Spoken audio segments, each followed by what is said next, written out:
Well, good morning, everybody.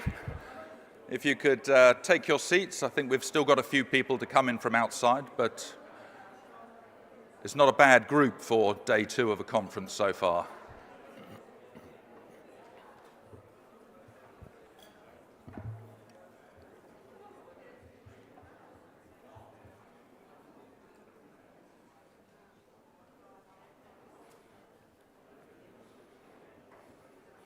Okay, out of respect for our speakers, I think we should get going, so the late arrivals will miss the early stages of this morning's content.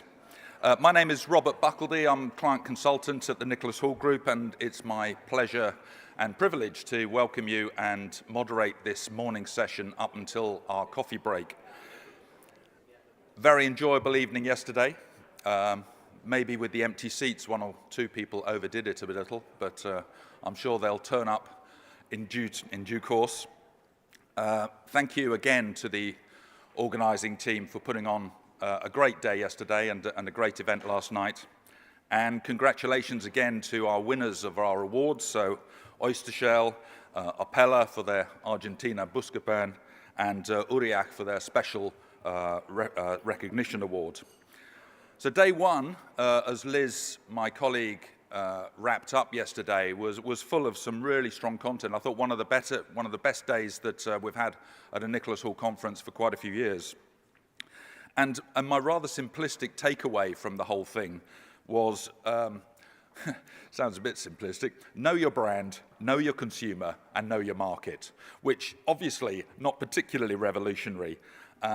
But maybe in the days of empowered digital consumers, of influencers, and all sorts of weird and wonderful things going on at the local market level, means that the days of the global playbook may be waning and certainly might need a bit of refining.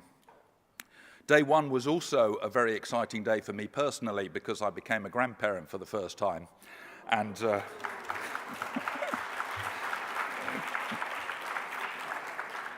my daughter was due to deliver on Monday, and I told her that she could not start the process until Saturday when I was back. But apparently Mother Nature doesn't work like that, so I'm missing out on a lot of fun at home and looking forward to getting home this evening.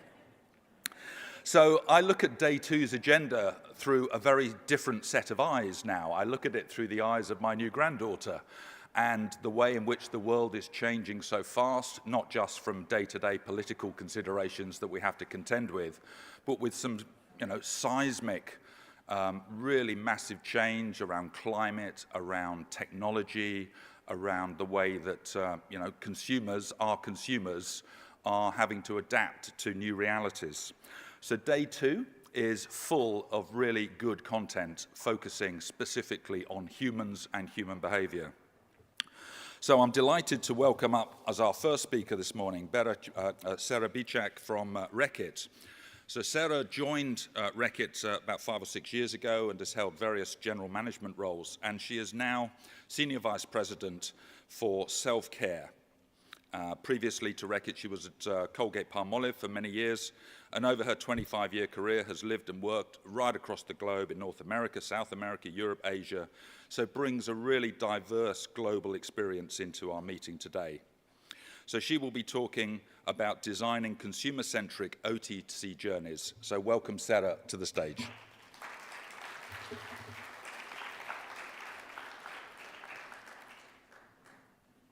Thank you very much. This is quite the stage and the stairs and the runway. Good morning. How is everybody? Very good. Thank you for having me. I'm Sarah Bichak. I'm with Reckitt. It's now after the new year is my 26th year in the consumer product goods industry. And I've been on the self-care for a little while now, and I have to say one of my favorite categories. It's incredibly exciting to work on this category. And I'm very happy to talk a little bit about the future and how we see the consumer-centric journey evolving in the future of self-care. I'd like to kick us off, if you would humor me, with a question. Is that all right? Yeah? With a question, and you'll help me a little bit. Would you please raise your hand if the first thing you do in the morning is wake up and get very excited about buying an OTC product? No one? Oh, that makes my day job very difficult. Thank you, sir. Thank you very much, yes. That makes my day job very difficult, but you are absolutely right. Nobody really wakes up and feels very excited about buying an OTC product. And that is the truth, right? But they might make up with a problem. Maybe a lingering cough, maybe a bit of a headache before a meeting. They're looking for relief, and they're looking for reassurance. So the first thing I want to leave you with is OTC does not live in the moment of choice. It lives in the moment of need. And that's how we need to look at this category. And therefore, this forum, this industry, is incredibly important and critical, because what we do every day is not selling products. What we do is giving back control to people over their health, over their life, over their confidence. That's what we do every day, and we do that in a rapidly changing world, currently on steroids, but in a definitely rapidly changing world. And when you look at the consumers, they are more aware, certainly, but there is confusion. They have more variety of offers in front of them, but there is lack of clarity. And there is always a sense of urgency, yet the consumer healthcare or the healthcare ecosystems are burdened. So that leads us to the question, how should we shape the future of OTC? And I think my take on it is we really need to define the needs very well. We really need to decomplexify the category. We really need to plan for journeys around critical moments. So that's what I'll talk a little bit about today. And it's going to be increasingly important because the reliance on self-care is going to increase. It is going to increase because, yes, people are more aware, and to be more specific, 66% of people paying more attention to their health, and I bet by the hour it is actually increasing. It is there because we are living in more urbanized environments today, and therefore our lifestyles are rapidly changing. Diet is a big portion of it. The estimates are 1 in 2 people very soon, almost 1 in 2 people, but I wouldn't be going too far when I say 1 in 2, very soon are going to be dealing with being overweight and related issues that comes with it. So, as expected, the consumers, the people are moving to more proactive health, proactive approaches. They're looking for becoming more informed consumers, more empowered consumers, not patients. They're not looking for products, but treatments, but they're looking for solutions that are anchored around ecosystems. They are much more empowered, right? And I think this change is only going to increase from now. The future is going to be very non-linear. It's going to get more complicated, it's going to get more fragmented, and it is going to get more complex. And also equally more emotional as we navigate it. And I think the way to navigate this environment is through what we call the consumer obsession, being obsessed with the consumers, integrating ourselves into their reality, into their habits, and into their rituals. And I am talking about billions of those moments. Billions of those moments. When I think about my categories, 90% of people experience pain. 7 out of 10 experience sore throat.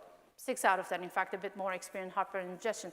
Just in my categories, the matrix is billions. And when you take those billions of moments, they accumulate to a very big scale and a huge opportunity. But that scale is only feasible and possible if we pack trust, empathy, reassurance into those each and every one of those moments. So therefore, at Reckitt, the way, in fact, I'll give you a real example, sorry, before that. I thought I would give you an example from my own life. I'm mother of a 7-year-old little daughter, a little girl. And when at 2 a.m. in our household, when fever strikes, that moment is a very emotional moment, I can tell you. There's a lot of anxiety and sense of urgency in that moment. There's not a lot of calm 2 a.m. in our household when that happens.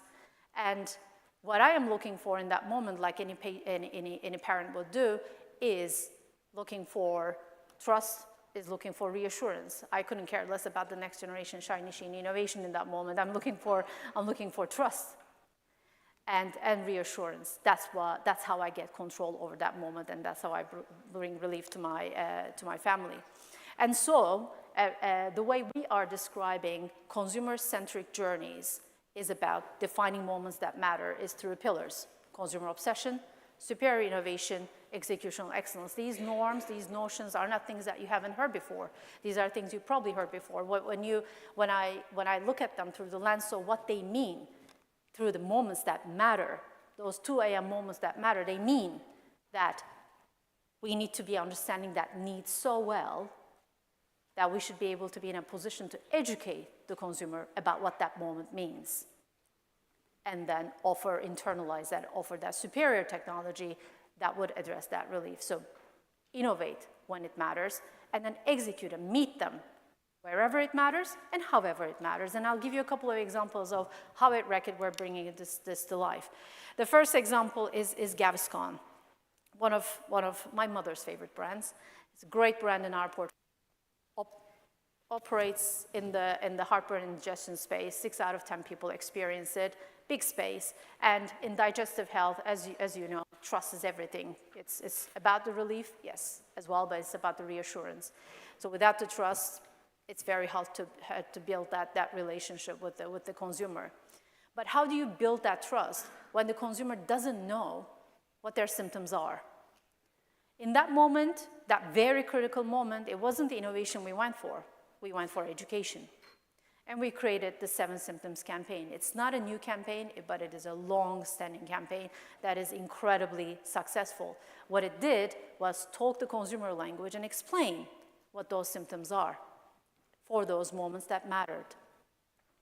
And we scaled this campaign globally and navigated really complex regulatory environments. So therefore, 7 symptoms became 6 symptoms in some countries, 4 symptoms in others. The insight never changed, the execution never changed. And that was what was powerful about it, and therefore going strong. We didn't need an innovation, but there are very, very critical moments where we do. So I'll take you over the pond to North America. Our Mucinex is our upper respiratory brand in the US, where we innovate very heavily. There are moments that we needed in the portfolio that we needed to address over particularly the past 5 years. And one of the insights that we had is that the symptoms are the worst when you first wake up. So maybe if I had asked that question that I first asked you to them, they would probably say yes. But they are the worst in the moment, and there was in the morning, and there was no proposition in the market that addressed that. So we had to innovate, and we innovated with a superior technology, and the proposition is called Kickstart. Hugely successful in the US business. Upper respiratory in North America, as you would know, is massive. Mucinex is a very big brand, so creating category value, incremental category value is incredibly, incredibly important and difficult. Yet, the insight was even more powerful, and it allowed us to grow the category and gained industry-level recognition. But more importantly, 73% of the consumers today tell us they feel significantly better and much faster in the morning when those symptoms strike and feel the worst. And that is how it looks like. So you innovate when it matters. And then how we execute wherever and however is really important. And I'll give you an example now, moving on to the other brand we have in upper respiratory, Strepsils.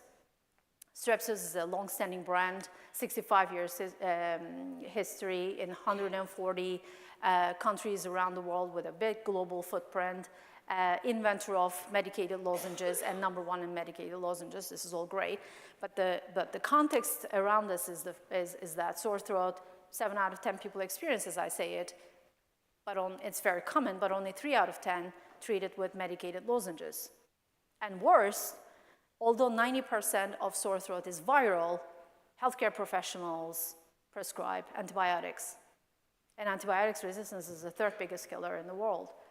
So therefore, not just executing through a product is not enough. We have to think about ecosystem issues require ecosystem solutions.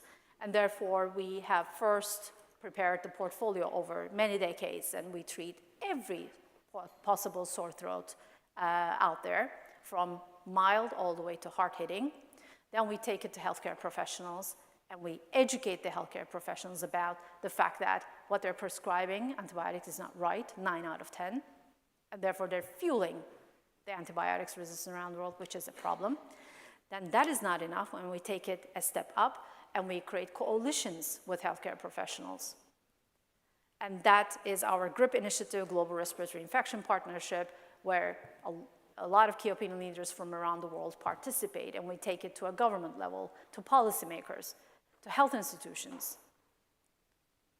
And then we take all of that, we simplify it and take it to the store, to the consumer. And the complementary nature of that duo is what creates the powerful flywheel. Beyond the offline, there is obviously a big online environment, which I understand you talked about. But the way I wanted to approach it is business models and omni-channels, education, innovation, execution, and then thinking omni-channel. And in omni-channel, the example I'll give you is from one of the most digitized countries around the world, China. And the brand that we operate there is Move Free, our joint health brand. What we did is we entered China with Move Free and positioned it as a science-backed, functional brand with the US legacy and really leaned into the safety, the quality, and we really leaned in with the superiority aspect of it. But what we also did is we coupled it with a business model. And that business model made Move Free only digital. And we commercialized Move Free through live streaming only. It is an only digital brand, only commercialized through live streaming. And in 5 years, we tripled the brand, and it is now the #1 mobility brand in the world. So the reason why I wanted to give you a couple of examples under the execution, I think because of the fact that the context really matters. The moments evolve, change, and they diversify within each context a bit differently. So therefore, yet we look at this through the human lens, always. We are very consumer obsessed, but with the tailoring and the tweaking and the adjustments are also fundamental, depending on which country you're in, depending on which category you're in. So that's how we meet the consumer wherever and however it matters. With that, the examples I've given you shown how the brands have grown, but what I wanted to leave you with is the brands indeed grow in certain ways, and different companies find them in different ways, and this is the way we grow our brands. But more importantly, by doing so, we become partners in everyday health to the consumers.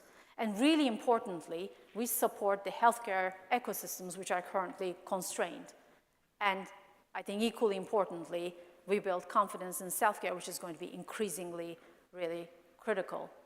So what is future about? I think the future is about those billions of moments and how we pack empathy, trust, reassurance into each and every one of them.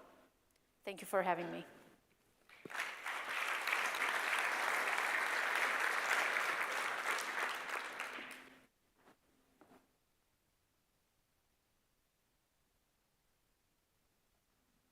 Yep. Okay. Yeah, don't leave the stage just yet. We do have a few minutes for questions for Sarah, if anybody would be bold enough to put their hand up, we can get a microphone to you. It's early in the morning, the coffee's still kicking in. Anybody? And I'm around. I mean, I'm sure there are breaks, and I'm very happy to chat about any of these and your experiences as well. Okay. I would just say that having real-life examples where you've taken the theory and applied it and demonstrated to us how you apply that theory into your real brands is really helpful, because often working with theory alone just sort of leaves you a bit cold. But no, that's very impressive, and thank you very much for being with us this morning. Very good. Thank you.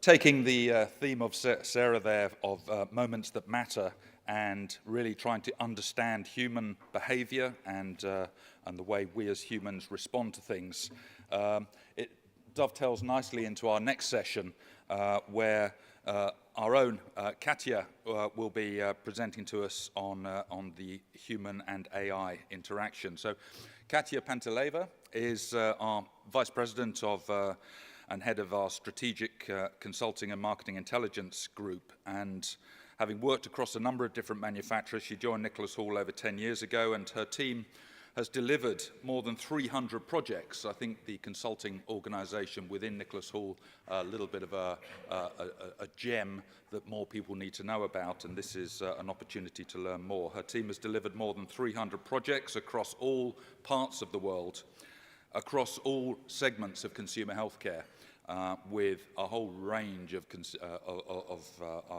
manufacturers.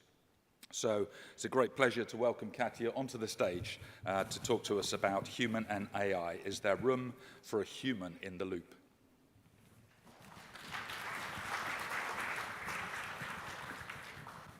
Thank you, Robert. Good morning, everyone.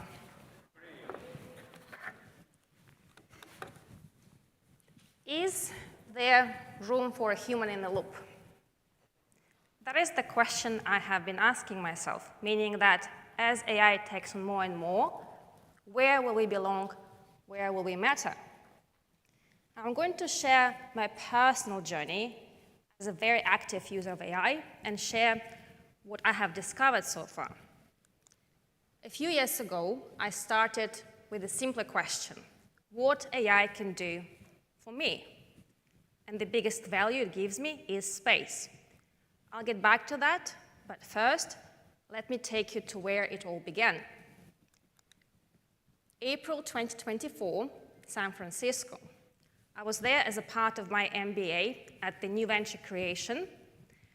I was at the heart of Silicon Valley.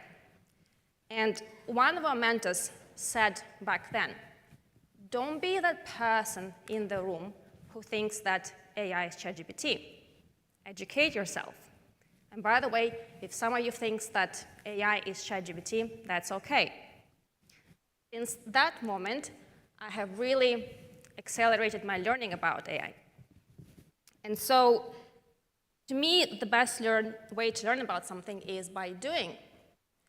And I started to use AI during my studies.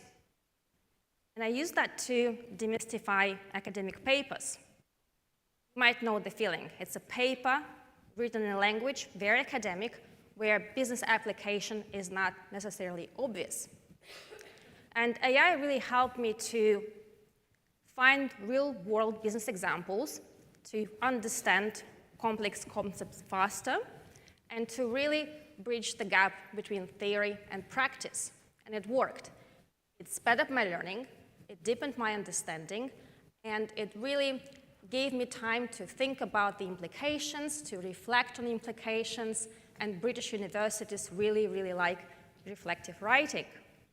And that principle of learning by doing, starting somewhere simple, somewhere personal first, has become the foundation of everything that followed for me. So now at work, I use AI to demystify science and regulatory. And with my commercial and marketing background, it doesn't make me a scientist like Jennifer Cooper.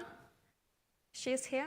It doesn't make me a regulatory expert like Agnieszka. It certainly helps when I work on complex strategic projects. So when I do get to talk to experts in science and regulatory, I come better prepared, the better base understanding, which means I also make more valuable use of their time, and we can do more high-value work. I do knowledge work and develop strategies, and I use AI in so many different ways, including research, analytics, and synthesis. And of course, I can see efficiency gains. For example, there are some parts of analytics that used to take me days. Now that it can take hours or even minutes, and I am sure that you have all experienced efficiency gains of some degree. The full story is a bit more nuanced. Here's something that really surprised me. Harvard Business Review published a study saying that AI doesn't reduce work, it intensifies it. Now, this might feel counterintuitive, because there might be a perception that AI is some sort of magic wand that can make everything work perfectly with perfect outcomes immediately. And it's not yet. And I'm speaking from my own experience. So when I say that something that used to take me days now takes me hours or minutes, please hear what I'm not saying. What I'm not saying that it's been easy.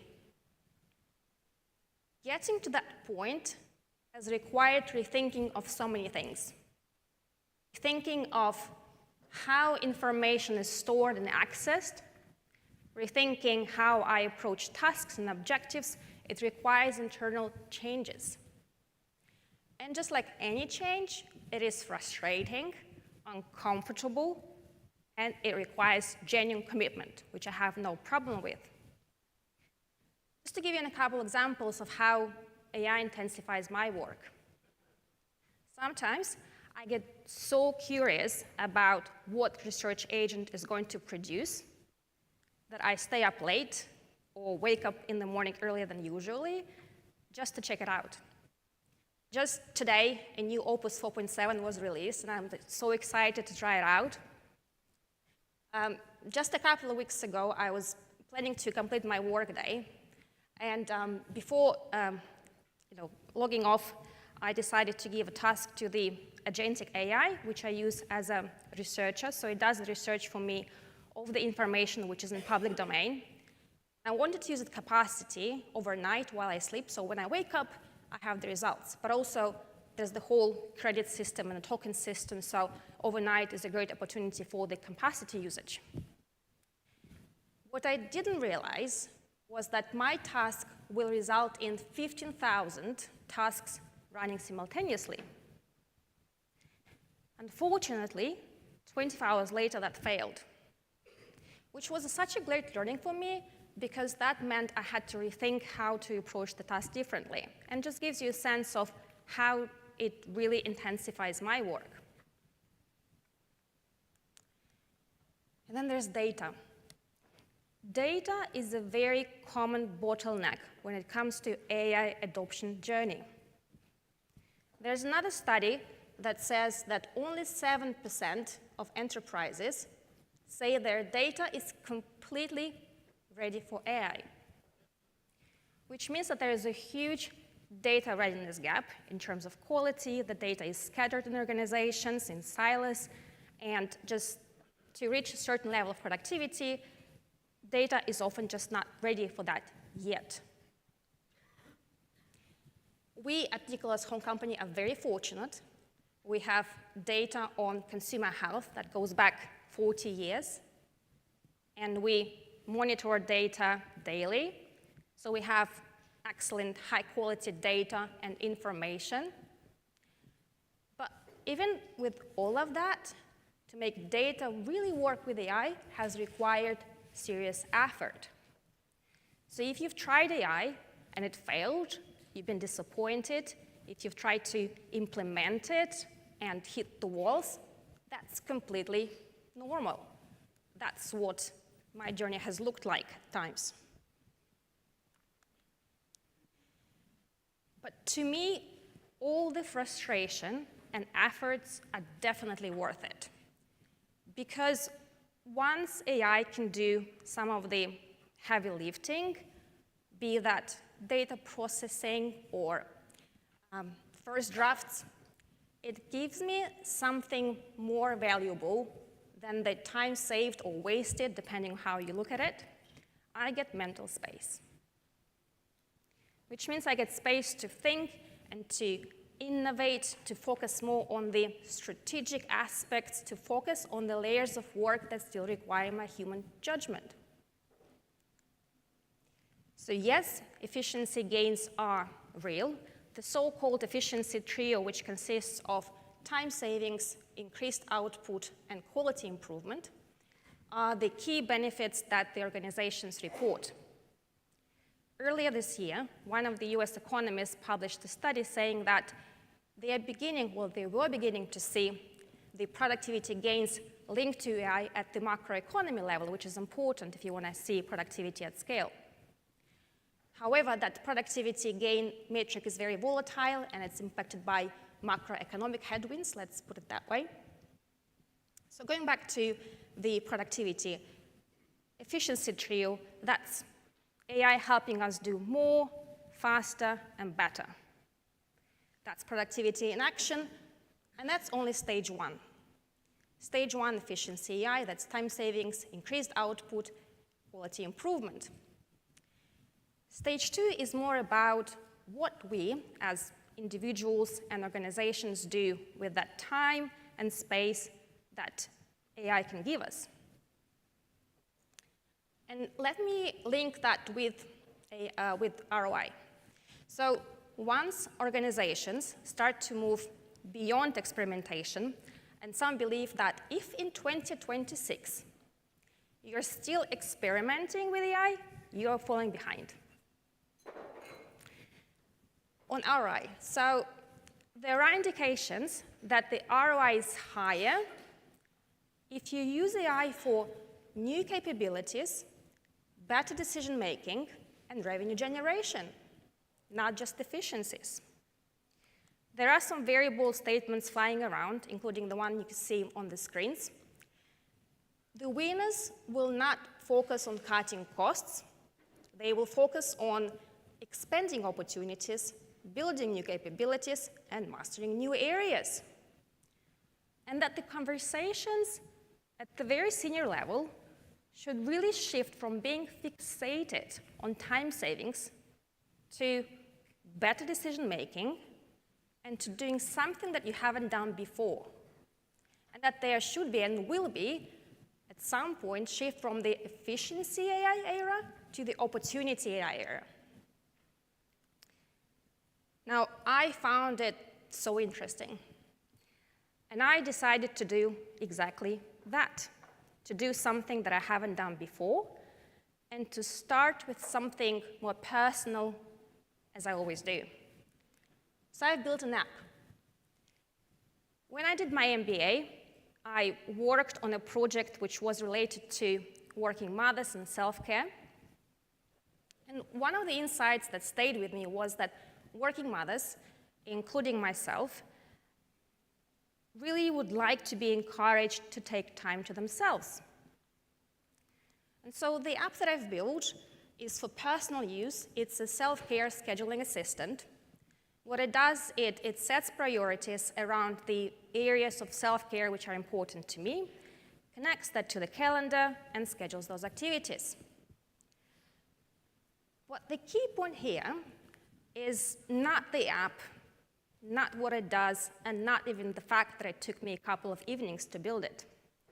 The key point is that I've done something that I never considered possible. 20 years ago, I started my career at Microsoft, but I'm not a technical person. I don't develop apps usually, and that's not the career I'm going to pursue. But it was something I've never done before. And AI can help all of us do something that we haven't done before. And also, by building that app, I could really better understand the difference between automation that's been around for a long time and agentic AI. With automation, following the fixed rules when I give you instructions and it does as you tell, and with the agentic AI being able to reason, to plan, and to act, including acting on our behalf or acting independently. And if for some of us, agentic AI feels like a leap, the AGI will be a completely different world. But that's a topic for another day. And once again, to me, the best way to learn about AI is by doing.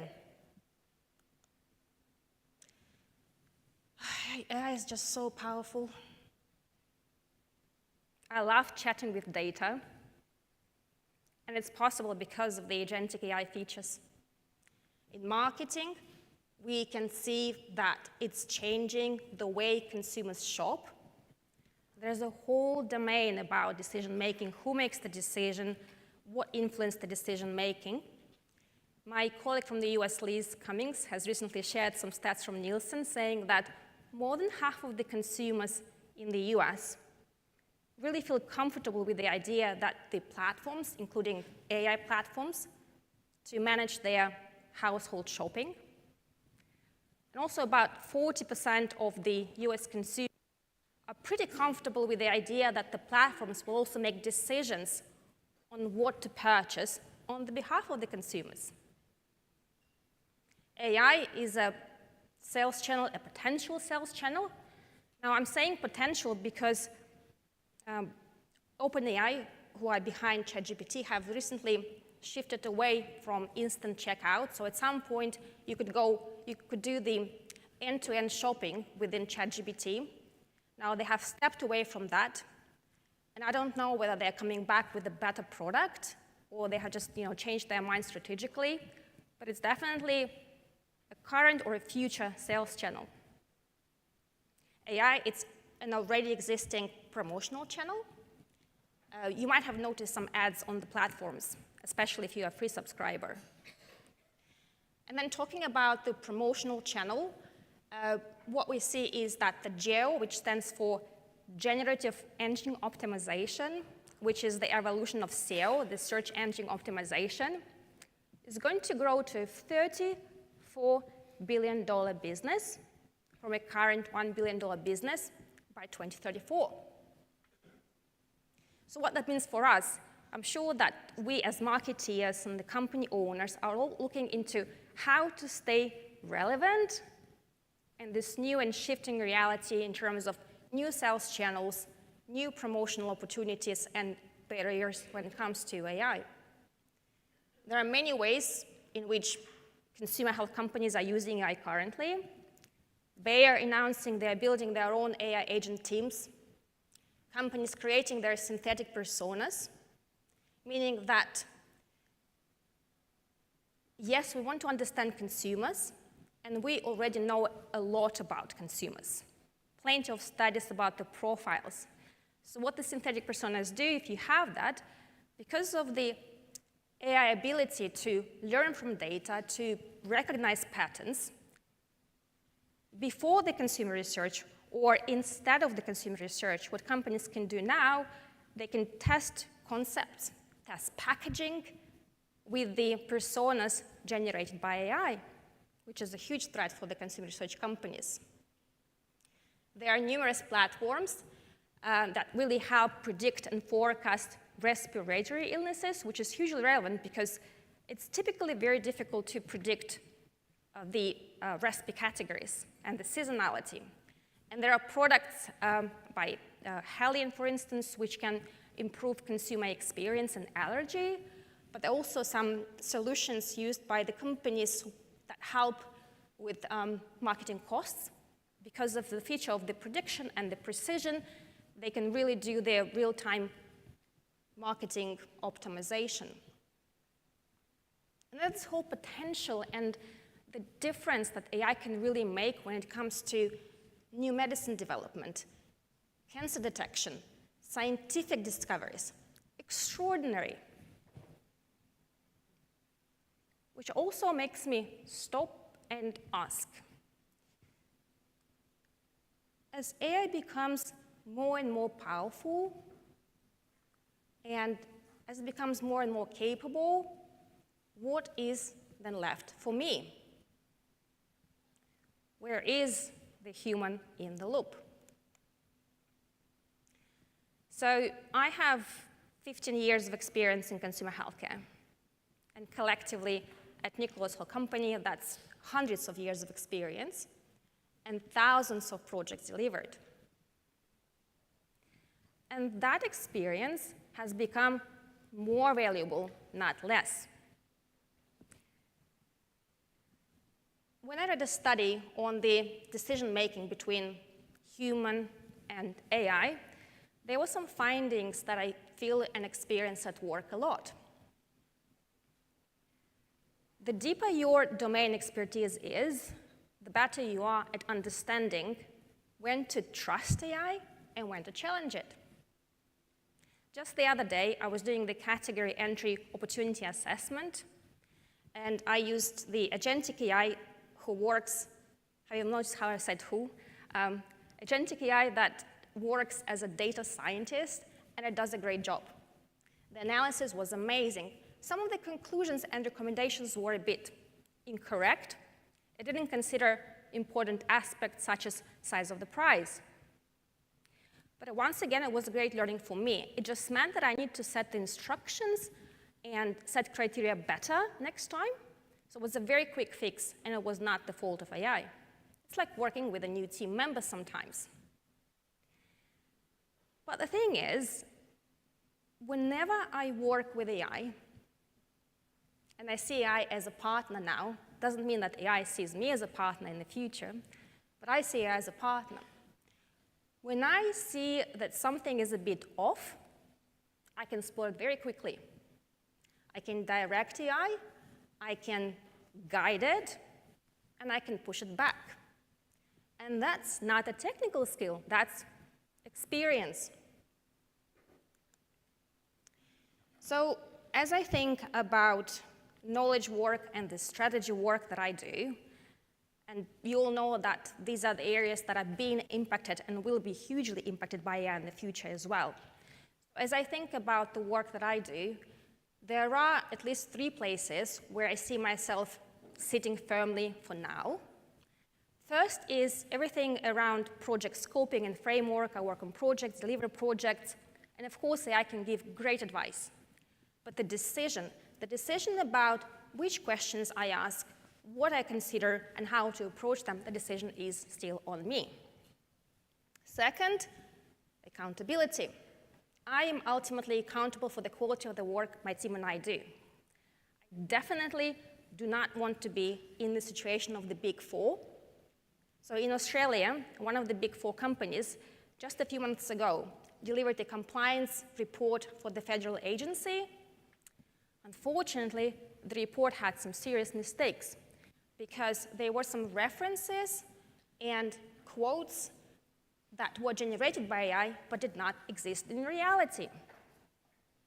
And once again, the hallucination level has gone from about 22% to less than 1% in AI, so it's getting better in terms of hallucination. But the issue was that the company that delivered the report did not have a proper validation process in place. And that's where we still fit in the loop. Verification, quality calibration, and validation are essential. And third is strategic judgment. That's me and my team delivering final interpretation and recommendation. So when I, once again, look at the knowledge and the strategy work that we do, I see myself fitting in the loop in at least 3 places. And I'm saying for now, because the pace at which AI develops is just phenomenal. To put this into perspective, to get to a 100 million user base, it's taking telephone 75 years, internet 7 years, Facebook 5 years, ChatGPT 2 months. And also, there's a leap in the development of the large language models, and as a result of that, products and services every 3 to 4 months. meaning that if you've tried AI, been disappointed with the results, be that forecasting, be that Claude Healthcare, instant checkout, if you try it again in about 3 months, your experience is likely to be different. Now, I've mentioned that today Opus 4.7 was released, and it's a big deal. I went to New Zealand earlier this year in February, and the biggest topic was about a bubble. I come back 3 weeks later. Some say that Claude and Opus 4.6 killed that bubble. The pace at which AI develops is phenomenal. So AI is becoming more powerful and capable, and the pace is incredible, what then becomes even more important in such a fast-evolving AI world? More important than project scoping, judgment, accountability. What I think becomes even more important in such a fast AI world is being human. Human interactions will definitely remain, and we must make sure they do. And some of you have come on stage and said, you were nervous. I was nervous too, and I still a bit am. And that's okay, that's being human. Machines will not have feelings, so authenticity will matter even more. What also becomes even more important in such fast evolving AI world is how we deal with change and how we lead the change. So I did my MBA in parallel with my work. It was quite a task. But I saw opportunities and the possibilities of AI for the work that I do. And I've been fortunate to have the opportunity to lead the change at my workplace. And I'm also very enthusiastic about AI, as you might tell. But the thing is, whether you are enthusiastic about AI or not enthusiastic about AI, whether you are an active user or not an active user, the change is happening. And we all need to get comfortable with change, adapt, and move really fast. What also becomes even more important in such fast-evolving AI world is leadership. Who we are as leaders, how we show up for our teams and organizations, and what kind of behavior we demonstrate. Some of the world leaders might not demonstrate behavior, which demonstrates the kind of leadership they want to have. To me, it matters deeply that my team feels valued, appreciated, and supported. 2 team members are here in this room today, Brenda and Cynthia. I hope you guys know that I value you and appreciate you. And if you don't feel that, come and talk to me, we'll sort this out. At the time of the change, what matters is human connection in the team and the trust and a sense of safety. Relationships. It's always been important to build relationships, but now it's even more important in such a fast-evolving AI world, building them, nurturing them, investing in them. I've learned a lot from Nicholas over the past 10 years, and one of the most important things I've learned from Nicholas is the value of nurturing business relationships. And I can see this show up at work most days, but every day. We have companies, clients, people who have worked with us for decades. Some of you have come to these conferences for decades now. And we have new clients, and we have this great reputation in the industry of being a trusted partner. And with AI, if used right, it gives more time and space to have more of the human interactions, not fewer. And this conference is just such a perfect space for that. We've had one amazing day, another day today, so it's a perfect space to build relationships, to build human connections, and to have the conversations that matter. Which actually brings me back to where we started. The biggest value that AI gives me is space. It has given me the actual physical space on this stage today. And what I choose to do with that space is to innovate, to think differently, and to work differently. And that's exactly what my team and I do for our clients too. We create a space to think, to explore, to innovate as we design strategies that move consumer healthcare forward. So answering the question, is there room for a human in the loop? Yes. In the knowledge and strategy work that I do, I see myself firmly sitting in 3 places for now: scoping, accountability, strategic judgment. I have shared a view on the value of experience, saying that experience has become more valuable, not less, and that in such a fast evolving AI world, what becomes even more important is how we deal with change, who we are as leaders, and how we treat our relationships. So, is there room for a human in the loop? How would you answer this question for yourself? We tend to talk about AI, what it can do, what it can't do, the threats, the opportunities, but it's really time to think about the value that we bring, something that AI can't do now and won't be able to do in the future.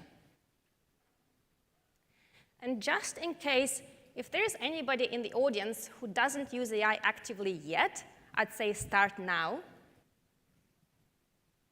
Automate a repetitive task in your personal or professional life. Build an agent. Do something that you haven't done before. Somebody yesterday told me that they are planning to build a $1 billion business in VMS in the next 3 years with the help of AI. That's really bold. That's pretty cool. Do something you haven't done before and do it yourself. There's going to be a surge in the one-person organizations. And do it yourself. Don't just ask your team members to do that for you. And so when I think and as I speak about AI, what I see is that it is still a new area.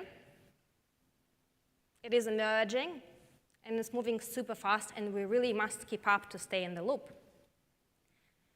And also, if it is true that the white-collar jobs, most of the jobs that we do, will not exist in the future, it's really time to rethink and to reinvent ourselves as individuals and organizations. Thank you.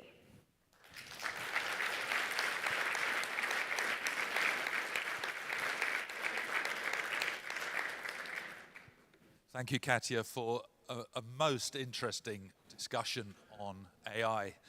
Any questions for Katja, who will obviously be around for the rest of the day as well? Yes, lady in the 1, 2, 3rd row. Could we get a microphone to? Thank you. Thank you. Very interesting presentation. So you talked about experience, which is what we bring still to the whole chem. But what about the new generations? Because they will be lacking this experience. My husband, we have a 3.5-year-old daughter, and my husband is on the edge of the technology and AI, and he believes that the jobs in the future will be different. So it's a serious question, so what kind of skills our kids should acquire to be relevant in the future, and they probably will discover that for themselves. Somebody said that there's going to be a serious white-collar recession, and the jobs that are more, not office-based, will be more in demand. I have a friend, she's lost a job because of AI. She's a designer. Now she is retraining herself as a primary school teacher because there's a demand for that. And in the future, maybe education will be also AI-driven, but for now, there's a high demand in that. So it's really time to explore what else we are passionate in life about. But for the future generation, it is likely to be different.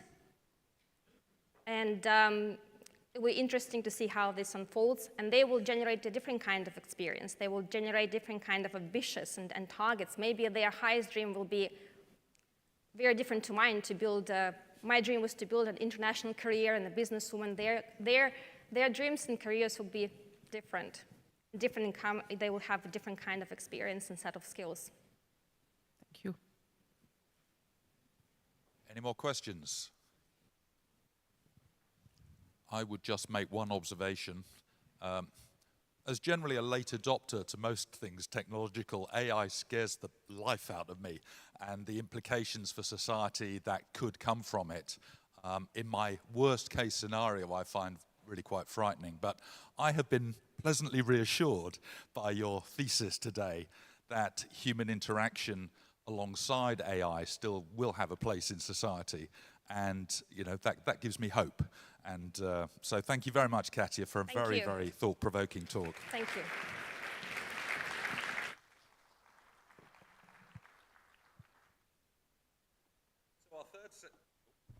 So our third session this morning is billed as a fireside chat, which translates well in America and for those of people who watch Bloomberg TV, I think, but for most of us in the room basically means a chat, because we don't have a fireside.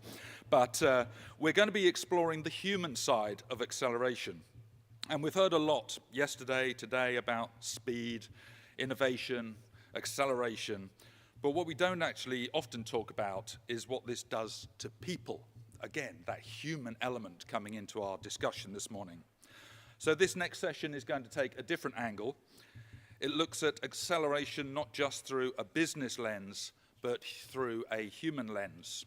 And I'm delighted to welcome two speakers who bring exactly that combination. We have Martina Grip, who has years and years of leadership experience in consumer healthcare marketing, from global to local roles, who now works with organizations on how to activate growth in both brands and teams.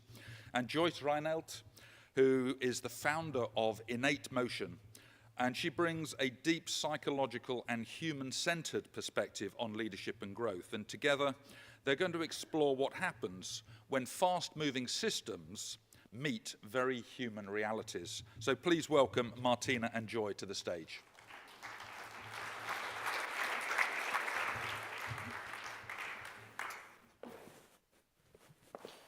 Thank you.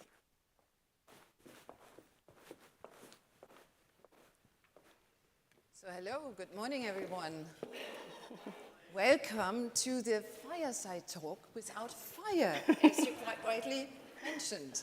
But it will be a talk, or rather it will be a chat amongst us. And as you heard before, we bring very different perspectives, which we would like to share with you.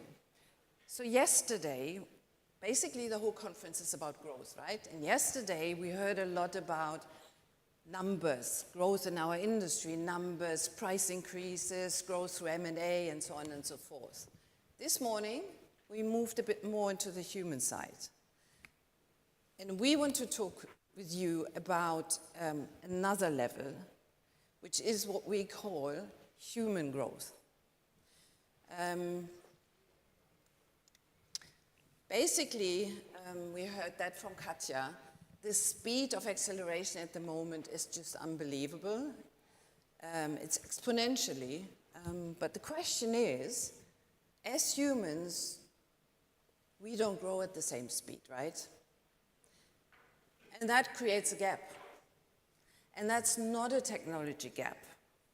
It's a human gap. And we believe that it's the leadership role of today to close that gap. So let me share a short story with you. I was at a client meeting the other day. It was global and a local team, and we talked about launches. As we do in our industry, and the question came from the top, and maybe you guys have heard that question once in a while as well. So how do we move faster? How can we do more launches in less time? Good question, I guess. And one clever colleague said, a bit ironic, well, maybe we should just create AI avatars to kind of double the speed, right? People laughed. They laughed a bit awkwardly. But in the end, everybody got it pretty quickly. So you want more launches in less time with the same humans. Interesting. So the real question might not be, how do we move faster? But it might be, how do we create conditions that allow our people to think? Katja, you said that earlier. How do we help our people to contribute better in this new environment? Because technology accelerates systems, but human growth sets the limit. What's your point of view?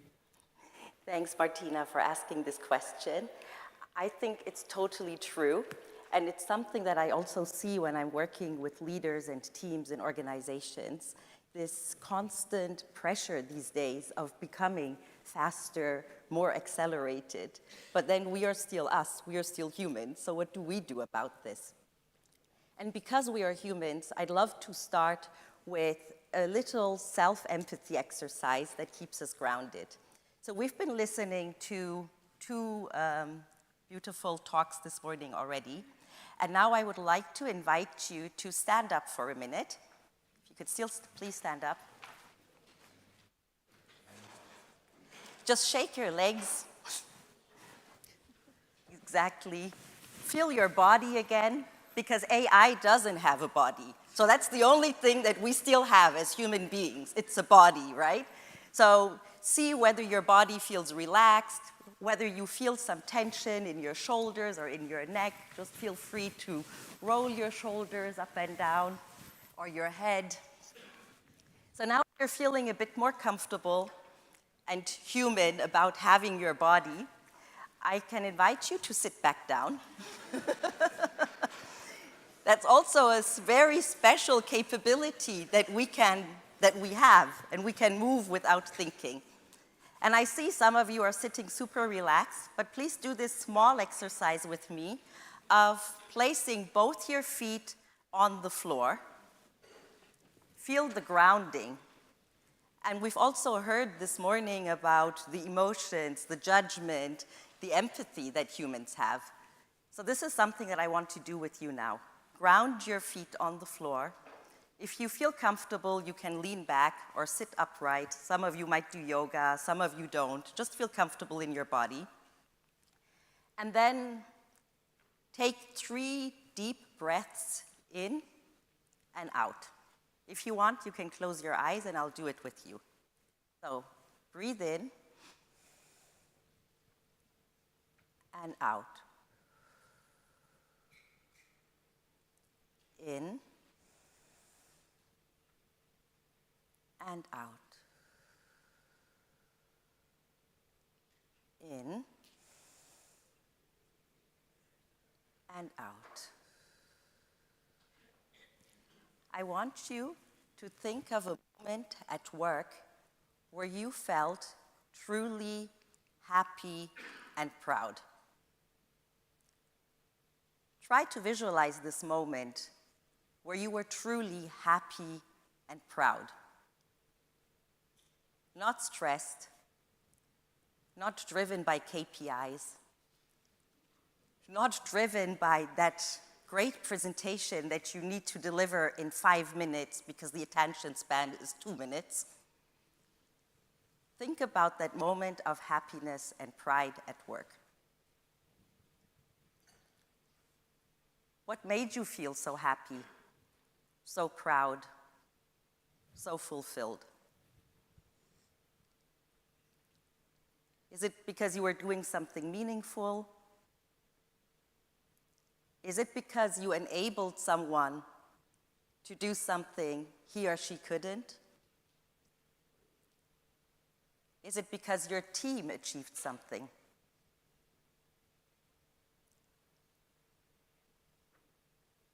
Feel that sensation in your body and hold on to it for a moment. Because growth, and specifically human growth, is an embodied experience. You may open your eyes again. And I hope that this moment lasts with you. So whilst we were hearing today about the acceleration of the world and us humans not growing as fast, it's important that we can re-anchor ourselves in our humanity. And that's something that we would want to talk more about today, because when we go to organizations, what we see is that so many people are out of breath. So many of us are trying to catch up and chasing those goals that seem too fast. And it's a reality of the AI avatars.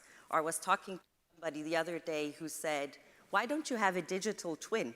Wouldn't it be good to have Joyshri 1 and Joyshri 2? And I'm like, I find that a bit scary, right? Because I'm gonna lose my uniqueness. So the question really is, how can the employees within an organization grow strong and resilient, and how can we keep up when the world around us moves so fast? So the key message that we want to bring apart here is performance is the outcome, but human growth is really the engine.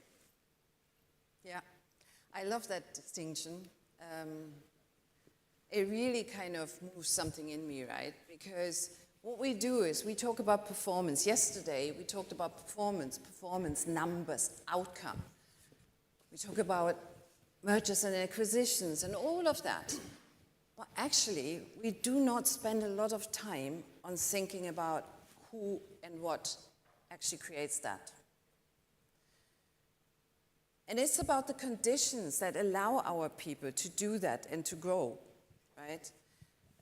So if performance is the outcome, then maybe leadership has been focusing too much on dashboards, or dare I to say, on racing bars.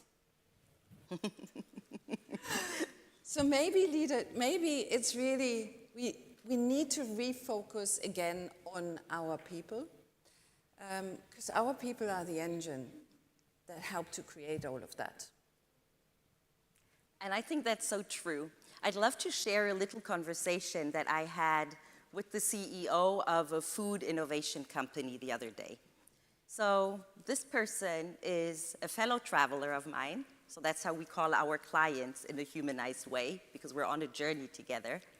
And he was working at Unilever for more than 20 years. So that's how we know each other, and we've done a lot of meaningful, purposeful work together.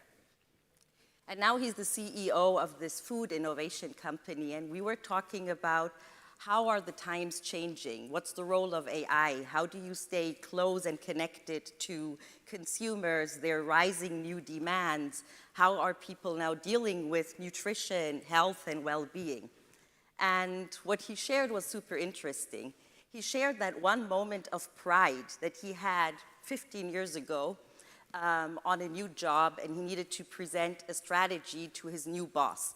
And he said, Joy, you know, I was so proud. I've worked for days on that strategy deck, because strategy is everything, and that's what pushes the business forward. The boss was super happy and clapped him and patted him on his shoulder and said, well done. And then he said, but you know, it was a bit weird because I thought the strategy was so clear. My senior boss loved it, but then somehow the strategy didn't come to life. And what he realized is that his team wasn't prepared for it, because sometimes you communicate something, but you don't take your people along. What he said today is, now he doesn't take pride in developing that great strategy. That was 15 years ago. He said now the challenge is not having a great strategy, because you can use AI that helps you. AI is your sparring partner. You have consultancies, you have smart people around you. So he said, having a clear strategy is not the challenge, but having the right people that are ready to take the strategy and make it a reality, that's where the real challenge lies. So today, the challenge is, how do we take our people along? When we've heard also yesterday from Nicholas how companies are moving from long-term thinking to short-term thinking, how we need to protect the bottom line, how we need to become faster and more efficient and more performant. How do we ensure that the people in the organizations that are still human can keep up? How do we make sure that we human beings can rise to that occasion and can actually deliver the job of the strategy? So this is where we've developed the human growth diagnostic. So we've spoken a lot today about human growth, and I'm happy to hear that there is a place for the human in the loop, and we firmly believe that. But there's no way of measuring human growth. So whilst we can measure all kinds of KPIs, there's no systematic KPI to measure human growth. And that's the one thing that will set us apart in the future. So what does this human growth diagnostic do? It is rooted in 40 years of positive psychology, and it basically starts from the assumption that we need to move from fear codes to growth codes. Because when we are fearful as human beings, we don't perform at our best, right? And you will all know this moment of nervousness, of having to deliver, but usually the outcome isn't good if we are very fear-oriented or very anxious. However, if we can go from fear codes to growth codes, how can we create those conditions for us to grow and to perform? So there are 4 different growth invitations that are distinct that we want to touch upon. The first one is resourcefulness, and I'm not going to go into detail now, but resourcefulness is everything about thinking outside of the box, embracing the change, pushing the boundaries, innovating, creative thinking. Relationships, we've heard that this morning as well. Relationships are crucial, right? How can we relate to others? Resilience, in this time of constant change and disruption, and where we've heard that the only thing that is certain is uncertainty, how do we stay resilient? And the 4th element, and that's also a super important one, is relevance. How do we stay relevant as a human being when AI can take over so much of our job? So this is what we want to take you through today, and also just reconfirm the belief that the future of leadership will be human, is human, and remains human.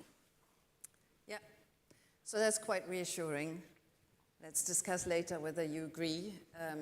I just want to share a very personal, short little moment with you in my leadership experience that kind of shows you probably that, you know, the human reaction does make the difference. So we had a meeting with the team, cross-functional marketing team, and I like to make decisions. And I like to make decisions sometimes fast, and sometimes maybe too fast, I know that, but anyway. So in a meeting, we talked about execution. I was like, come on, I mean, let's make a decision now. Let's move on. Let's not discuss over the time. So I said, okay, the decision is this and this. And the team was like, okay. And I thought I had provided clarity to all of us. When I closed the discussion, nobody objected. And a couple of months later, we realized, well, there are a few blind spots that we haven't seen. It wasn't dramatic, but it was a learning to me that basically silence is not alignment. We need to talk, and we need to make sure that we do not have any kind of holding back in order for all of us to really move on and, you know, have good outcomes. Thanks for this story, Martina. And I can see how you love to move fast because you're such a doer and maker. But at the same time, it's exactly this tricky part. Sometimes people are silent in a meeting and we mistake it for alignment. We think everything is right, but we don't consider that sometimes people just remain silent because they are not daring enough to oppose, or to say something different. Sometimes it's more safe to stay silent than to express who you are and what you think. So relationships is really what matters. As human beings, we grow through the relationships that we have with others, through the conversation that we have with our peers, through the advice that we get from our mentors, through the giving the wings to the younger people that are working with us. Relationships matter, and relationships in an honest and authentic way also helps us grow. We need to be talking to people that will nurture us and our own growth. We need to see what is it that we have in common, but what is it that divides us. Also in a polarized world where we tend to become even more polarized, that if you are not of my opinion, I'm not going to talk to you anymore.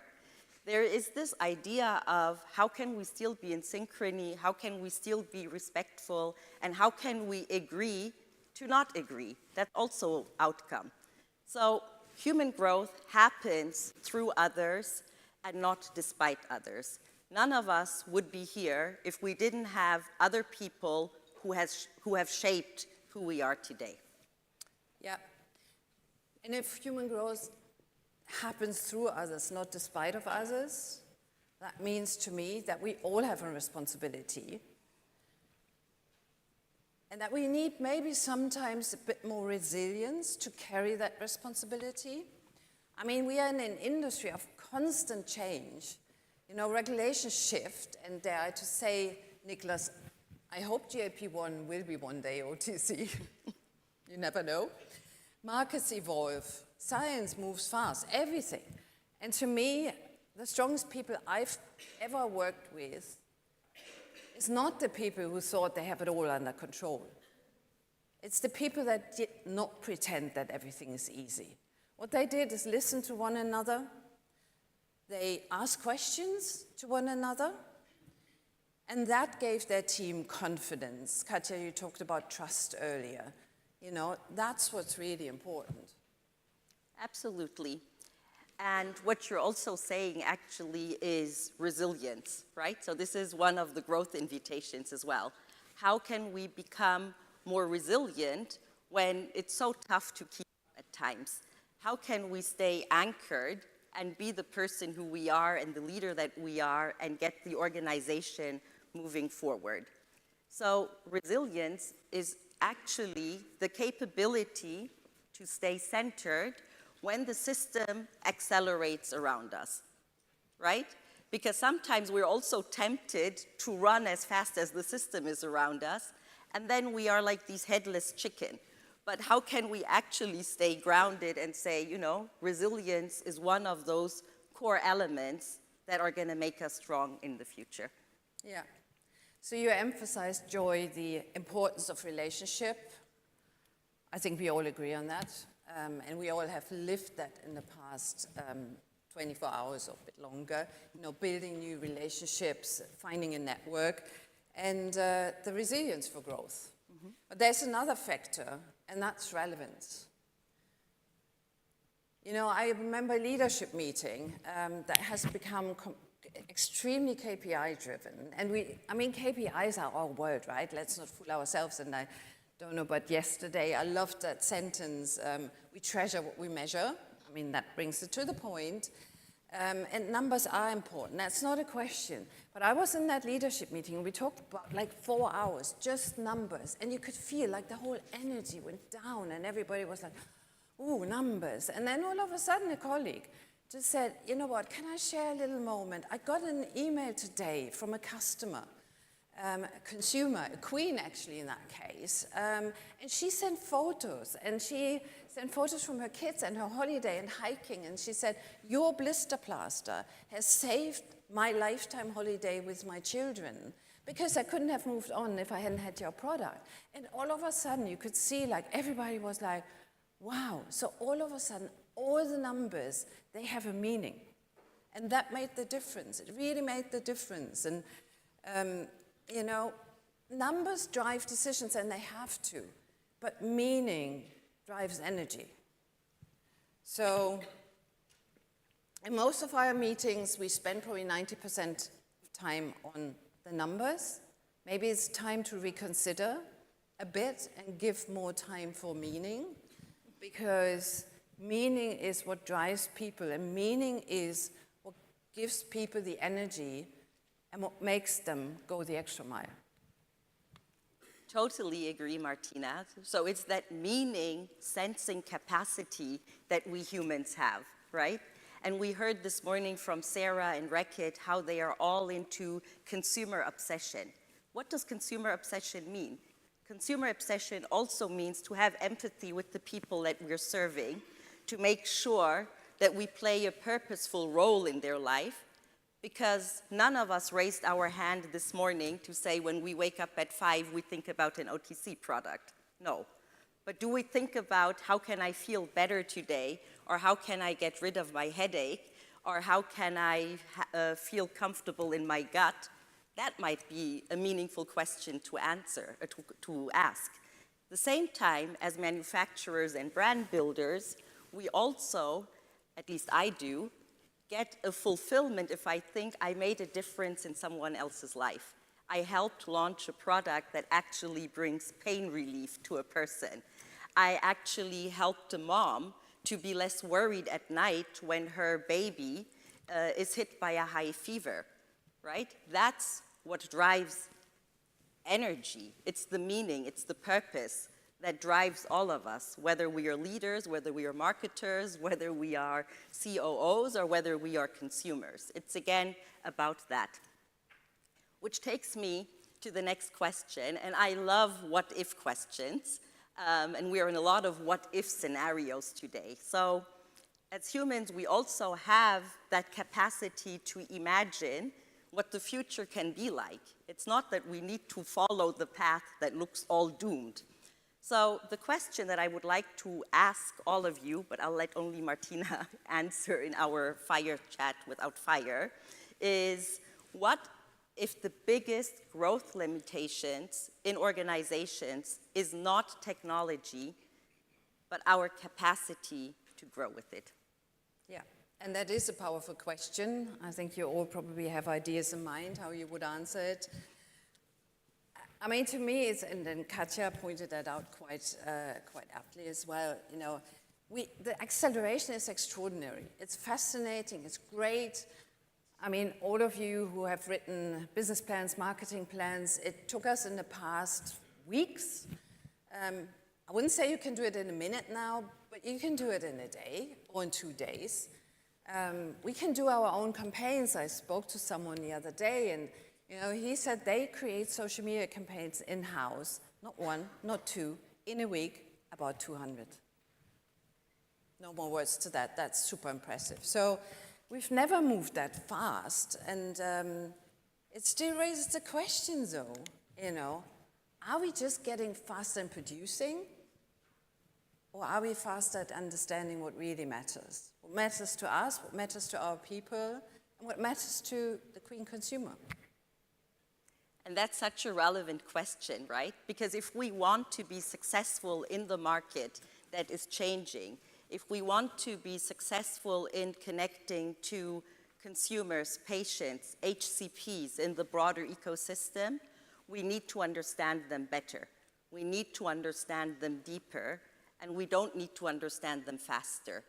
Yes, it's good if we can understand them faster as well, but faster won't take us anywhere if we lose depth and clarity and real engagement in the process. But as we say, the technology accelerates organizations, but it's still the human that needs to lead. So whilst AI can help us in pattern recognition, it's still the human who has the judgment to take the final call. And that's something that we need to be aware of, also what I keep telling myself when it comes to the question of relevance. But if we're thinking of this further, we can say that numbers tell us what we grow, but not who we grow. Yeah, and that kind of leads to the question, So is what we are measuring, all the KPIs, all the business numbers for our business, and we take them as success factors, is that incomplete? You know, because again, numbers tell us what we grow, but not who we grow. And that's what the growth is built on, right? And, you know, that's what ultimately determines everything, doesn't it? The human growth. Because there is no business growth without human growth. And I think that's a very powerful statement. And I want to bring us back to the Human Growth Code, which is a diagnostic tool. What it does is it measures the gap between people and organizations. So it is also a leadership tool and a cultural diagnostic within an organization.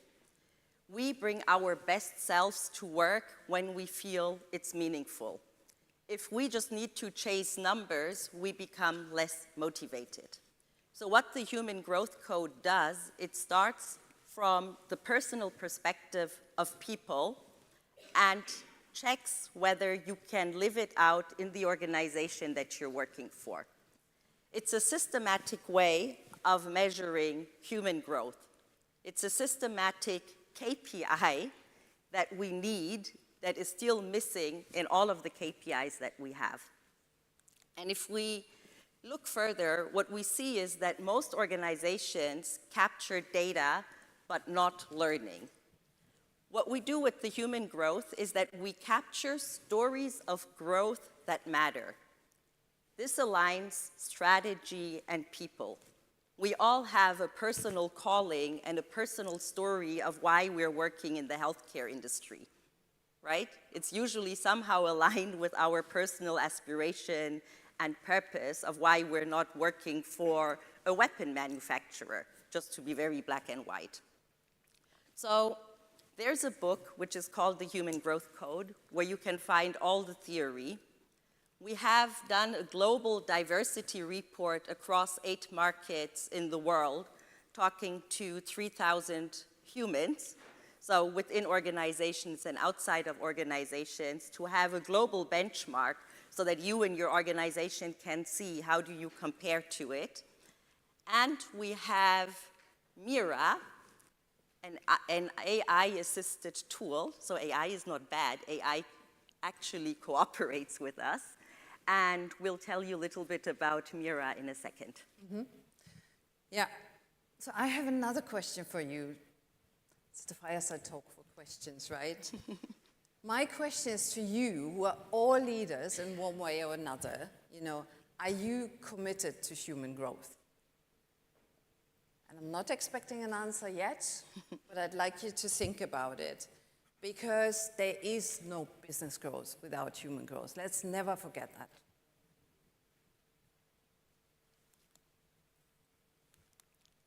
So, back to Mira. I'm sure you're curious to meet her. So we've been training Mira for about 2 years now to make her as human as possible. And I invite you to scan the code. Please, all of you. And Mira is designed to help leaders listen deeply. So most of you probably already filled in an employee survey in the past, or a trust barometer, or whichever way they're called in organizations. And then often leaders come to us and they say, the scores weren't that good in certain dimensions, but we don't know why. Or the scores are super good, but we don't know what is the fabric of the culture. Because people create culture and culture creates people. And usually it goes around stories. So what Mira does, it captures your personal story. So it's a personal reflection tool.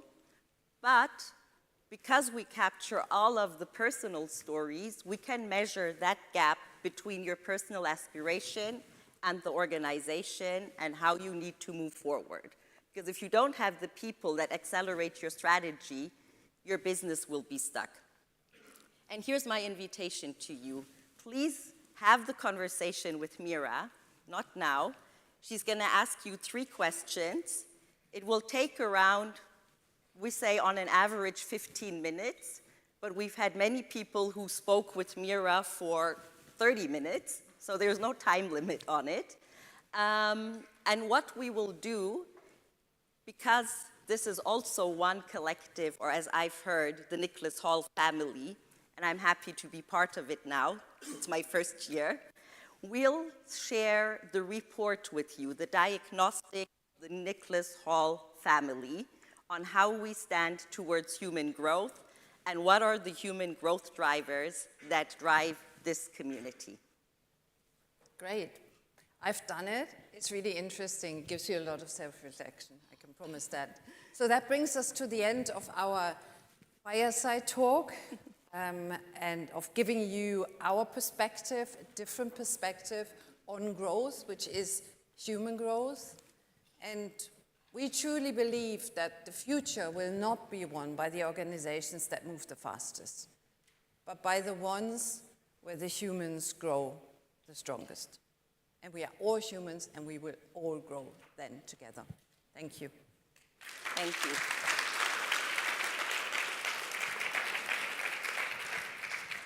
Martina, Joy, thank you so much for a really, really interesting discussion around helping real humans change in such a just an incredibly fast-paced world. So really interesting.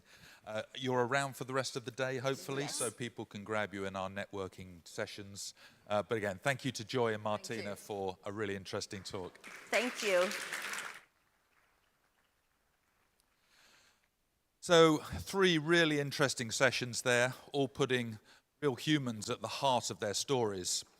So we're going to break for coffee now, and we'll come back for our panel discussion. We have half an hour or thereabouts, so please be back in the room round about 11 o'clock, and we'll move into our late morning session. Thank you very much.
New York.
Are we ready to go, Mary?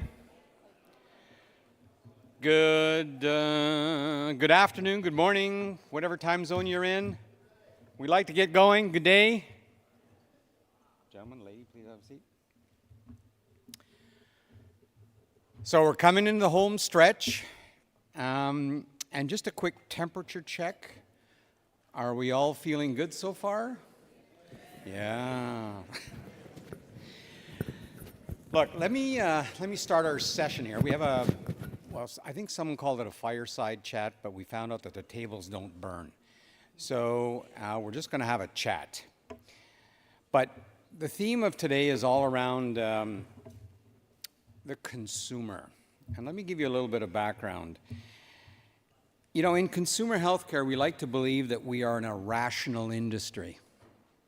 You know, there's this industry that's built on science, data, clinical proof, etc. You know, and then someone buys a lemon-flavored cough syrup just because it feels healthier. Right? You know, a consumer will stand in front of a pharmacy shelf and choose a product because it feels more natural, because it is the one their mother used, or simply better yet, because they trust the brand. All right? And double underline the word trust. We don't build brands in the lab. We simply build brands in the minds of our consumers. And that's where it all happens. We don't just compete on efficacy. We compete on emotion. And I think that's been the one of the most powerful undercurrents of this conference so far. The fundamental shift of understanding from products to experiences, from molecules to moms and meaning. Look, because at the end of the day, nobody buys a brand by simply being the most effective. We build brands by being understood, by being trusted, and relevant in people's lives. And as we heard today, let's face it, at 2 a.m., when a parent wakes up and is worried about their child health issue, like she's coughing uncontrollably, they're not thinking about clinical data. Okay? They're thinking whether I trust this brand that I'm going to give my daughter. And we don't lose customers because our products don't work. We lose them because they don't feel something about our products. All right? And that's the paradox of our industry. We invest millions in science, millions and millions in science, but we win or lose on emotion and the connection to the brand. Because trust is built over years, and it is lost in one confusing label. For example, side effects may include confusion, skepticism, and switching brands.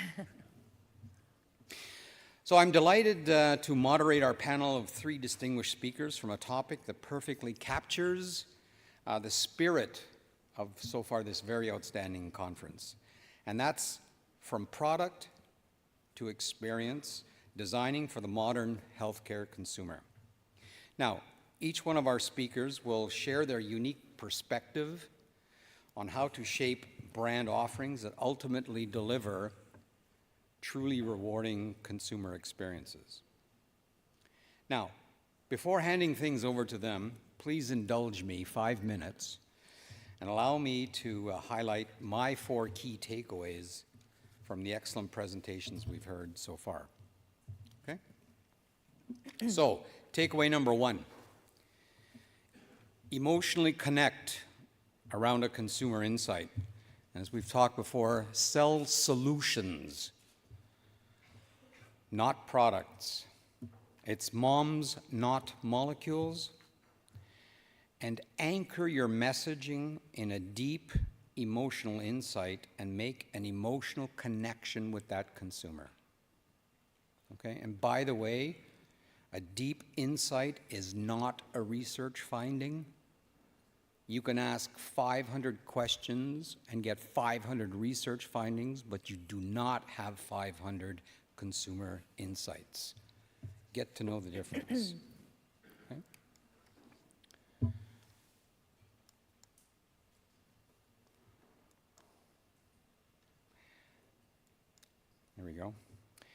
Trust, takeaway number 2. The consumers are saying, understand me. Don't preach to me. Okay? Your brand must be an integral part of their life. Okay? And it's critical that your brand shows empathy, authenticity, and it earns legitimacy with your consumers. Because consumers know when you're lying, or gently fibbing, as we like to say. Okay? Authenticity around your brand.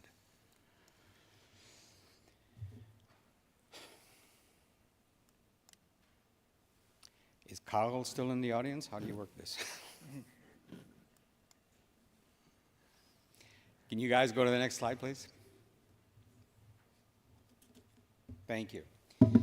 Takeaway 3, meaningful differentiation. We talked a lot about unmet needs, for example, aging gracefully, right? Understand those needs and work with the consumers to meet those needs. There's a whole untapped area of women's health. And scientific data, in my firm opinion, is an endorsement. It's not the birth of a brand. Because back in the old days, you remember those old RX and OTC days? You know, we made a molecule, right? And then we said, okay, we got this molecule. Now we're going to go to the regulatory department and figure out what classification it has. Then we're going to move to a claim. And then we're going to go to marketing. And, oh, by the way, then we better talk to the consumer. Okay? Now that whole paradigm has to be shifted around. Let's first talk to the consumer. Let's figure out what her unmet needs are, and then work back into figuring out what molecule we need. And finally, next slide, please. Simplicity is the ultimate sophistication. I mean, as we've talked many, many times, we make things far too complex. We confuse our customers, we confuse our consumers. I like the adage, are we throwing too much spaghetti on the wall and seeing what sticks? Okay? So, the core message at the end, simplicity, ties really nicely into our next speaker. Because there's one thing we've all proven the last couple of days, that we are exceptionally good at making simple things very complicated. Okay? So, help is on the way. Beverly Law is going to bring us back to what really matters with her talk. Clear, simple, confident, how clarity empowers consumer health and wellness choices. In other words, how do we actually cut through the clutter, reduce the noise, and make it easy for consumers to choose our brands instead of confusing them into doing nothing. Now, Beverly is the founder of All Creative and Salutis Consulting, which is essentially a team of very smart people you call when your brand messaging isn't working the way you hoped. She describes her work as spanning everything from palaces to pills and drinks to drugs, which sounds impressive and slightly mysterious. So I'll let her explain that part. And just so you know, there's more to her than branding and strategy and simplicity. Apparently, she's also an expert in crocheting. All right? So if your brand doesn't improve today after her speak, you can at least leave with a pair of woolly socks. On commission only. And I'm told she also runs a landscaping business on the side, okay, for anyone that's interested. But full disclosure, her husband seems to be doing most of the heavy lifting. So please join me in giving Beverly a warm welcome. Thanks, Ralph. Thank you. Thanks very much, everybody. Before I start, I'm going to put you guys on the spot because I'm actually going to physically demonstrate what you alluded to, Ralph, about the spaghetti. Are you any good at catching, you guys? Not at all. Well, now's your chance to try. Okay, here's one. Yes, well done. Well done. We give you a round of applause. Oh, you nearly let me down there, Ralph. Oh, not Ralph, sorry, Prav. Now, what if I give you a few more? Oh, didn't work, did it? A few more? I got it. No, nearly there, but it was a bit of a struggle. I'll give you two. Look, you can even pick up two, Ralph. So, I hope that visibly demonstrates what I'm going to talk about, which is about simplicity. Not being simple, but being more, using simplicity to help our consumers navigate this very complicated world that we all live in. And I have worked on a lot of things, from drinks to drugs and God knows what else. And this is the most complicated world I've ever worked in. Does this work, by the way? Because it wasn't working for you. Oh, it is working. It is working. You talked about simplicity, and there's lots of famous quotes about simplicity. Less is more is probably one of the most famous ones. But I really like this one. The fewer the words, the greater the profit, from Archbishop Francois Fellon, I think in about 1860. Now, of course, he was meaning profit being, as he spoke to his congregation, the less he said, the more powerful his words would be, and that they would act on it. But actually, I want you to think about that word profit in the way that we all think of it, as in terms of the money, because we've undertaken, with my esteemed colleague, Dr. Smith, over the back there, from our Salutis practice, we've done a study, not a huge sample, only 150, across Germany, the UK, and Spain. Sorry, my mouth's, I need some sweets, my mouth's driving up already. To just understand what it is about the way we communicate that is potentially preventing us from selling that science implicitly to them.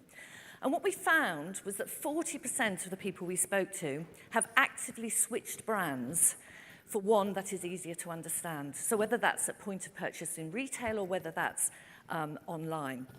That's 40% of sales you're potentially missing out on. So simplicity is really important. What we also found was less than half know exactly often what they're buying, so there's disappointment sometimes when they get home, which isn't going to help the efficacy of that product if they don't believe in it. We all know the power of belief in treatments. 2 in 3 feel uninformed or unconfident, and 1 in 3 say packaging or advertising is simply not clear. So there's clearly a lot more we can do, and we've seen some brands over the last 2 days that are already communicating much more simply, but there's obviously a long way still to go. Now, when I talk about simplicity, I don't mean just being simple and dumbing it down to the lowest common denominator. I'm talking about what I might call charged simplicity. Simplicity that has a bit of tension, a bit of power, a bit of grit. And the story I always use is about Heinz. So Jay Heinz, when he first, however many hundreds of years ago, started to establish his range of products, was looking for a strapline that could communicate effectively about his wonderful range of quality products. And he'd seen a shop sign for shoes, and it said, "Come inside, 21 shoes available for you to choose from." And he thought, well, that's interesting. 21 is an interesting number. So he stole the idea. There's no new ideas in the world ever. But he picked 57. He had way more than 57 products. But he picked 57 because it had some tension in it. It was actually his favorite, his wife and his favorite numbers combined. 57, it's a bit odd, it's a bit interesting. It's not could have said 50, could have said 60, but 57. And 57 varieties has stuck ever since. So you've got to have a little bit of grit in that simple and simplicity message. And why is this important? Well, I think as has been alluded to in some of the presentations, our world is not just the consumer health world and the competitors that we know. Our world is much broader than that. It's whatever our consumers' frame of reference is. And it can be in FMCG, it can be down the beauty aisles, it can be all over. And FMCG are really good at simplicity. They've learned to strip things back and only talk about what's important. I mean, this is a huge extreme with Kellogg's. I mean, they've taken everything off the pack.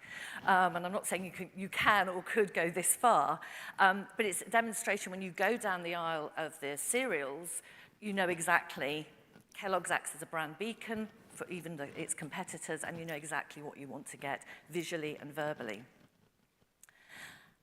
And it's important because everybody's playing your game now. Pucker teas, I mean, I was intrigued by this, self-care in a cup. Now, I thought self-care was I thought the consumer healthcare business had owned that phrase. I know it's in at least 2 straplines of some of the big manufacturers, but Pucker teas are doing it.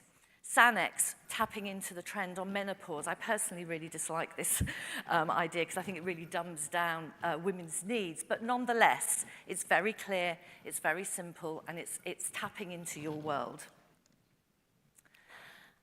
So, the single biggest factor we found to aid shoppers is simple language, simpler language, something that they can really understand. And I think it was interesting, I can't remember your name, I do apologize, but it was Carol, wasn't it, who was talking about the Poles and no fluff, don't overcomplicate. Well, I think actually that's relevant for most people, not just the Polish. And this has also been linked to a Harvard study, Decision Simplicity. Brands which drown people information, push consumers away rather than draw them in. Simplifying information makes them more likely to buy and recommend. So it's something we all need to take seriously. And also because there's lots of new entrants coming into our world, faster businesses, younger businesses, growing businesses. This is in the whole world of longevity, nutritional longevity. AG1, a rebrand of AG Greens, now a $700 million brand. It's become the sort of benchmark for this world of supplements. Very simple, comprehensive and convenient daily nutrition. That's all I need to know, really, isn't it? So, it's not just necessarily about the claims.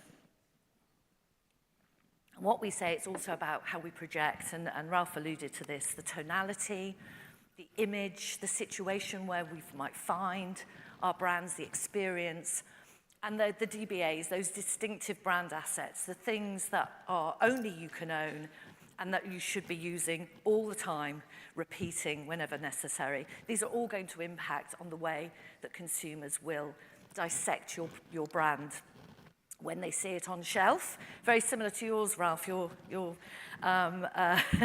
fixture shot. And we're doing a lot of work in VMS. This is in Germany, here in Germany.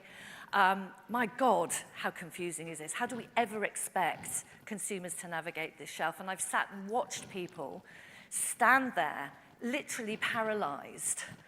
They can't even find their brand that they love, let alone the product within that segment. And then there's a lot of regret because they might pick up the wrong thing. We know that they pick up the wrong thing, or they just give up. And what we also know is if there's too much choice, it's the paradox of choice. If there's too much choice, people will just walk away. They'll turn to something else, or they won't bother.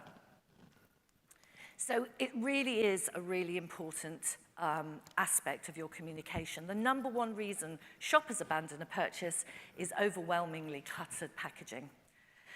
Now, I can hear you all saying, yes, but we're in the consumer healthcare business and we've got regulatory and we've got medical departments and we can only say this and we can only say that.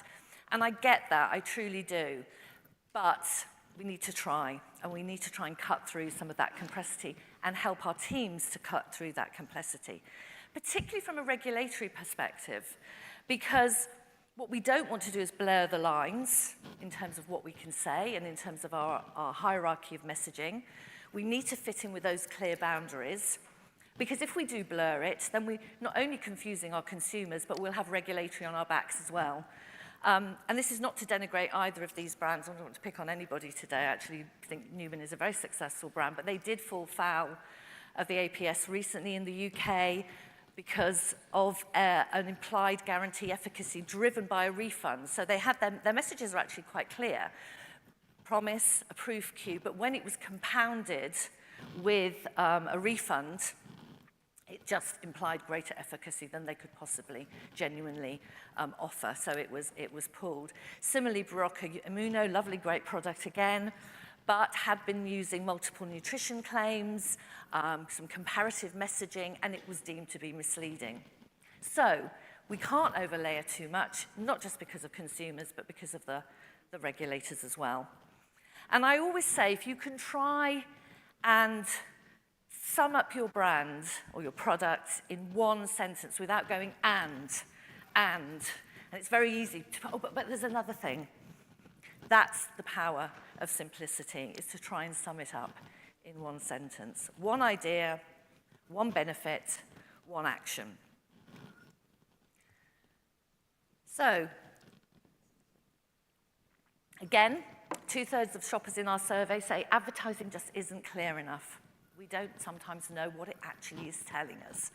Once you've got through the layers of what the product name is, which are often very complicated in our world, once you've got across what the ingredient is, which most consumers don't really care about anyway, once you've got across what the benefit is, whatever other promotion that you might then be advertising. It's new, it's fast, it's whatever it is.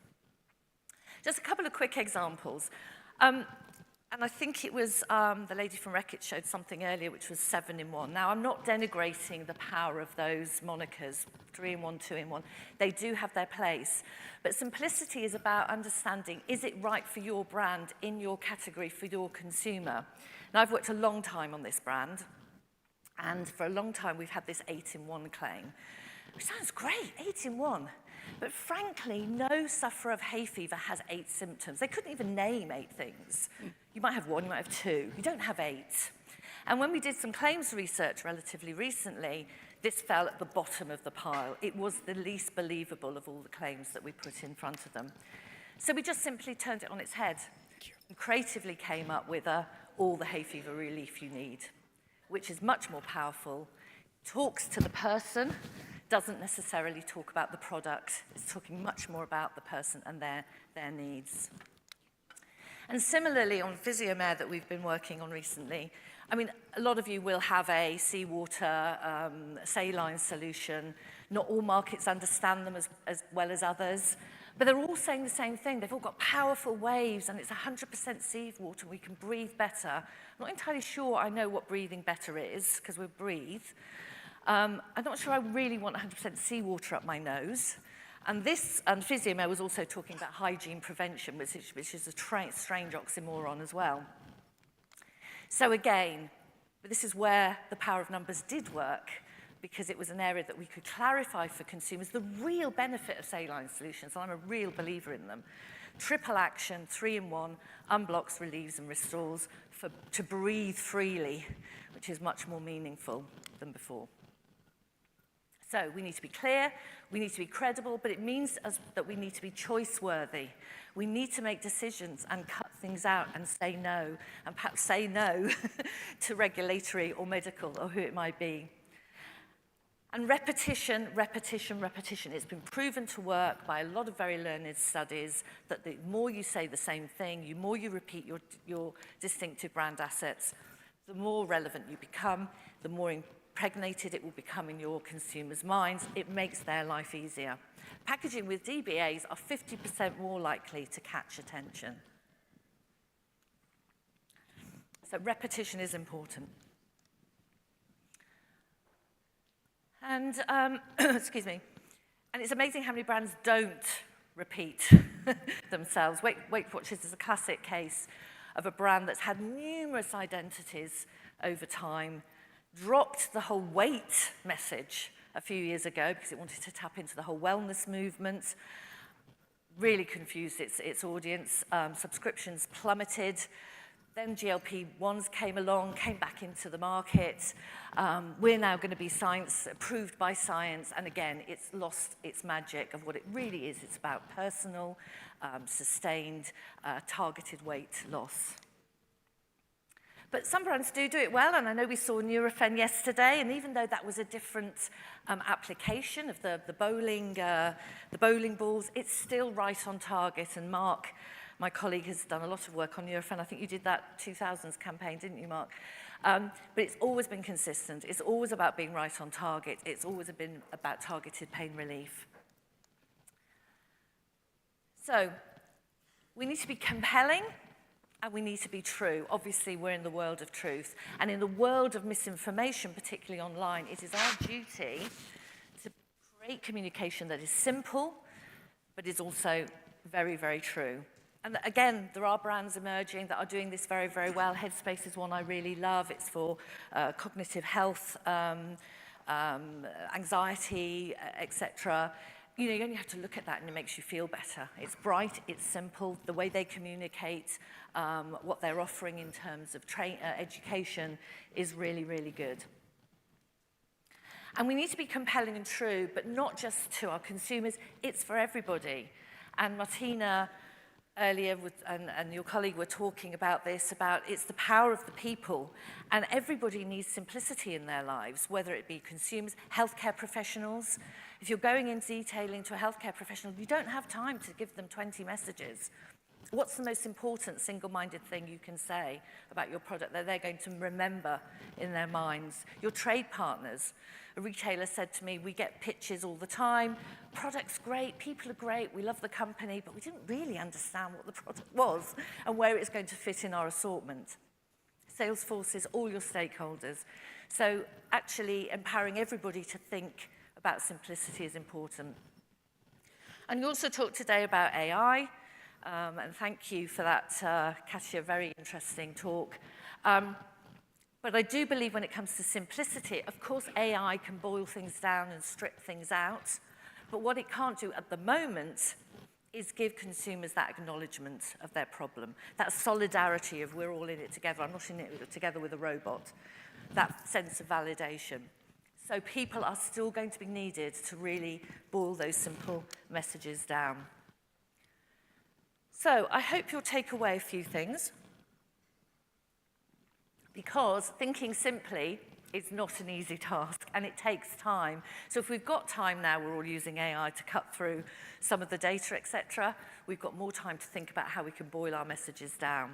So do you know what you need to know in terms of what is it that your consumers are really going to need to relate to your product or your brand? Can you reinterrogate your data and be more choiceful?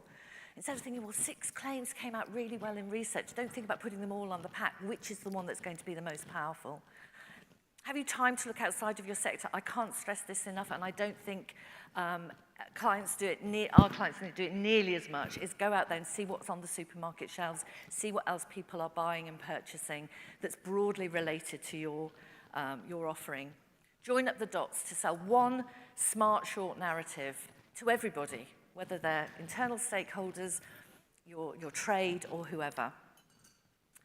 And have a simpler thinking mindset. And this is the hardest thing in your world, because you have got layers and layers of people in different departments with different mindsets. And encouraging a simpler thinking mindset is probably the biggest challenge. Simplicity is not just a nice to have. I believe it's a real strategic choice. You make things simpler, you sell more product. So I'm just going to leave you all with one last thing, but I hope that's helped you just think a bit more differently about maybe the way you communicate and the way you may communicate with your stakeholders. I'm just going to play you one little thing, because unfortunately, the world of digital and social do things really simply. They do it so simply. They cheat, they lie, they give you misinformation. And this has been doing the rounds. I don't know whether everybody's seen it. It was actually pulled from TikTok recently. It was driving you to a VMS range, an online e-commerce site, I think. But this is what we're up against, because this is really compelling. It's very simple, but it's not at all true. I'll just play a snippet. Top 10 supplements that will transform your sound. body in 30 days. Stop ignoring what actually works and pay attention.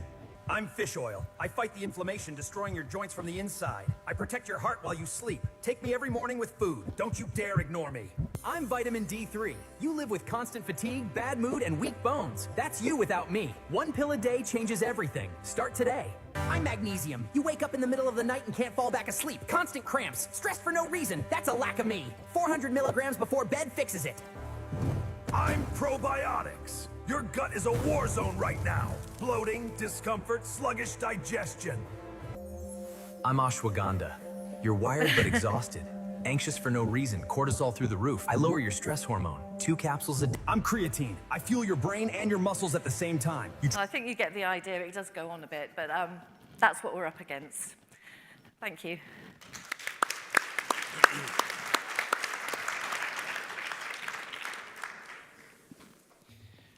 Thanks very much, Beverly. Well done. Well done. Now I'd like to move to our second speaker, Martin Schwartz, which, as you can hear, is clearly a very traditional Irish name. Martin started his career at BCG Consulting, and at some point came to the very reasonable conclusion that 3 hours of sleep a night might not be the secret to a long and happy life. So he did what many of us have probably thought about, but very few actually do. He left. And after heading up a variety of CHC multinationals in Germany, he founded OTC Cube and Sartikong in Austria, focusing on everything e-pharmacy. Okay? So, if you've ever wanted to understand anything about e-pharmacies but were afraid to ask, Martin's your man. And because that wasn't enough, he's also now helping companies to figure out how AI can either accelerate or completely confuse their consumer healthcare business. So he will speak today about meeting the new expectations from products to holistic health experiences. And just to give you a sense of his energy level outside of work, Martin is a mountain guy. Okay? You would expect that from an Austrian, I imagine. And he's an avid biker, which in his case means he cycles up a mountain as far as humanly possible. He parks his bike and hikes the rest up to the summit. And all of this before lunch. All right? So please join me in welcoming Martin to the stage.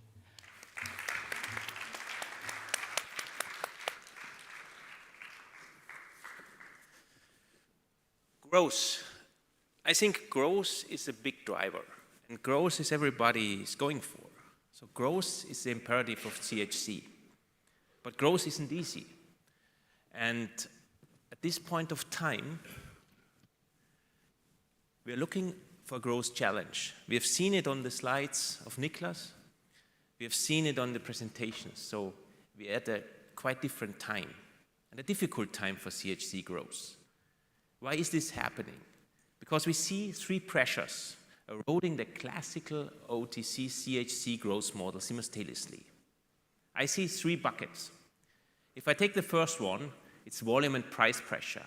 I think I don't have to talk about a lot because everybody feels it. We see this classical model with price going up, volume growth, and line extensions. It's really not working that well anymore. All three levels are under pressure. We see a lot of pressure also from private label, especially in Germany.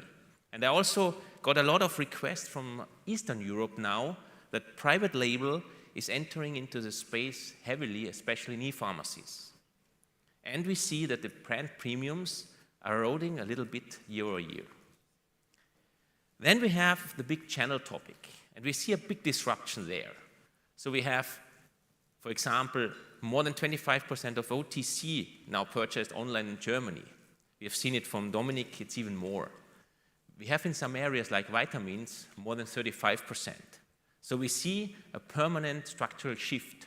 And this shift is something which will increase in future. And we have also consolidation on the online pharmacy platforms, which are also increasing the pressure on the players. Amazon is growing, and we see also direct-to-consumer companies with strong growth and more importance in the market. And then, last but not least, we see a new competitive frame. And this is no longer the decision if I take the product or no product. It's a decision of taking the brand, my brand, or I'm taking a cheap alternative plus a better experience. So we get this topic of experience much more into the center. And the consumer arrives much more informed and wants to get the experience. Having said this, I remember some times ago, some years, when I was doing my PhD and I was sitting in Barcelona and I was researching in Alta Vista. And there was just one page, no nice picture, There were no reviews on that, but it was the same product. It was paracetamol. If I now go to today's world, and we are talking to ChatGPT, as most of people do, and I ask that, what is helping me? I get a clear recommendation of a brand. And in these 27 years, a lot of things happened, but we basically talk about the same molecules, but we're talking about total different experiences. But what is the modern CHC consumer actually expecting? Let's dig into that. Before we starting into this, I would see 4 shifts. And these shifts are making product-only CHC strategy really obsolete. First, the consumer is getting from passive to active. I think everybody agrees on that, and I think a lot of speakers yesterday talked about this. Maybe some data, 46% of the German consumers are really tracking health with their smartwatches or other medical devices. I discussed, I think, on the first evening with 2 colleagues, and both showed me how well they slept this day. So it's quite impressive that this data makes it to a normal discussion, and it will make it much further. So the consumer arrives already much more informed, and he wants to make use of all the data he has. Second, we see this move, and I think it was well prepared and well presented yesterday twice. We're coming from treatment to prevention and to self-optimization. So more than 60% of the consumers really want to proactively managing their health. And this is really a big change. Third, years ago, it was a product you bought. Now you want to buy an outcome.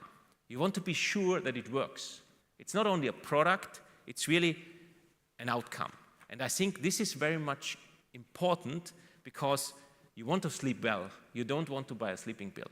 And that's what really counts. And the outcome is very, very important. Fourth topic and the fourth shift I wanted to talk about is the channel experience. Years ago, it was quite easy to find the right channel. Now it's really about talking about a lot of channels. And we see customer journeys which are really crazy, moving 4 or 5 channels in one day or even in half an hour. So one example here is you have a discovery in TikTok, you check the price in Amazon, you do a background check in some AI, and then you buy it in the e-pharmacy. This is really difficult to track, and it's all in one session. This is tough for us, but we have to find the right solution to get the customer the experience they want. And the first one I want to talk about is AI search. And I believe AI search is a new front door, because if you don't appear there, you don't get the first access. How is this working? For example, I come down the mountain and I feel, okay, I've done too much today. I want to do something against these strange feelings there, and I look for magnesium. And if I write into ChatGPT, what should I do? I get really interesting results. For example, it says to me, Martin, I prefer this salt in magnesium because it works better for you in your age group. Then it says, you can buy this in the pharmacy, which is 280 meters away of you, or you can go to Rossmann and to get a cheaper magnesium there. And this is really a tough advice. It's not buying at the moment, but it's really giving me advice. And so, if you're not present in this first ChatGPT conversation, it's really difficult for you to get the customer back afterwards, because maybe he has already taken his decision. So, AI returns typically one answer, and not a lot of links.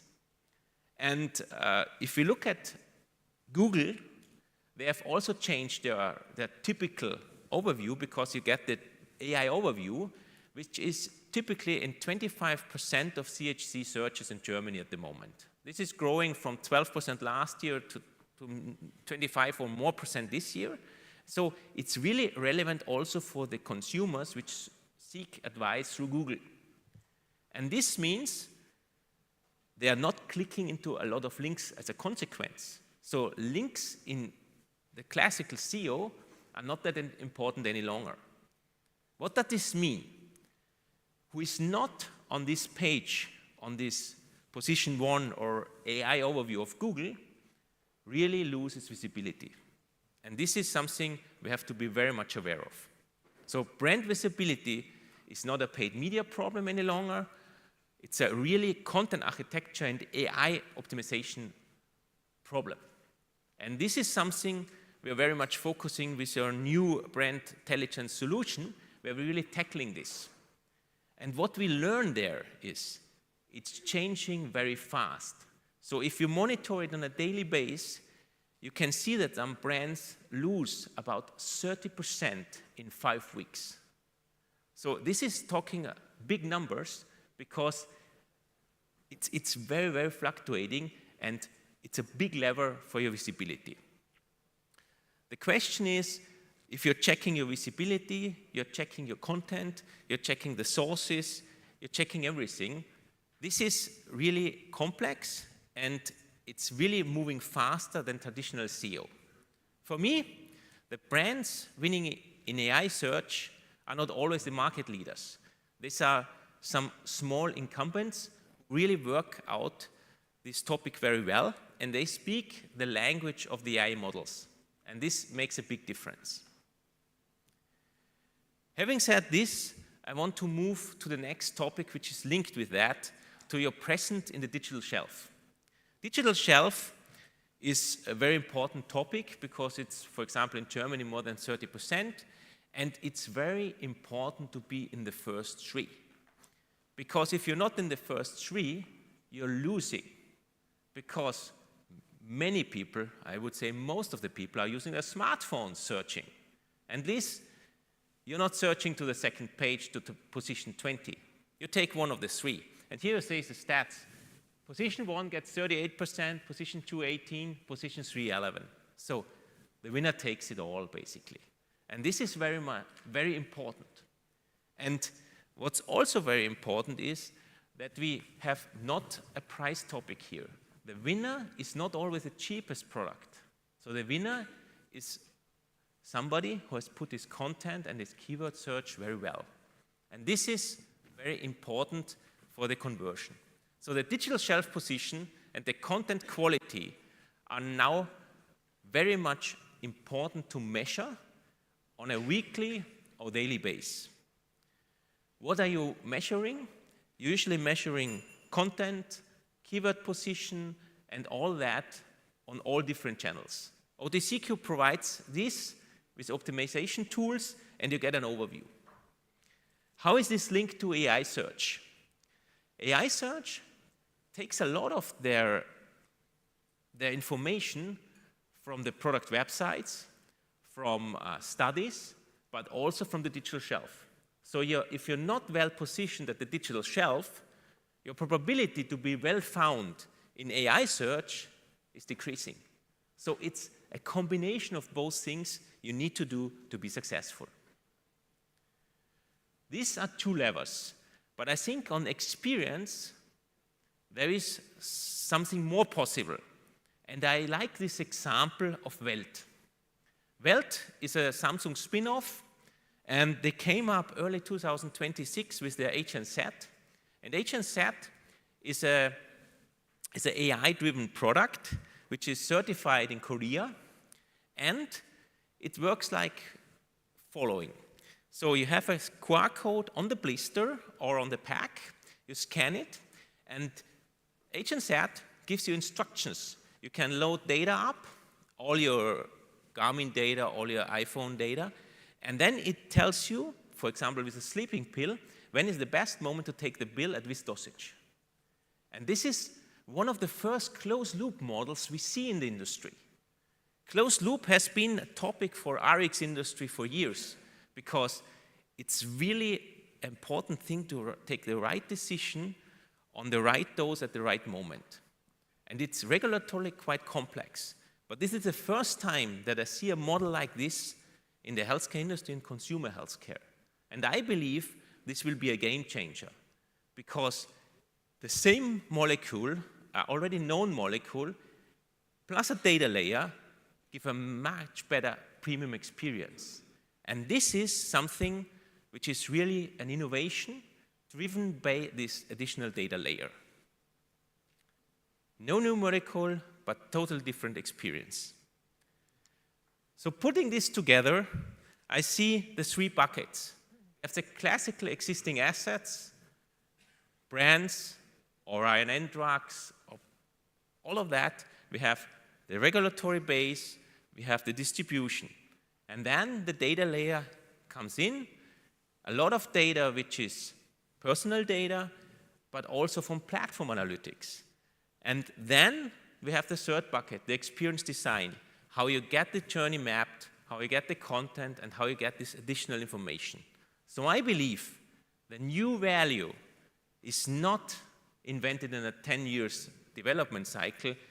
It's available much earlier if you're combining your existing assets with data layer and a new experience design, and you have a much better experience for the customer, and this could give you a premium.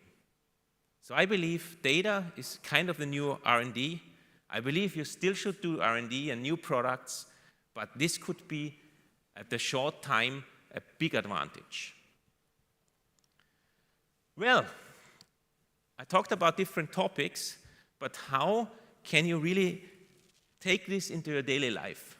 Because for me, sitting on your side, it was always a question, how can I make this reality? And how can I really implement this on a daily basis? I would say there are 3 levers. First lever is I would map the consumer journey, not products or channels. This is nothing new. You say, we have done that already. But I think the difference is do it with data. And the journey looks a little bit different for your products if you take all the e-commerce and other topics into account. And I prefer a quite clear dashboard here. So for example, we see here, we have Google SEO and AI search in the discovery area. So we believe that both channels are very important to get this really well measured. And for example, I give you an example. For Google, you have an organic rank that you're targeting. You monitor, I'm there or not, and then you take your measures. More importantly, for AI search, you see, for example, I am the category leader in brick-and-mortar pharmacies. Do I have the same position on online, or do I have a big gap there? And this is something I have to measure. On the content, e-pharmacy content and product content, I also have clear KPIs where I see where I am. And this is something you should do not on a yearly basis. This is something customers do on a weekly basis at least. Some do at a daily basis. But this brings you a big advantage because you have really data all across the channel. And this gives you the base for the right decision. We also have data on conversion, part in our tools, but a lot from external data. And it's also important to have some retention data in there. They are usually not in our database, but they could be filled in from other databases. But at the very end, it's an end-to-end journey which helps you really to make the right decisions. So I say the journey exists, the data exists, and the only question for me is if you see the implications and the possibilities and the chances for your competitor. First lever. Second lever, the digital shelf brand infrastructure. This is something which is very important because it's feeding AI, but it's also giving the best information, hopefully in a simple way as Beverly put it out before, in the electronic shelf. And in my view, there are basically 3 topics. It's about content quality.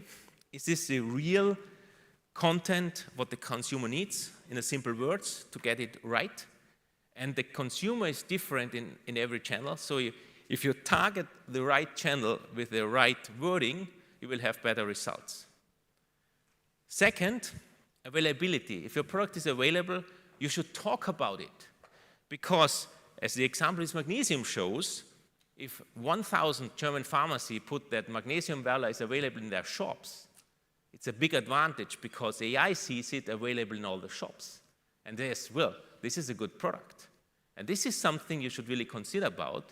And if you're not available in one of the big places like Shop Apotheke, Redcare in Germany, and Doc Morris, the AI will flag that, and this will not be your advantage.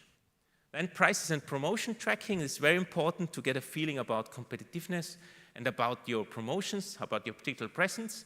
And then, and I very much love this, it's about competitive benchmarking. Who is gaining share, who is losing share, and why? Because the driver behind is at the very end the most important thing, because this is when you can tackle topics and when you can perform better than the competitors. So about keywords, content quality, ratings, you name it. A lot of data is available there. So for me, digital shelf is about being visible to the shopper, and this is something that is very important. Third lever, AI search. And I think we talked about that a little bit earlier. This is something which is growing incredibly.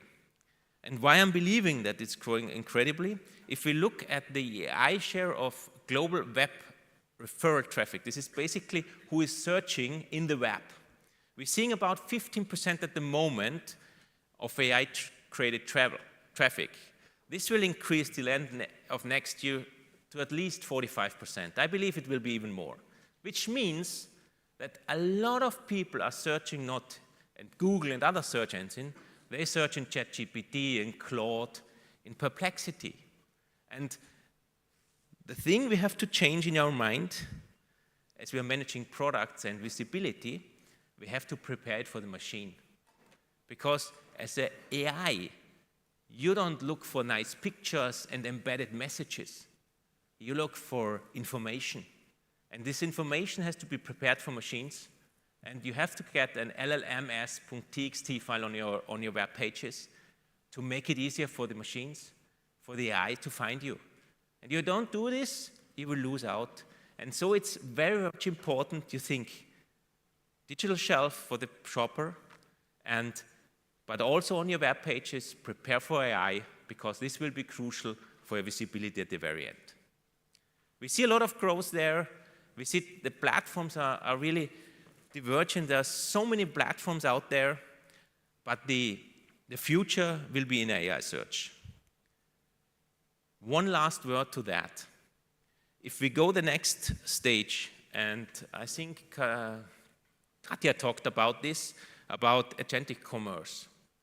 So we have this hold now for ChatGPT Instant Buy, but I'm absolutely sure that by end of this year, this will work. And so you will ask your AI servant or your AI friend for a solution for a sleeping problem or a solution for your stomach problem. And they will order the product directly. And this is something we have to prepare for. And if you don't do that, I think the brands who are really championing this area, they will get a significant market share. And don't be too sure that your brand heritage will help you to defend this share, because the AI is not a human, it's something different. And you have really to take that in mind. Well, I talked about a lot of topics. What could you do in the next 90 days? Because the world in AI is moving fast, as we heard from Katja before. So I would really map on consumer journey end-to-end with data, treat your digital shelf as brand infrastructure, and really start optimizing your AI search now. These are levers you can tackle fast and with not enormous effort, but you will see it will pay off.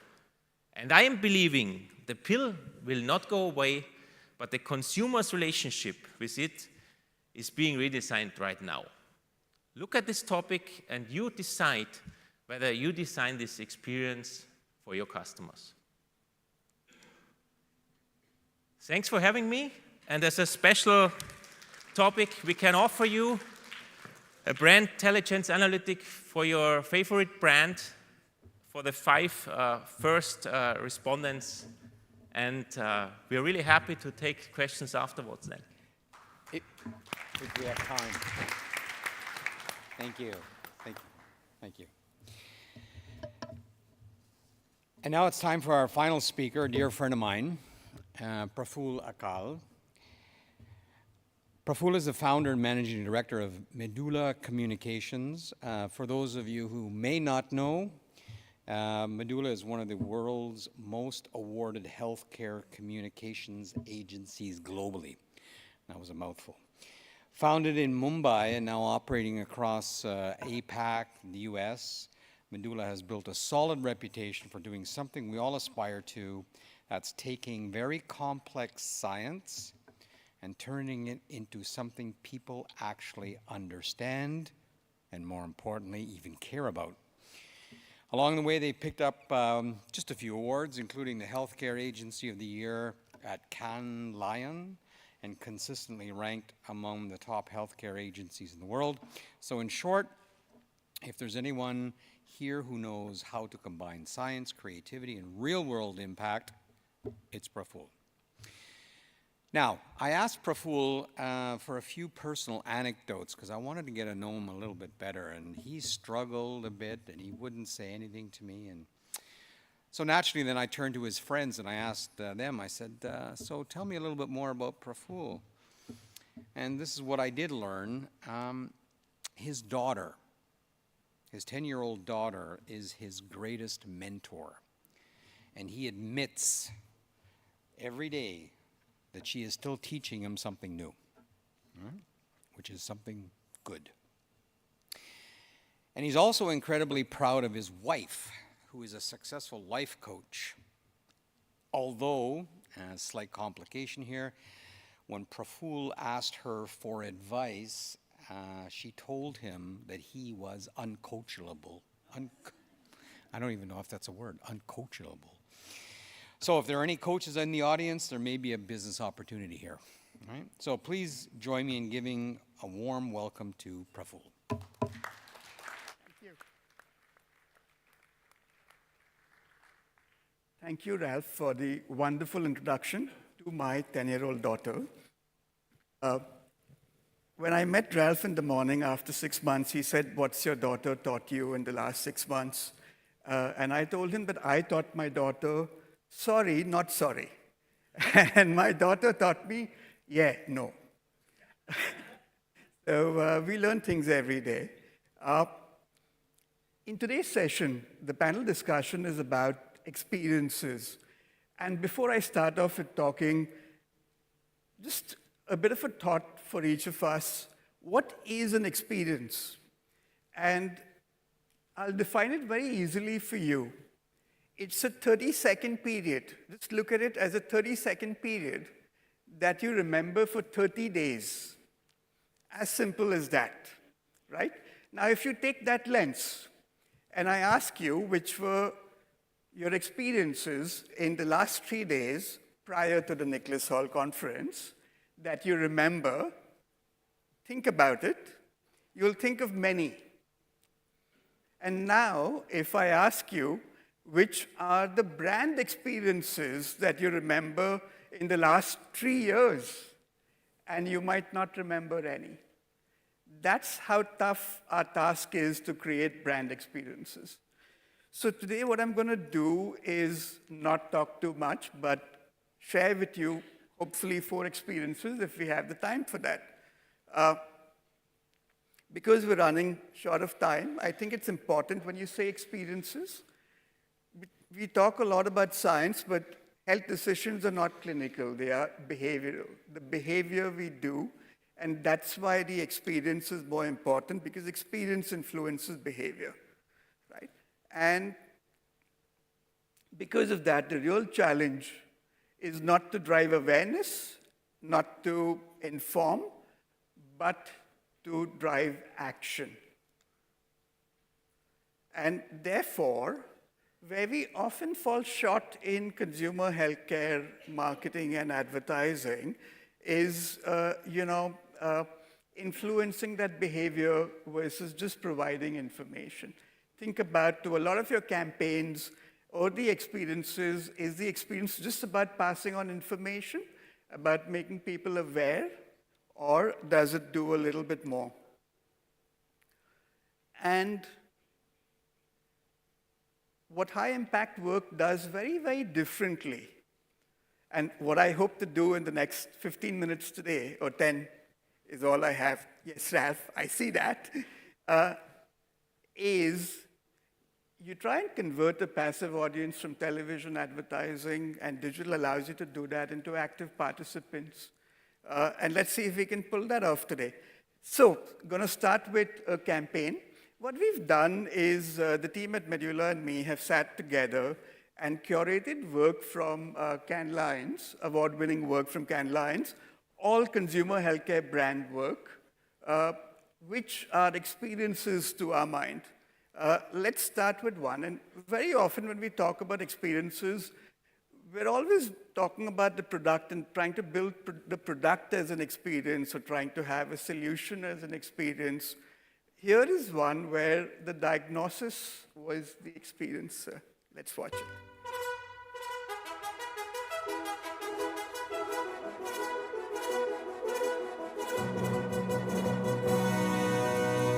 People avoid getting a hearing test for up to 10 years because it makes them feel old.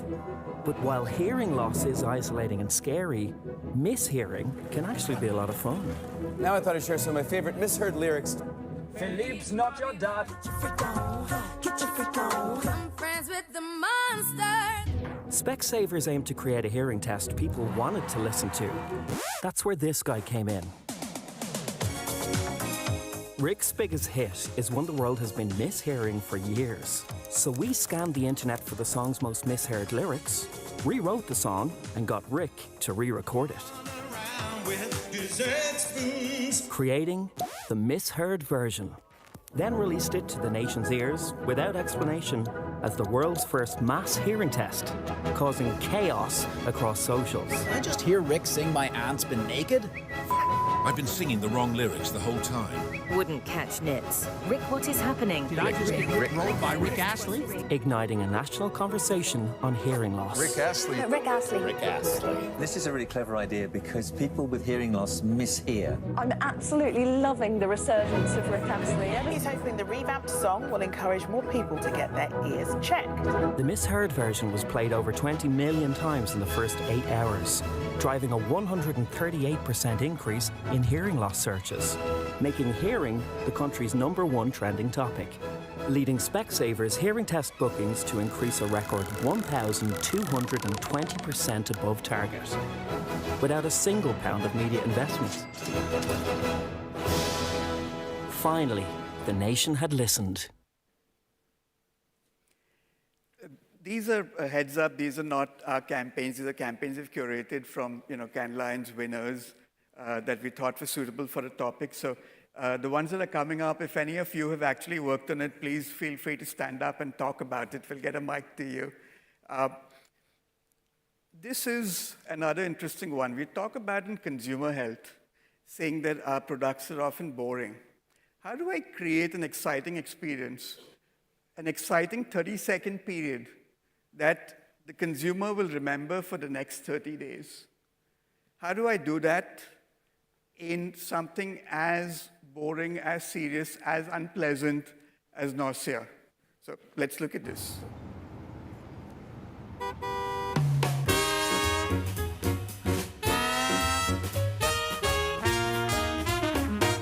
Dear Dramamine, I'm writing you on behalf of the barf bag community. We've noticed for a while that quality barf bags are getting harder to find. People rarely use them anymore, and they certainly don't appreciate them. Your product works well, but we wonder if it maybe works a little too well.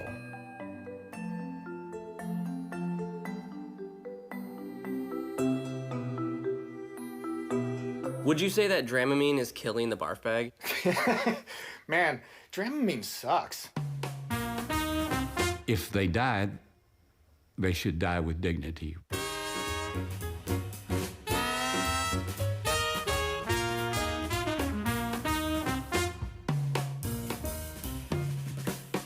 with jalapeno linguine. But it just comes out and it sprays all over Felipe. Right now, I've got about 7,500 different ones. Who has Dramamine been hurting for 75 years? Barf bag collectors. To collect something that no one else collects.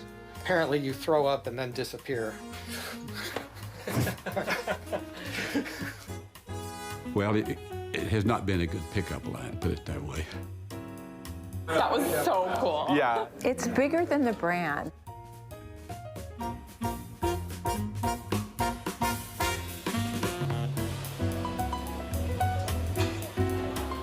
It's a great exhibition. This is fabulous. You never know what to expect when you enter into a barf museum.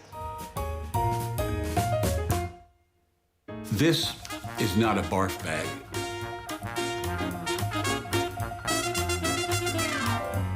Dramamine is celebrating its 75th anniversary. 75th anniversary of both Barf bags Dramamine with and a the new purpose. invention of the barf bag. Sickness drug says it's so effective. The last barf bag. Wow, that is weird.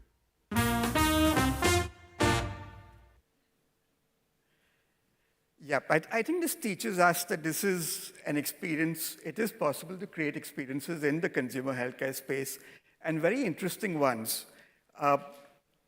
What I've also taken you all through is funny experiences, but an experience doesn't need to be funny. It could be serious, it could be very hardworking, as in the consumer healthcare space, and really make an impact on people's lives yet. So let me show you another campaign from Opella. If anyone's here that's kind of worked in this, I loved it, so I'm sharing it here. The dangerous air quality in the eastern part of the country. All that smoke is coming from wildfires in Canada. According to a recent study, allergy season is now 20 days longer than it used to be.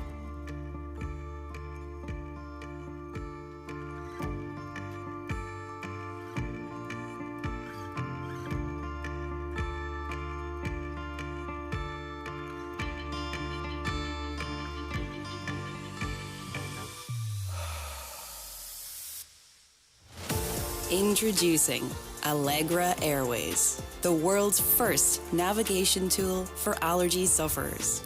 Allegra Airways helps you find real-time walking and cycling routes to your destination with less pollen and less air pollution.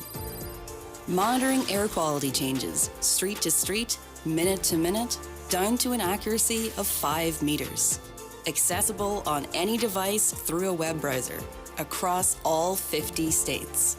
Partnering with Allegra, we were able to create our own climate intelligence algorithm that powers Allegra Airways. 7-layer multimodal approach. All these sources come together to give us a combined live air quality and pollen rating for a specific location, tracking 12 types of different pollen and 6 types of air pollutants in real time. We also integrated into the tool a dynamic coupon mechanism. If you're in an area with high levels of pollen, you get a bigger discount on Allegra. We've encouraged users to highlight where they experience low air quality. This can allow us to share the data with policymakers in order to build better infrastructure. Allegra Airways was launched in front of influential attendees at Climate Week New York and South by Southwest, with pedicabs that offered attendees rides to their next event on real-time routes with better air quality. A tool like Allegra Airways really empowers allergy patients, helping them navigate around allergy triggers by simply avoiding them as they go about their everyday lives. It maps out your day to avoid those big pollen areas and things you're allergic to. So if you're hiking or anything like that, why haven't we done this right now? Allegra Airways. I think we're very lucky in consumer health, and we don't always realize it, and hopefully these case studies demonstrate that. Because we are in such high involvement categories for consumers, it really impacts the lives of people. Yes, they might not think about what OTC brand am I using in the morning, but they do think about the problem that the brand solves. And that can be said for very, very few categories. So we're very lucky to work in high involvement categories where we can create experiences.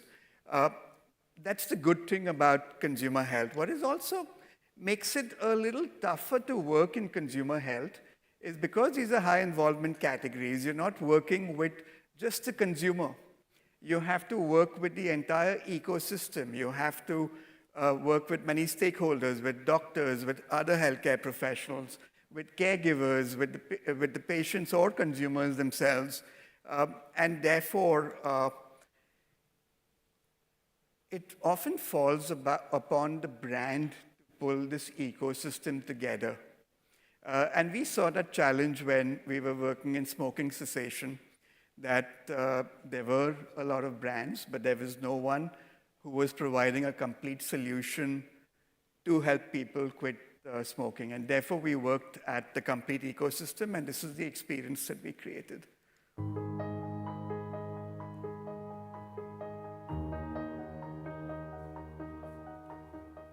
Quitting smoking isn't a decision. It is a journey.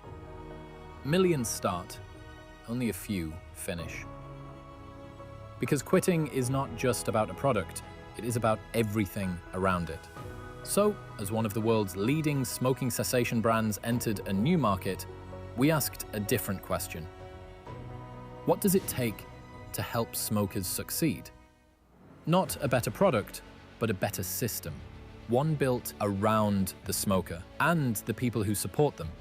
For healthcare professionals, we built a strong clinical backbone within everyday consultations, KOL-led advisory boards, market-specific practice guidelines, CME programs to drive capability building, 30-second interventions for primary care physicians.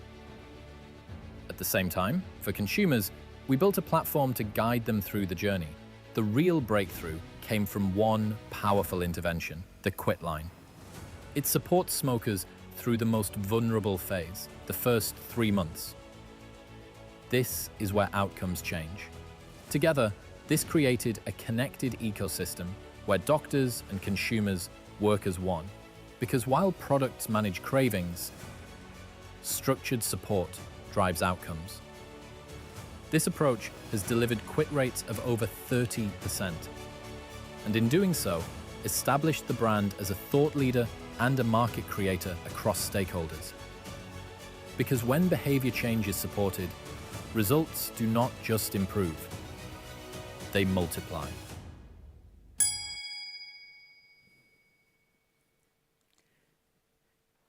Thank you. These were the campaigns I wanted to share with you, which are experiences in the consumer healthcare category, real work that's been done and created by some of us in this room. But as I end, I really want to end with, Ralph has been introducing each of us very kindly. And you need to know something about Ralph as we leave as well. And Ralph likes to kiss, which is keep it short and simple. And I hope I kept this presentation short and simple, Ralph. So over to you. Thank you. So thank you very much to all the speakers. Some very, very provocative insights around simplicity and AI and experiential consumer programs and campaigns. Well done. So one more round of applause for the speakers, please. Thank you. Now, we don't have a lot of time. Now, I've got a couple of prepared questions, but also, is there anyone in the audience that have any questions for any one of our three distinguished guests here? Anything that sticks out? Must be approaching Friday afternoon. Okay. Oh, there's somebody. Hello. Praful and Beverly, I think either of you can answer this. You showed a lot of examples of when a brand moves from heavily functional advertising to experiential or emotional advertising. Some of it is like the Dramamine thing is really hilarious. But is there a suggestion from your side that, when in a brand's life cycle, should they look at going a little over the top and start appealing a little bit more to the to the highly layered version of communicating to the consumers? Sure. So Personally, the way I look at it is that every piece of communication cannot just talk to people. It has to engage people. And if it doesn't, it's a useless piece of communication. We'll feel very good about it. In research, it'll score because in research, people are watching just that, and they've come all the way to watch that and give you feedback on that. And they'll come and they'll give you feedback. But in a real-world setting today, with the kind of clutter that we have, unless it engages, unless it triggers a thought in your head, it's just going to be bouncing off completely. So to me, every single piece of communication needs to do that. And therefore, today, what I tried to do is share work which is on diagnosis, share stuff which is commercial marketing, share stuff which is product enhancement. Absolutely, every stage of the life cycle of the brand can be enhanced with an experience and the right communication. Could I just add? There's a very good book called The Long and the Short of It, and you have to do both things. It's also how deep is your budget, of course, but you have to think about the long-term brand building, so getting those distinctive brand assets, getting that clear communication, being that consistent, and then building in your more tactical, newsworthy, viral moments that will build that experience. You need both ends of the spectrum. Thanks. That's lovely. Thank you. Thank you. Yeah, I'd just like to add also something about, and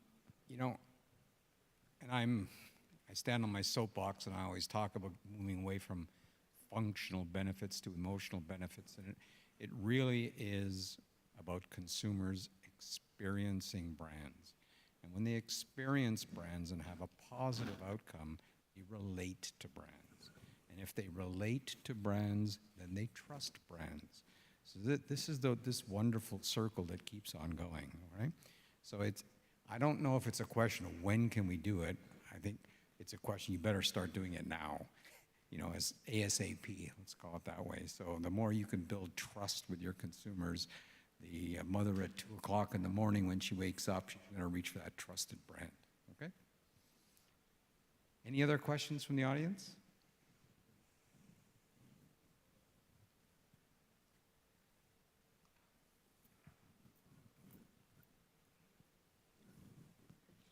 Thank you.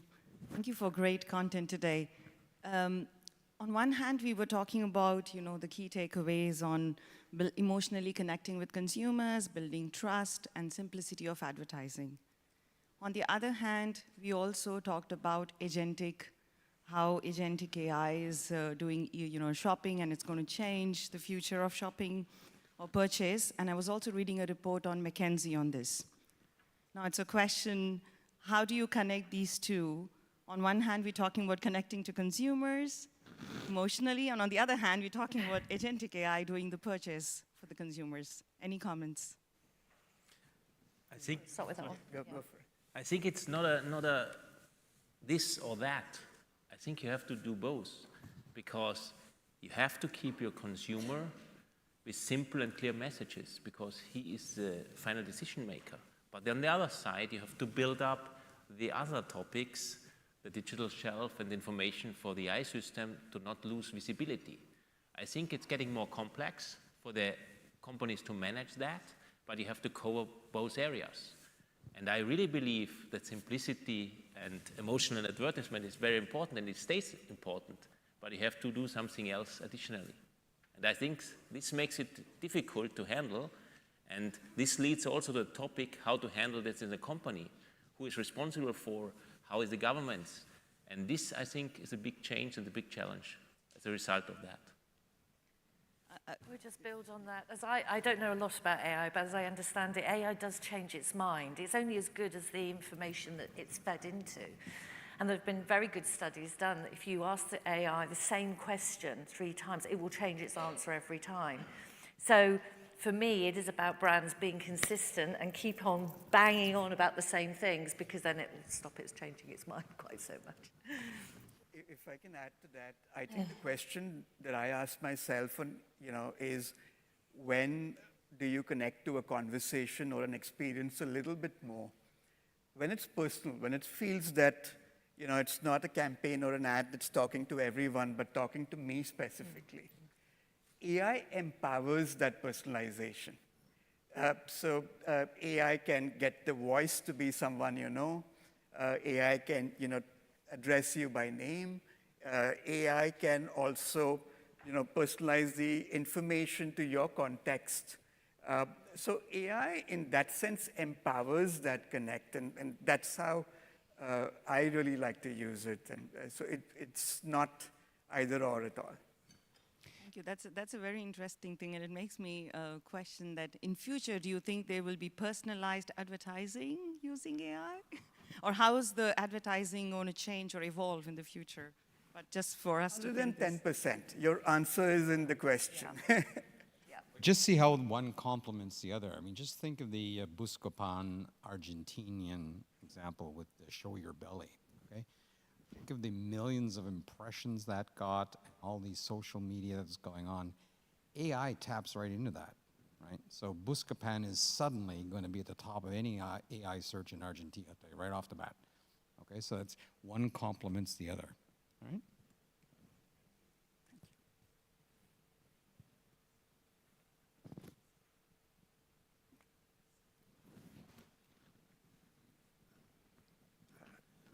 Thanks very much.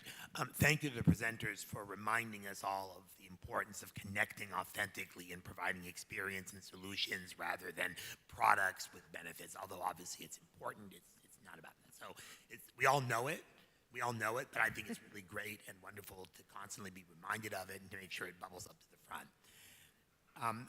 I want to ask now a more specific question about the smoking cessation, because for those of us who've been in the industry for a while and have seen smoking cessation from its earliest days until now, and I'm going to be a little bit contrarian here, every single company, the two big companies that work in this have been doing this research and the same kind of stuff that you showed, connecting authentically, understanding the drivers. It's not about cigarettes, it's about all the many things, and all the research that's done, and people have been talking about how do we really help the consumer to really achieve his or her goals. It's never been successful, and I still don't see it as being successful, because enormous amounts of money and investments have been made around all the things you showed, and nothing seems to work, which leads me to believe that if any other of our products had the success rate that Nicotinell or Nicorette had, they'd be off the market. Right? If you took a pain relief medication or an allergy medication and 10% of the patients who took them actually succeeded, you'd be thrown off the market. So it seems in this particular case for smoking cessation, the problem is not all those. The problem is we don't have a product that works.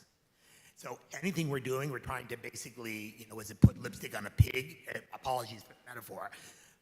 Rather than actually creating something that works and meets consumers' needs and connects with those consumers authentically. So that's just my opinion. Apologies to anyone on either of those two brands now, but that's kind of where I'm at. I've been offered the opportunity to work on those, and I've said no because I don't want to work on something that I know fundamentally deep down is really not a solution.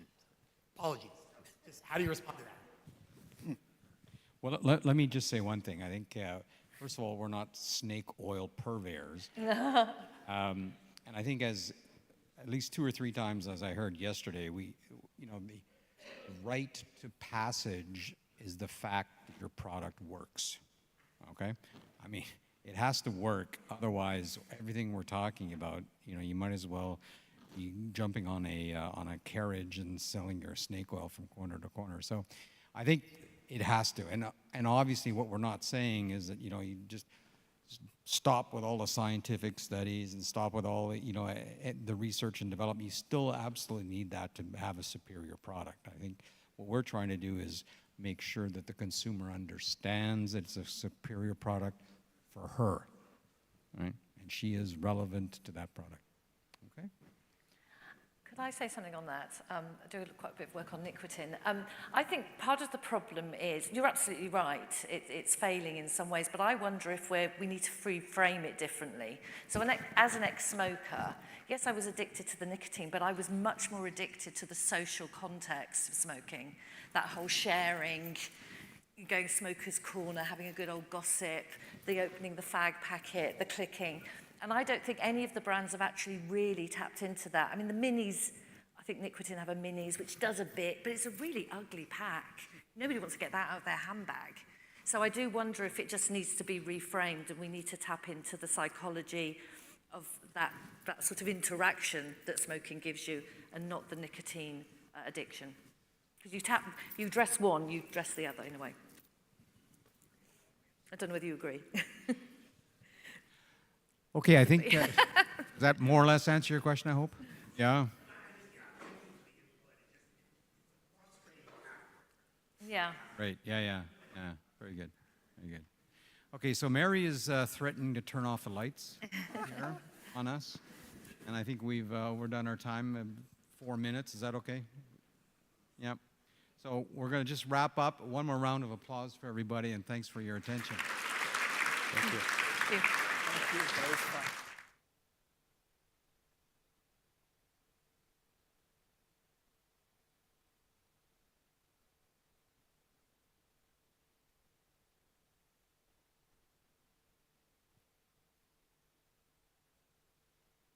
Well, there are a lot of candies here. Who was throwing candy? No, that wasn't a suggestion you tidy up. I know you're German, but you can leave it untidy. It's rather strange now because I have to close the conference, but we still haven't finished the conference. We have a workshop this afternoon. I'm leading part, Trevor Gore is leading the other part, and I hope most of you will stay for that because you've paid. And the total fee includes, for the first time ever, includes the workshop costs. So please get value for money and stay because there's some good things to go over. Now, in 15 minutes, I want to summarize, which is the hardest thing of all. So hard, I'm not going to try, but I'll say a few words about that. Secondly, the thanks, a few housekeeping notices, and then, very importantly, to tell you where we're going to be next year, where I hope we'll meet all of you. But first, where's Praful? Praful here? I'm so pleased that you came. First of all, because it was a great presentation, but secondly, because you really did defy the odds to get here, because I believe about 3 of your flights were cancelled, which is why we didn't do our video on Wednesday. But you're here, and I think you made such a great contribution. And you helped me to have a walk down memory lane, because every one of the case studies you referenced, I have a connection with some of that. Now, this isn't an ego trip, but it is very nice to look back after a long career. So, for example, you talked about Specsavers account. I don't know if you know, Praful, but Specsavers is headquartered on my island of Guernsey. It's the biggest employer. It's in about 12 different countries, and it is 2 retired opticians who sold their practice, came to Guernsey, got a bit bored, and set up what's now a multinational super powerhouse of eye care on our little island of Guernsey amongst 60,000 people. So that was a nice little shot in the arm. And then you talked about Dramamine, a brand when I had proper jobs, I ran, because it was one of the brands at Searle, along with Metamucil, all of which went to Procter & Gamble and in some instances have been sold on. So I just wish we'd had the bath bag idea when I was trying to get Dramamine into the big league. And then you showed us Allegra, and we've done some work with Appella and previously with Sanofi on Allegra. And in fact, amazingly, when they looked for a consultant to advise on Japan, they hired us, a British company. And but the reason I mention it is because Allegra, fexofenadine, is a reworking of a molecule from the Richardson Merrill company. It was a Merrill product called Teldane that became Seldane that became Teldane, and then with a slight change to the molecule became Allegra and has become a powerhouse. And then you mentioned NRT, and I know online we have Kenvue and the Nicorette group, and they've done a fantastic job.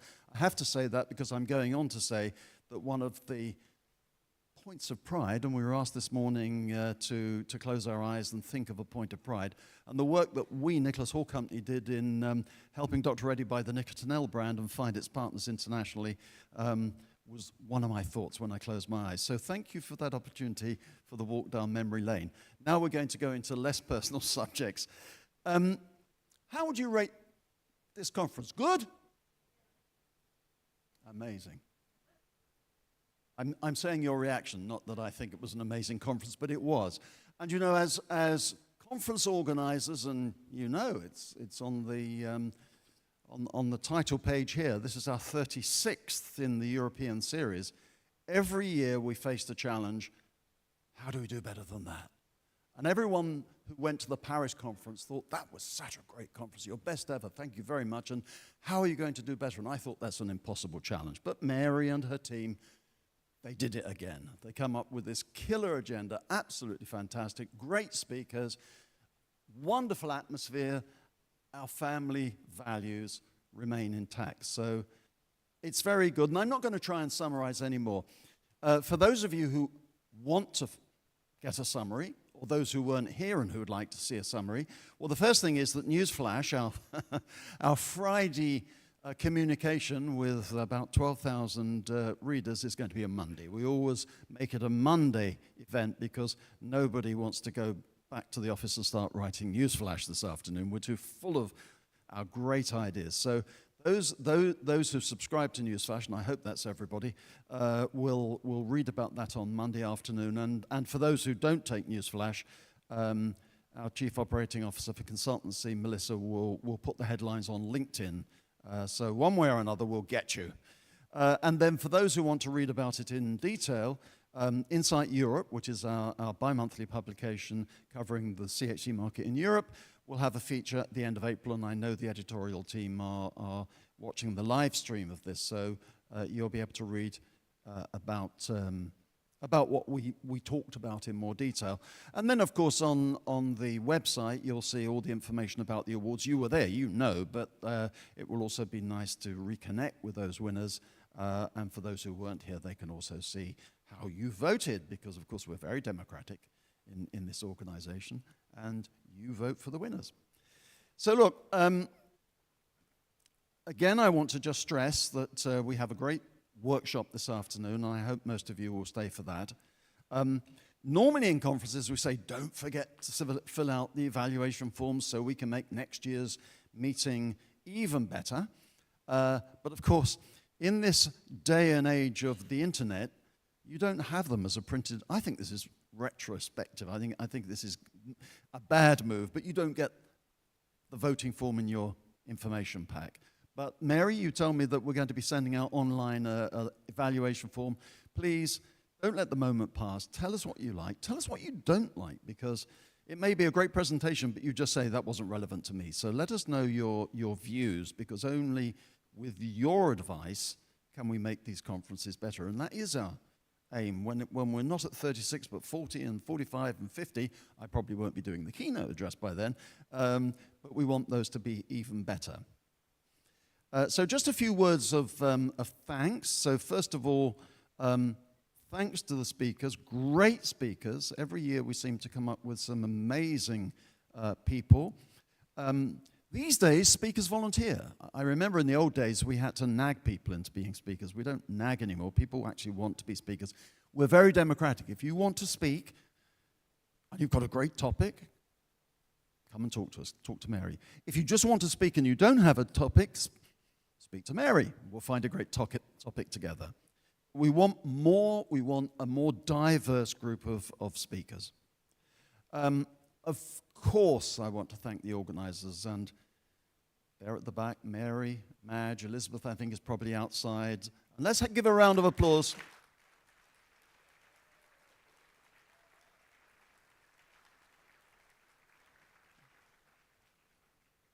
The great thing about these three particular people is that they're all Filipinos, which means that the smiles never leave their face. Even when I tell them the bad news, they continue to smile and say, yes, boss, we can do it. Not that I often tell you bad news, Mary. They are fantastic. And I'd also, in the same breath, thank Philomena, who used to run the events department, who's still a very important presence, who circulates, our ambassador at large, Philomena Pede. And the quiet, Victoria, who keeps me in line, because without Victoria, nothing would happen in my life. So Victoria, personal thanks to you.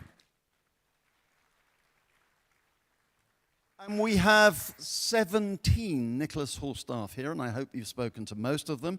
Of course, we also have many of our 22 network partners here. So we're well represented as a company. It's all part of our idea on family values. Then, of course, there were the chairs. I get told off a lot by my work colleagues if I call them chairmen. I'm not allowed to do that. So our chairs. But let me digress and say that Nina and I have a little bit of banter on this. And one conference says, will the chair need a table? And I couldn't stop laughing for about half an hour after that. But anyway, our chairs were Marta, Nina, Liz, who runs our North American operation, who's here. Great to see you in person. Lovely. You've been with us 25 years, and I really look forward to you coming over to see us. Robert, who's probably off looking at his baby photographs, and Ralph.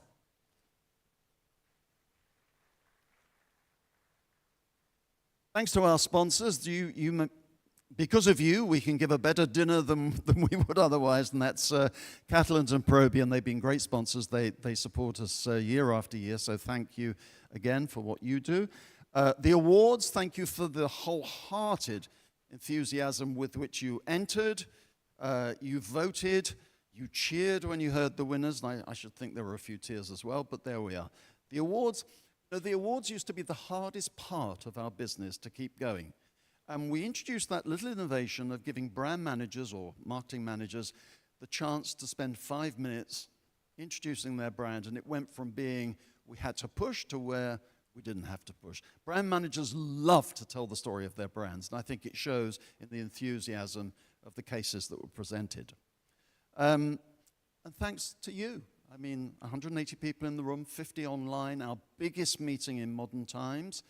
Bigger, I believe, than the ASGP last year in terms of number of participants.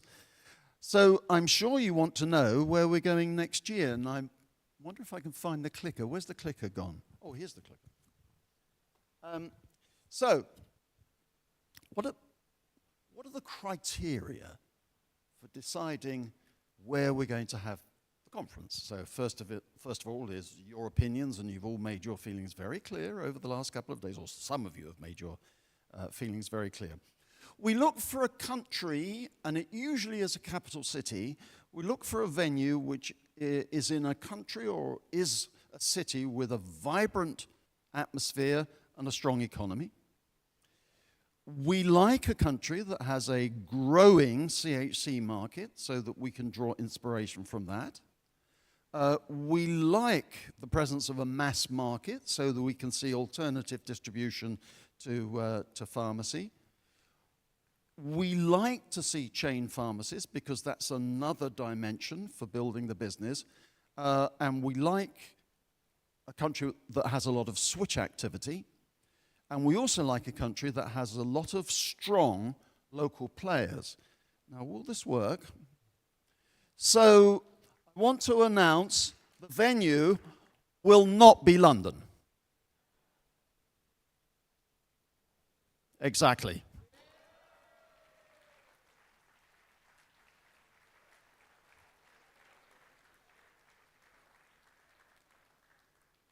And I was finally persuaded. London had been chosen, by the way. I was beginning to have second thoughts 2 days ago and yesterday, but what really convinced me was the presentation by Ola and Carol.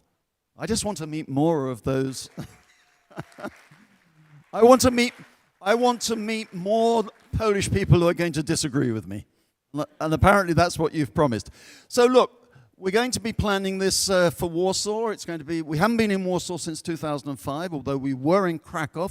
Wonderful, wonderful city. The hotel hadn't really been finished, unfortunately. Those of you who joined us in 2016 will remember having to stick newspaper up on the windows because the hotel had just opened, and nobody amongst the staff knew where anywhere was, but there we are.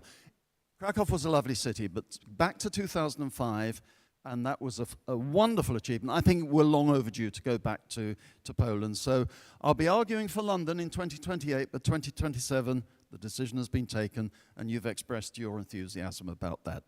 So look, on that happy note where we can agree on very important things, even if we disagree on some of the tactics in the market, let's go and have our networking lunch. Still a few people want to meet a few other people, and can you, as many as possible, come back at 2 o'clock, where I'll be with a very, very strong team. I'll be leading the discussion, the first part of the workshop, where we're going to be talking about innovation and sources of innovation. Where do you get the innovative products from? And I'll be joined by Nina, by Jennifer Cooper, by Leandro Gaspar, and by Pat O'Leary. It's a great group of people, and I'm going to involve the audience more than we have in the last 2 days. You've been actually a very, very nice crowd, but you've been quite quiet, relatively few questions. I'm going to push you a bit harder this afternoon. Please come back at 2 o'clock. Thank you very much.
So, ladies and gentlemen, boys and girls of all ages, can I ask a favor? As this is a workshop, could I ask everybody to move in to the middle? Because this looks very thin, and the people who are here, I'd like to have you much closer, because this is going to be a workshop. We're not doing breakout sessions, but we are going to be asking for the audience to be very participative.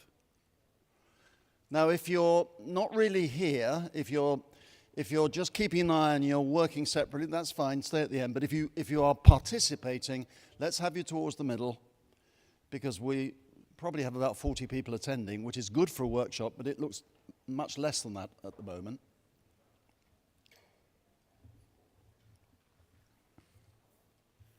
So what we're going to do this afternoon is look at two things: innovation and sources of innovation. So the first part will be very much, what are the big trends? We've stated some of them in the main conference, but we're going to go into more detail and present some new material. And then that will be Nina and myself doing that. And then Pat O'Leary, who's come all the way from Buffalo to join us. That's Buffalo in New York State. Going to give us a semi-amusing, semi-serious view of the United States market, a 10 to 15 minute presentation.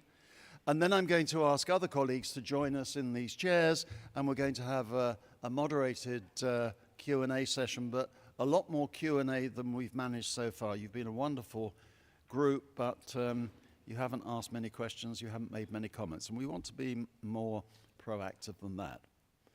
So, Nina, if I can ask you to come up here, and can we find a hand mic for, or have you got a neck mic? You've got a neck mic, right. Because Nina is going to present some of the slides, I'm going to present some of the slides. The difference is that in the earlier part of this conference, we asked you to save your questions to the end. Here, I'd really like you just to chip in. If there's something you don't understand, you disagree with, you've got your own information on, tell us, and we'll have roving mics. That's right, Madge, we've got roving mics. We've got the roving Madge with a mic. So, this part of the workshop is timed for 1.5 hours, after which my esteemed friend Trevor Gore is going to talk about best practice and other related topics to that. And then we aim to finish, I think, around about 4:30, 5 o'clock. What time are you? You said your session would be at about an hour, Trevor. Thereabouts. Depends on the audience, and it depends how many new jokes Trevor thinks up. No. Right. So let's understand, in terms of innovation, was 2025 a year of great innovation, a medium amount of innovation, or not much? So, in fact, in terms of the number of new products launched, and we'll have a look at that in a moment, this continued a 3-year trend of where the emphasis was on quality, better new products, rather than quantity, the number of new products. And probiotics, and we have a number of companies here who are very interested in the probiotic space, which had been actually very dynamic in the pandemic in terms of products being launched, but not in terms of sales. The market for probiotics during the pandemic was quite static, but the growth is coming back, and certainly there continues to be a significant number of products being launched.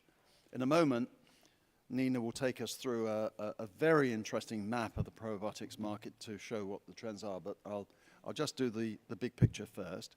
So, as we say here, probiotics remains the most vibrant part of the market. 300 plus new entries in the market in 2025 from our tracker product. A lot of that is in USA, which had 74 entries, but 71 from Europe as well.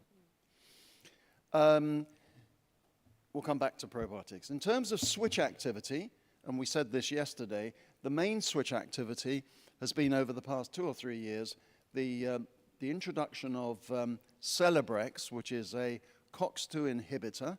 What that means is that the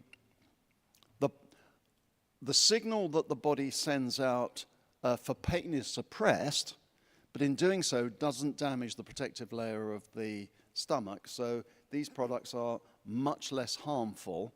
So in theory, just as they've been an important part of the prescription market, in theory, they will be an important part of the consumer market. The difficulty is that the company that's doing the pioneering work is not really an OTC company anymore, and that's Viatris, which was the old brands of Pfizer put together with the old brands of Upjohn into Viatris. And it's a great business, but it's not really an OTC business. And they sold off the European OTC brands. We, in fact, were the lead consultants on the sell side on that. So although this has been a regulatory win, the fact is that commercially it hasn't been terribly successful. Sales are about $2 million. So that's, by any standards, a disappointment for such a state-of-the-art product.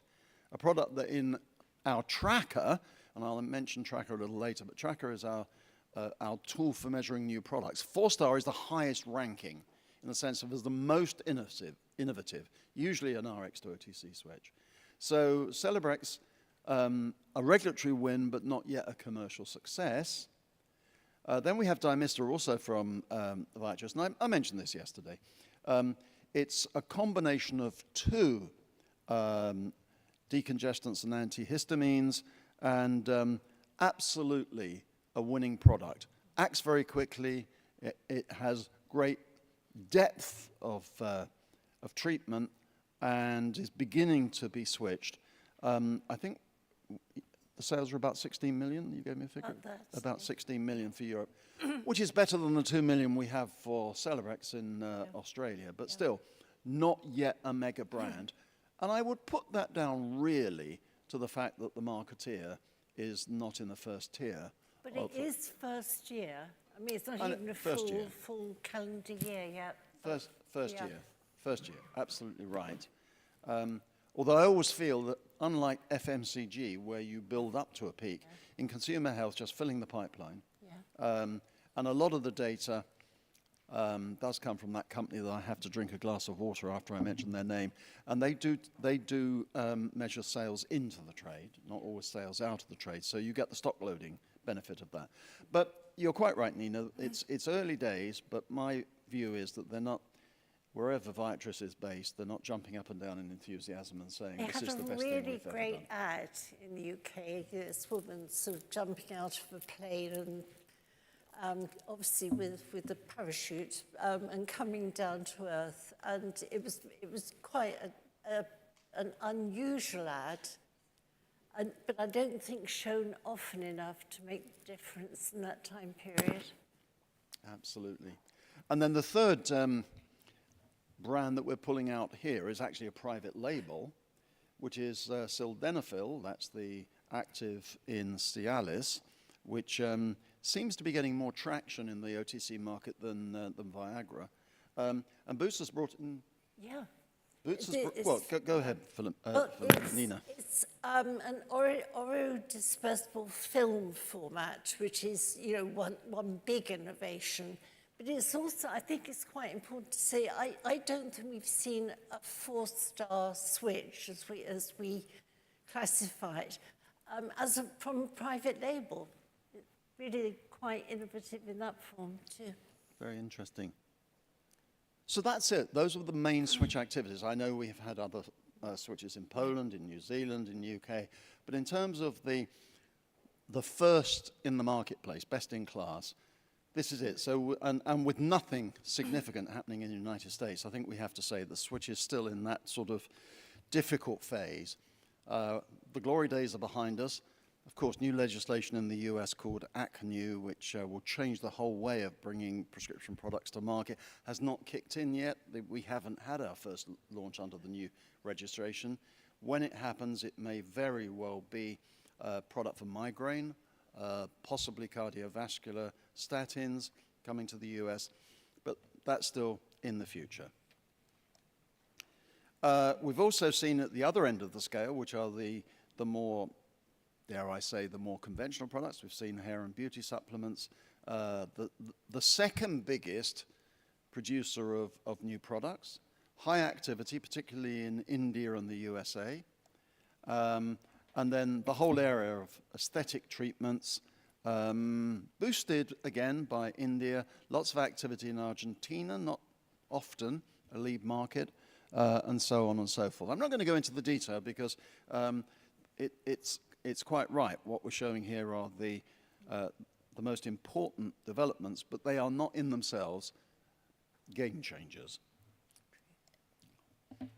So, Nina, if you take over, and I see that in transmitting this slide on the internet, that on the left-hand side, it's become quite unintelligible. So perhaps you can pull out the themes of that slide for us.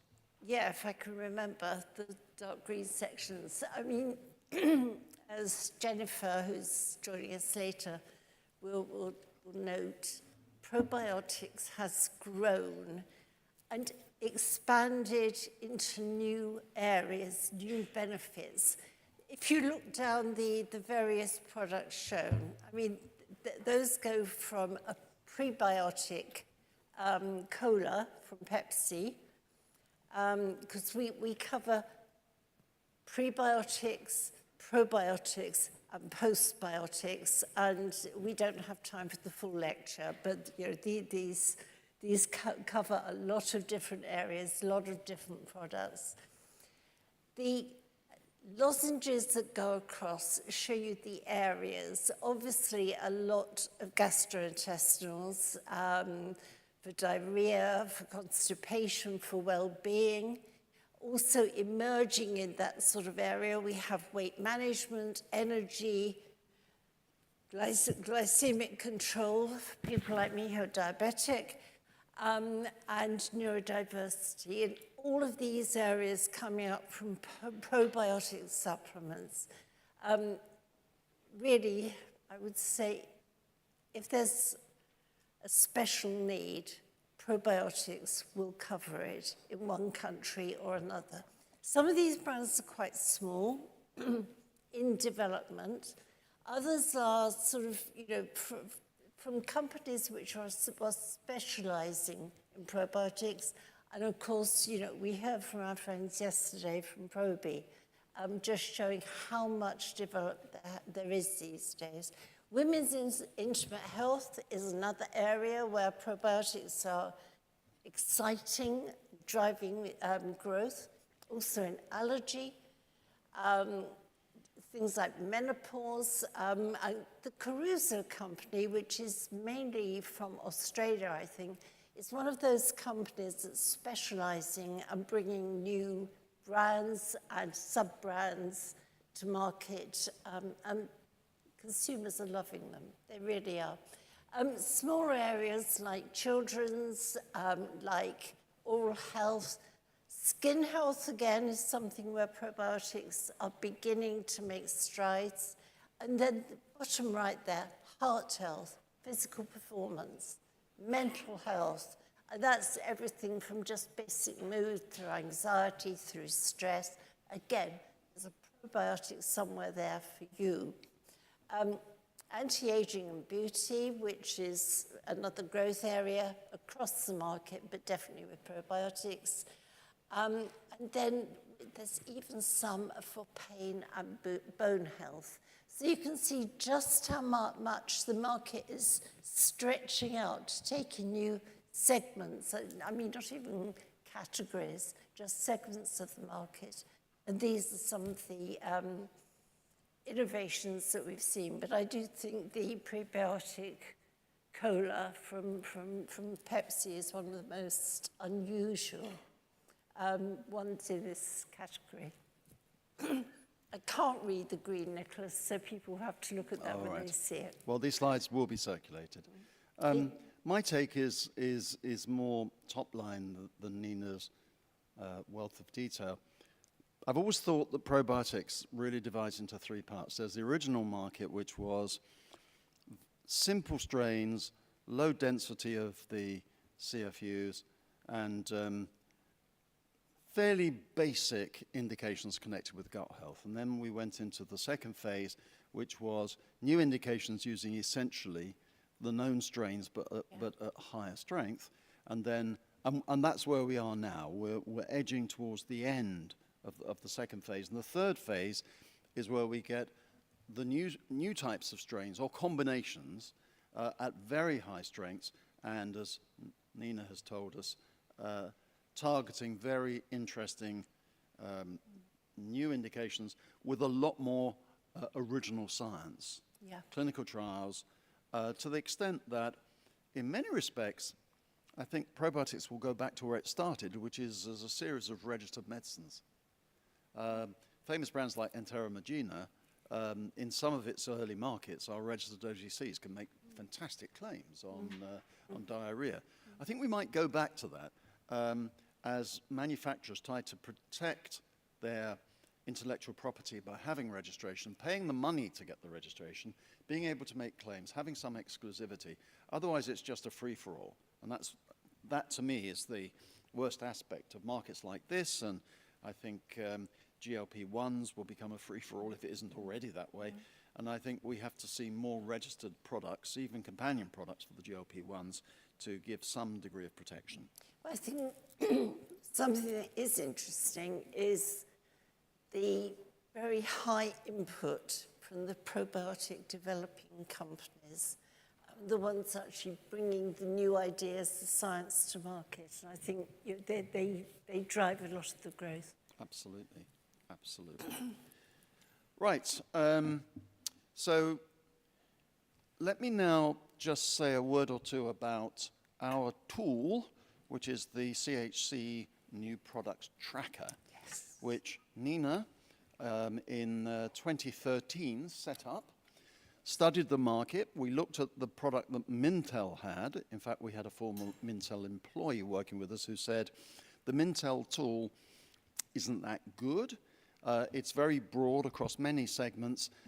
In consumer health, it's not very strong. You ought to do something similar. So we took that hint, and Nina with the team worked on this. And for us, it was quite a difficult product because we had to create 2 years of back data, which meant we couldn't sell the product until we'd put together this significant historical database. It measures all the new products that we can identify. There are some that slip below our radar in originally 20 countries, but it's up now, I think, to 21 or maybe even slightly more than that. 21. Yeah. 21. I think our friends at Reckitt asked us to add an extra country. And it's measured 53,000. I thought it was 55,000. 53,050 entries since 2013. I thought there was a later figure I'd seen. That was the one from last December. Anyway, it's somewhere between 53 and 55,000 new products. It's growing all the time. But the important thing is a huge number of new products. There is duplication here. If a new product launches in all our 21 countries, it gets 21 entries in our database. But at the point when the launch is made, we don't have commercial data. And under our system, it's hard to get SKU data. So we tend to make a value judgment at the point of launch of either 4-star, which is a game changer, and this is usually a prescription to OTC switch, 4-star, and we don't get many of those.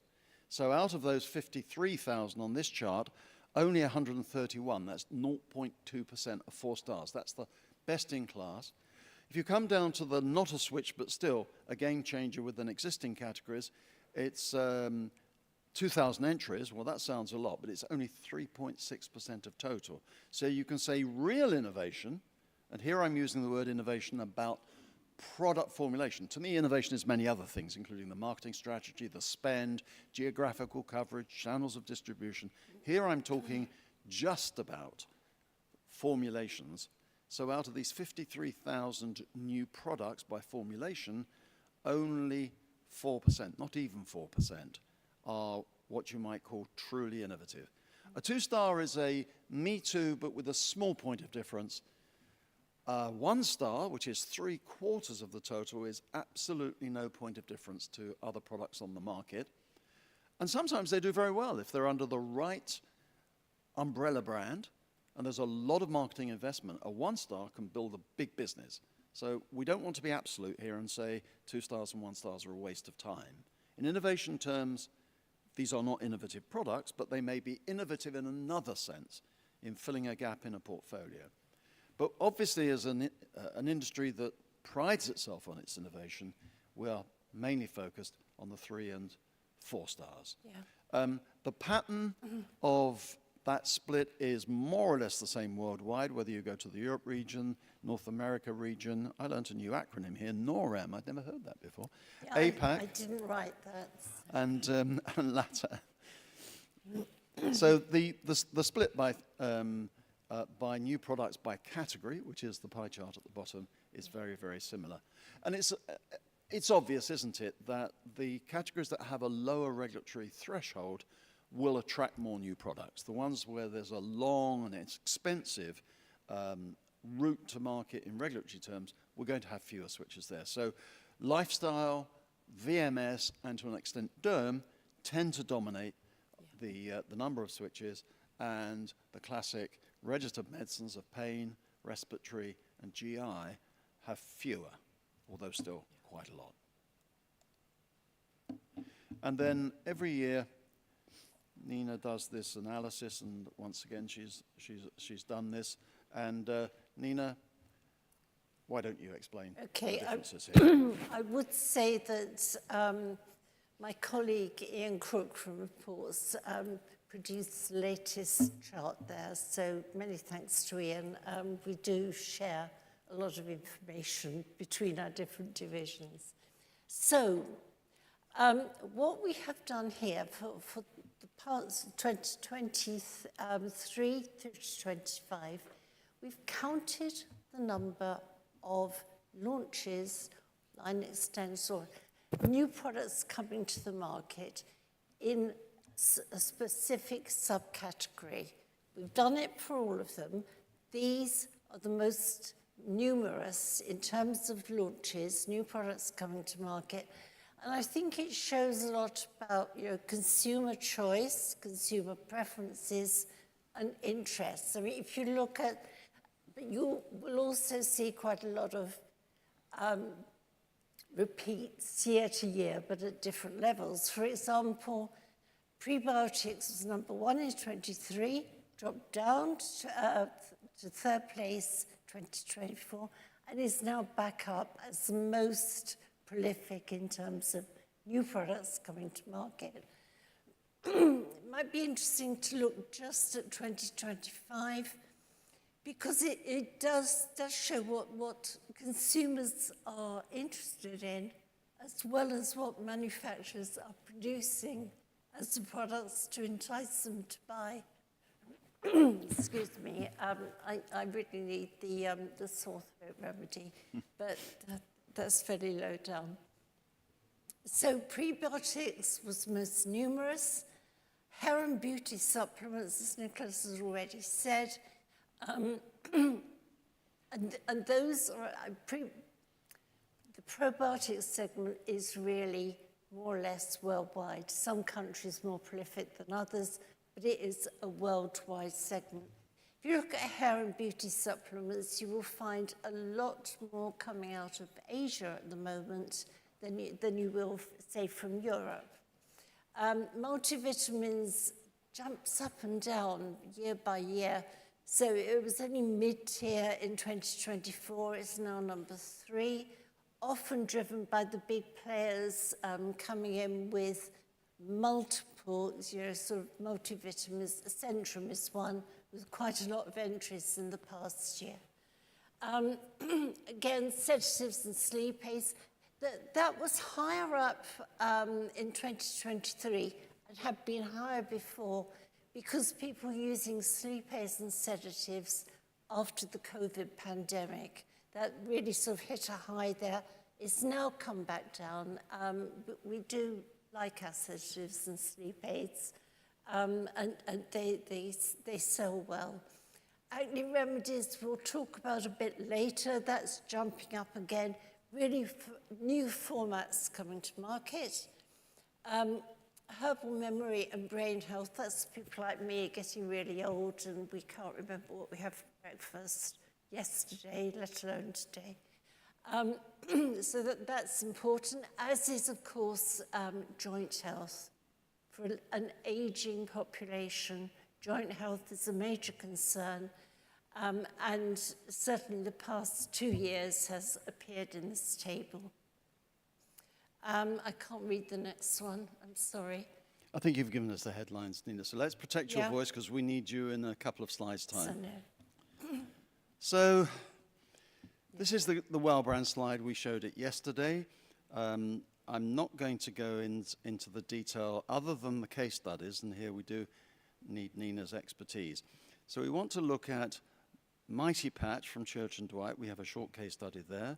We want to look at Liquid IV, and then there are these two nicotine pouches, which have really come from nowhere. So let's do those 4 case studies. And Nina, are you up to doing this with your voice? Sure. Good. So over to you. Well, Mighty Patch is, really living up to its name. It's been a huge brand. And if you look at the CAGR there of 402.3%, I don't think we can deny that that has been a successful launch. Really, this patch area of the acne remedies market is really taking off. Go into any drugstore, really, around the world, and you will find patches. And these are little, you can see there, it's an adhesive patch to put over your pimple. It helps to cure the pimple, but it also conceals it. So it's this dual benefit that you get. So there are different versions. You've got a giant Mighty Patch. You've got different sizes, nighttime ones with perhaps more ingredients than in the day. Really building high. Initially, absolutely on Amazon and then other, online options, but is now into retail stores as well as direct consumer. And good old Church and Dwight acquired it in 2022 and is doing very well, moving ahead, using their expertise in marketing, promotion, and this global #1 spot now. It's well ahead of its competitors, mainly US, quite a bit online, but a 20% share of the retail in this category in the past year. Now, the US sales, and that's the biggest one, over 230 million euros, measuring everything in euros because this is a European conference, but a 10% global share based on that US success. It's in the UK. You can go to Superdrug or Boots, those of you who come from the UK, and you will see it there within the skincare area. We've now got specialist Mighty Patches, like a forehead patch or a chin patch or a rescue patch or whatever, and really also going into other areas of skincare like lotions and cleansers, whatever. But those are just minor at the moment. That it's the patch, and just so different to what we've seen in the past. There's another brand called Star Patch, which actually comes in the shape of a five-point star, which is a little bit more decorative and appeals to some of the younger purchasers. But this is such a new category, and Mighty Patch has really driven it. Move on, please. Next slide. Okay, so I said most of this. You have age-appropriate platforms, and it's very much Gen Z, Gen Alpha. They have brand ambassadors.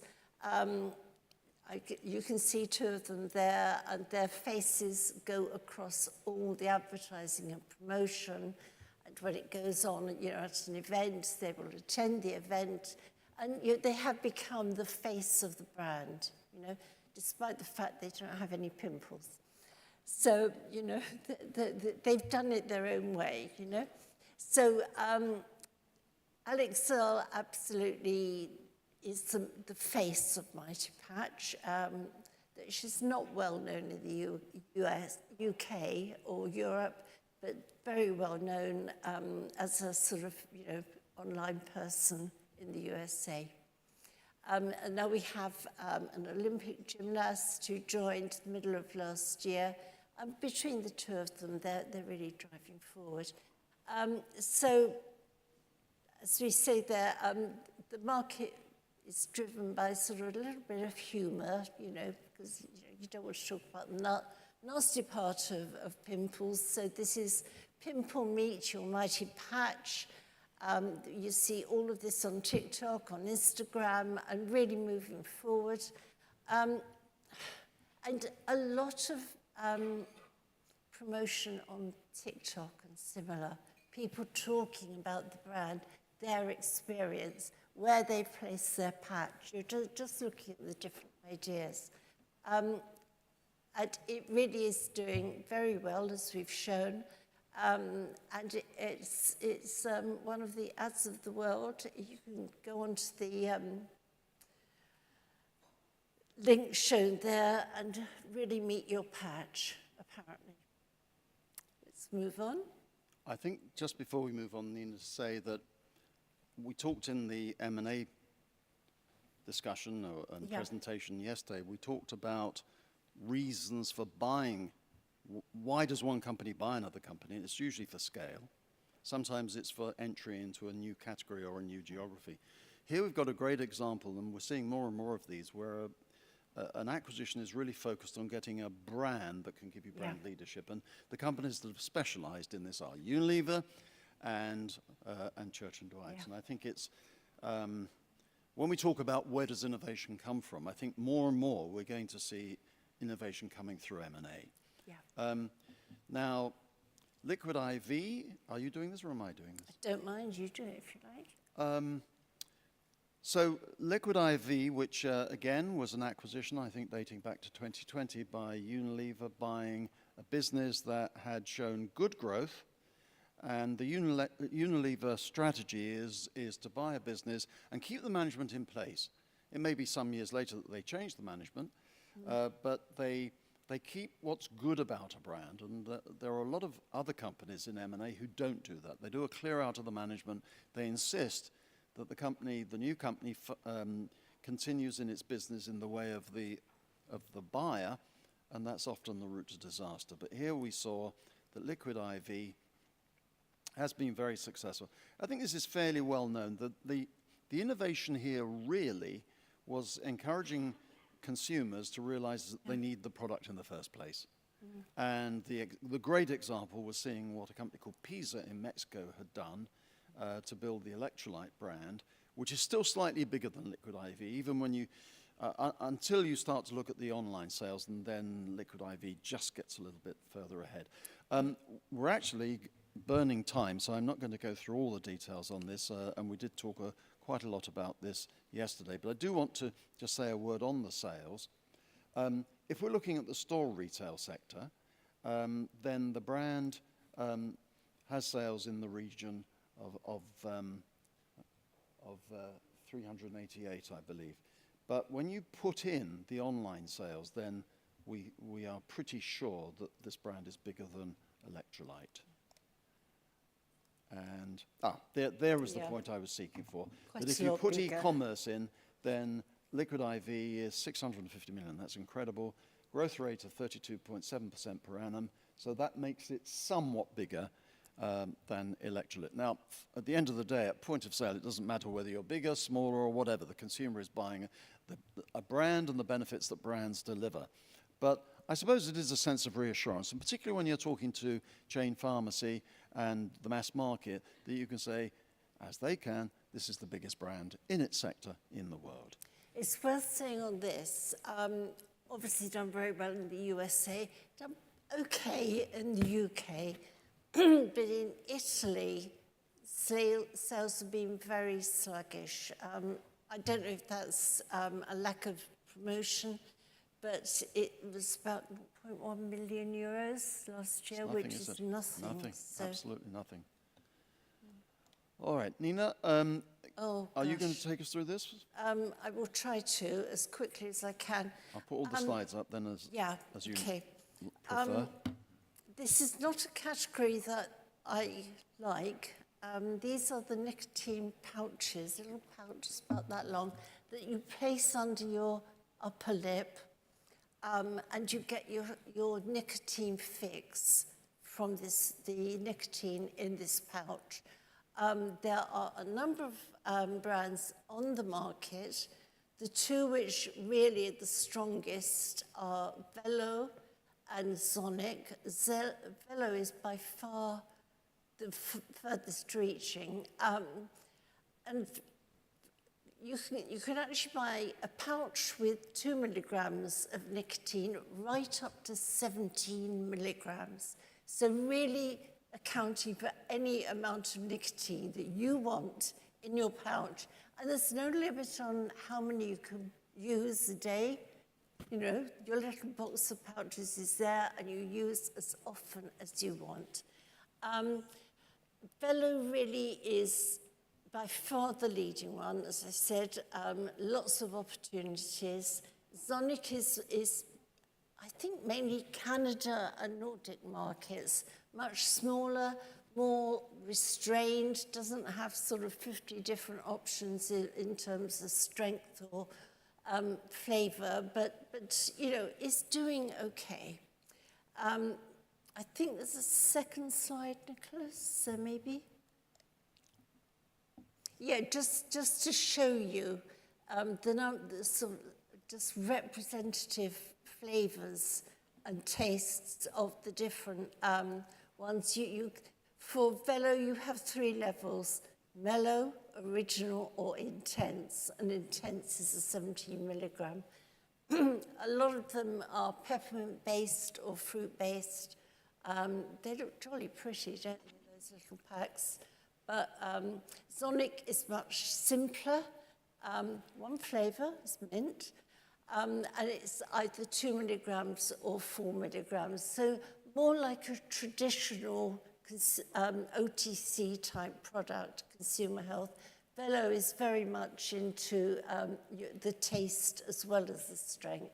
So, but there's room for both, and they're both making money. So how are these products doing in the marketplace? We've seen that their sales are between them coming up to 200 million at factory prices. There'll be some online sales that we're not picking up, and that will be significant. The stock market, or the financial community, let's put it in those terms, is supportive, and the value of these two businesses in relation to the funds that have been raised is an amazing $21 billion US. It just seems incredible to me, the value here. Because as Nina's mentioned, and certainly it's my view too, many of these products are not registered. Some are, but most aren't registered.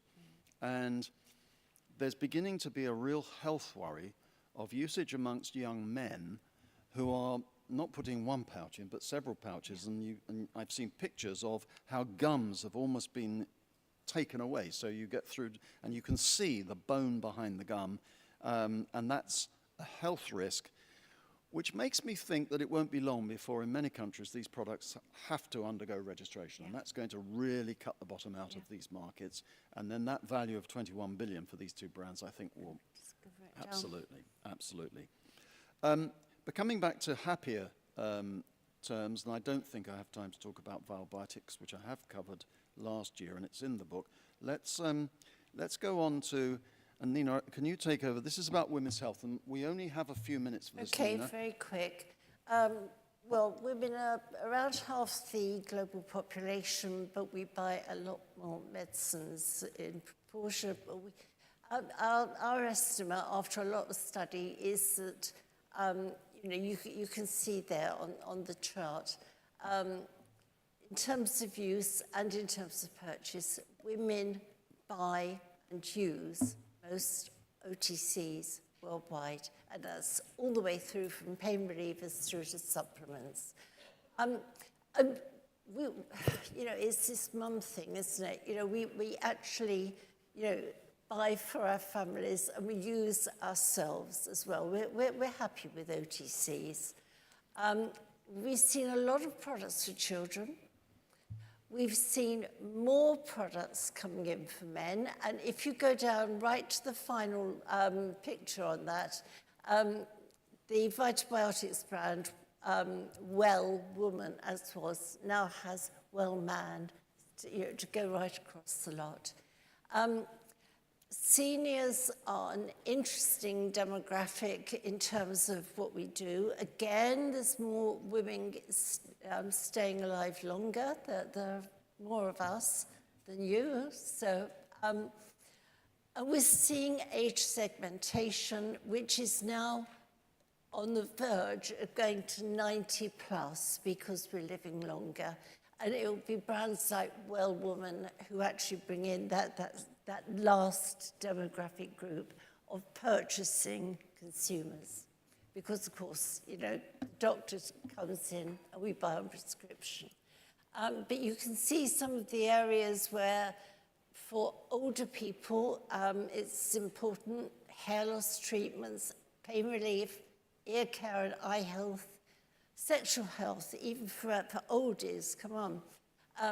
Circulatory aids, hair and beauty supplements, really important as you get older. And for brain, cognitive health supplements, and of course, mobility. And Vitabiotics is one that does have that segmentation by sort of 20-year consumer groups, the demographics. So big market, and always recognize that you cannot just say women 50 plus as your target market. A woman who's 70 wants something entirely different from somebody who's 50. So try to remember that when you're doing your planning. Okay? You know, I think we're going to have to take just highlights from that. Okay. Okay, menopause, important. I think you can see the details there, but menopause supplements are now growing a lot. A lot of, you know, hot flashes relieved by supplements. Let's not say any more on that. You have a bit of detail there on the global market and the US. And the US has found it quite difficult. And again, I think that may be the impact of RX through the doctor. But we are still seeing a few new products coming in from Halium, from Unilever, from O Positive, which specializes in this area.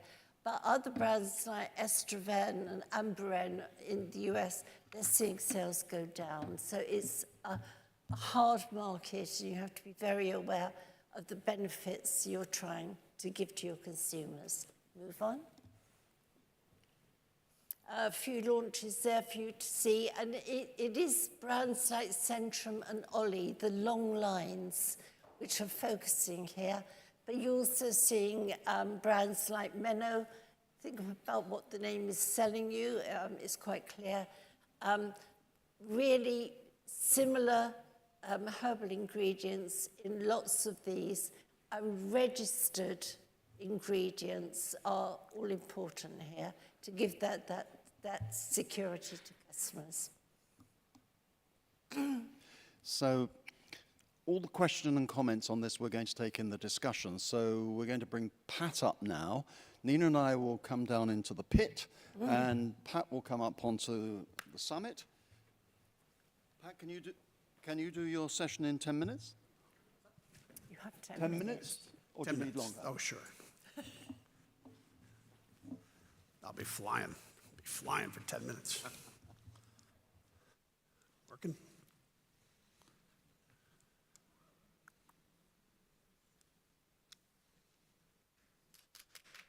Oh, you don't have to, no. I wasn't waiting for applause, I was waiting for them in the back. I appreciate that. So Nicholas asked me about 3 weeks ago. He said, why don't you give an update? You gave a presentation on the US pre-election. Why don't you come back and tell us how it's going? So of course that was a little bit of a shot. I appreciate that. So I said to him, are you setting me up? Or are people going to be armed with whatever to throw at me? And he said, why would anybody throw anything at you, Pat? And I said, well, I remember this moment.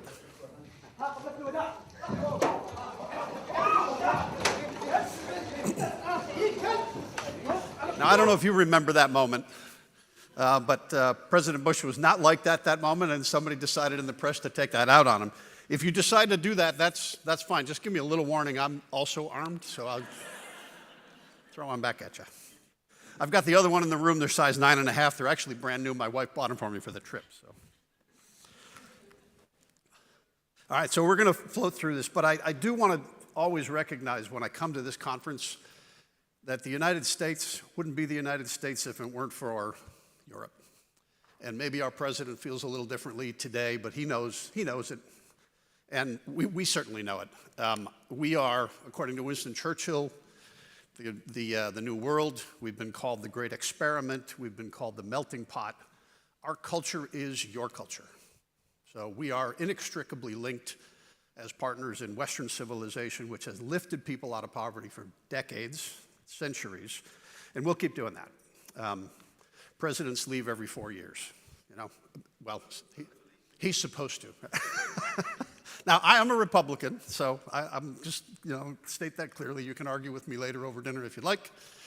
But I am the son of children of immigrants, so I'm not that far off of the Italian, the Irish, and the German coming and giving birth to my grandparents, who then my parents and onward. So we celebrate. I'm from Buffalo, New York, as well. We celebrate all sorts of holidays. You would taste your food. You would see your art. You would hear your music. You would do your dancing in Buffalo, New York during the different times of the year. So we're proud of our European heritage and now Indian heritage and Middle East heritage. It is truly the melting pot and continues to be that.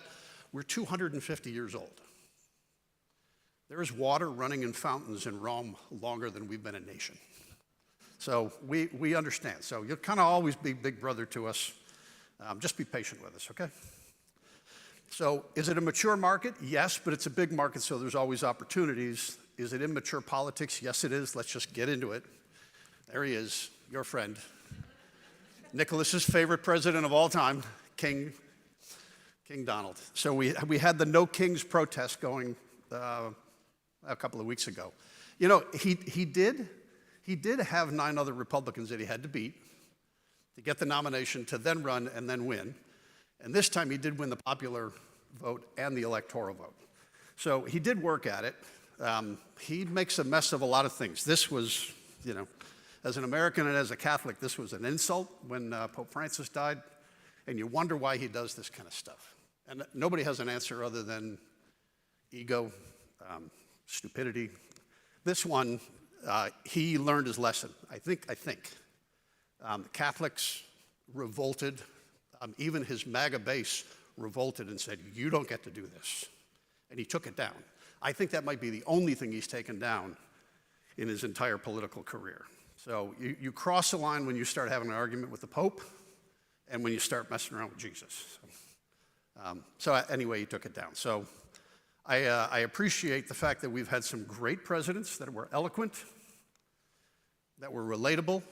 Bill's had a little bit of problems with the Epstein files, but back then he was just the guy you wanted to have a beer with. We've had nice guys, 2 wonderful guys, okay presidents. And then we had a guy that just simply wasn't Trump. And that's how he won. During COVID, Joe never came out of the basement. He was not Trump, and that's how he won. People were tired. 2016 to 2020 was this barrage. And so Joe won. Joe and Kamala got handed a pile of garbage. It wasn't Donald's fault. It was just, we had COVID, right? And nobody knew how to handle it. They had inflation. They had all sorts of things they had to deal with. But you're the president when you're the president. And I think they mishandled some things too, so they had to run on that.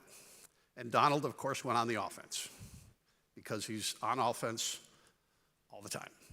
And he's mostly offensive. It's not really that funny because it's true, but.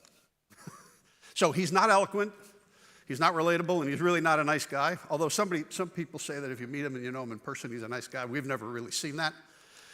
He's not unlike these presidents.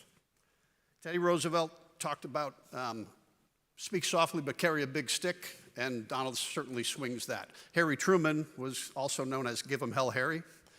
Harry had a foul mouth on him. He also made the decision to drop the bombs on Japan to end World War II, on Nagasaki and Hiroshima. And Lyndon Johnson was known as the arm twister. He was 6'4". He would get right in your face, and he would say to a senator, "You're going to do this, or I'm going to get you out of Congress, or we're not going to give you any money, or I'm going to take your family out." He was just a mean, nasty person. So we've had mean, nasty presidents before. Donald's kind of in this, he's in this vein. So again, 2.5 more years, we'll see what happens. How did he win? Because you have to be looking and say, geez, if you don't like him, and I'm sure there's some people in the room that might, maybe most don't. I watched the BBC, Al Jazeera, and CNN this week when I got here because it was the only English-speaking TV stations. I didn't hear one good story about him. So you don't ever get the good. There is a little bit.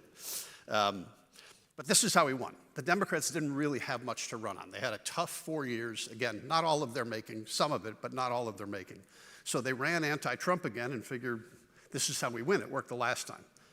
But they had a record to run on: inflation, immigration.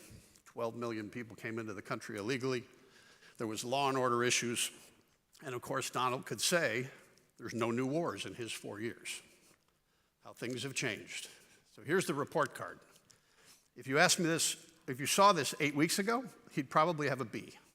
Gas was under $3 a gallon. In Texas, it was under $2 a gallon. This Iran thing is hurting him politically, which makes me wonder, there's got to be something to why he's doing it. I think we all kind of know part of it, what it is, but this is going to hurt him in the midterms, which are coming up in November. On immigration, he gets an A. We've gone from literally 2-3 million a year crossing the border illegally down to about 100,000 a year. And some estimates are even less. Law and order's really well established. Lowest murder rate in 100 years.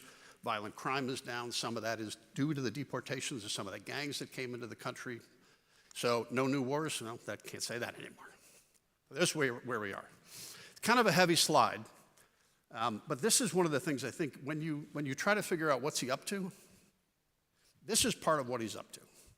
And he doesn't have this in a policy document anywhere, but if you listen to him, and I know it's hard for some people to listen to him, he talks about energy, he talks about who controls it, and not just America, but Western civilization control it, because you need a lot of energy to win the AI race. Because AI is just not for us to use, it's military, it's all sorts of things. And so if you look at the moves he's made, it's around transit, the Panama Canal, and pushing China out of that a little bit. The Straits of Hormuz are now a mess, but he's there for a reason, because he doesn't want that to be disrupted forever. And again, is he doing it all right? I don't know. History will be the judge, not me. Venezuela, a lot of oil in Venezuela. We plucked Maduro out. He's in a jail in New York for crimes against many in the United States. Again, it's an oil play, it's an energy play, it's a transit play. You can like it, you can not like it. These are the decisions he's making, and he's got a team that's going out and executing it. So that's where we sit. I saw this on March 24th. Either I didn't clip the source or there wasn't one. So I don't really know if it's true, but it was pretty funny. And it was before he picked a fight with the Pope last week.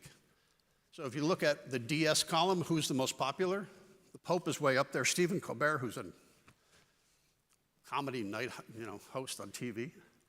Marco Rubio, keep an eye on him, folks. I think he's going to be running for president in 2028. If you want to hear something that's pro-Europe and pro-American, if you've got 20 minutes, go to YouTube, look up Marco Rubio from the Munich Security Conference back a couple of months ago. He got a standing ovation from the European community, because that's what the American and the Europeans have always been. We're inextricably linked. I say it again. Look at where Trump is, look where the Republican Party, look where the Democrat Party is. They're in trouble. Trump's helping them with some of the things he's doing lately. Only Iran is down below that, so pretty incredible. So early voting is going to be opening in September. If Nicholas gets his wish, at least one House of Congress will turn, and then he'll be a lame duck president. You want to, of course you do. And then Trump will be a lame duck president, and he won't get much done in the next 2 years. So we'll go from there. So is the U.S., everybody okay so far? I haven't seen anybody reach for a shoe. So that's really good. That's really good. Thank you. I appreciate that. That is my political update. It's still the land of opportunity. The U.S. is still doing big things. I hope you saw this. We sent people further into deep space than ever before. We sent a Canadian with us, which was great because the Canadians in the U.S. have been warring a little bit, but the amazing things that we can do when we all work together. China is going to get to the moon by 2030 and land on it. We're trying to get there by 2028. We're going to build a base on the moon, and that will be the launch pad to Mars. So a lot of great things that are going on, and we do that, again, in cooperation with people all over the world. But it's a big country, 342 million people, 31 trillion GDP. That's fantastic, except we're 38 trillion in debt. I think that's a problem. It's a bigger one than I'll figure out how to solve, but it is absolutely a problem. Donald was going to solve it with tariffs. You saw what happened there.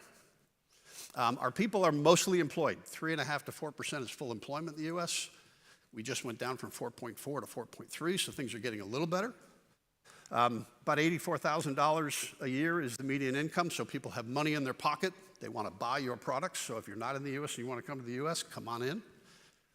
It's tough to buy a home because of the interest rates. It's tough to send your kid to college because it's ridiculously expensive. But we can certainly buy some healthcare products. And we still, even though illegal immigration is way down, we still immigrate 1 million people legally every single year. We've always done that. And I think you're going to see that number start to tick up. That's how we grow. We need more people in the U.S. Our birth rates are not what they need to be, like many countries around the world. So if people want to come to our country, we want them to come. And even Trump will say, I'm all for legal immigration. I'm for more legal immigration. So that's where we're going. A couple of slides. This is just the top 10 GDPs in the world and what's going on in terms of up or down. China's up double, a little better than double what the U.S. is. So they are, even though they're struggling, they are recovering. And you can see the rest. This rounds out the top 20. Again, good partners all over the globe.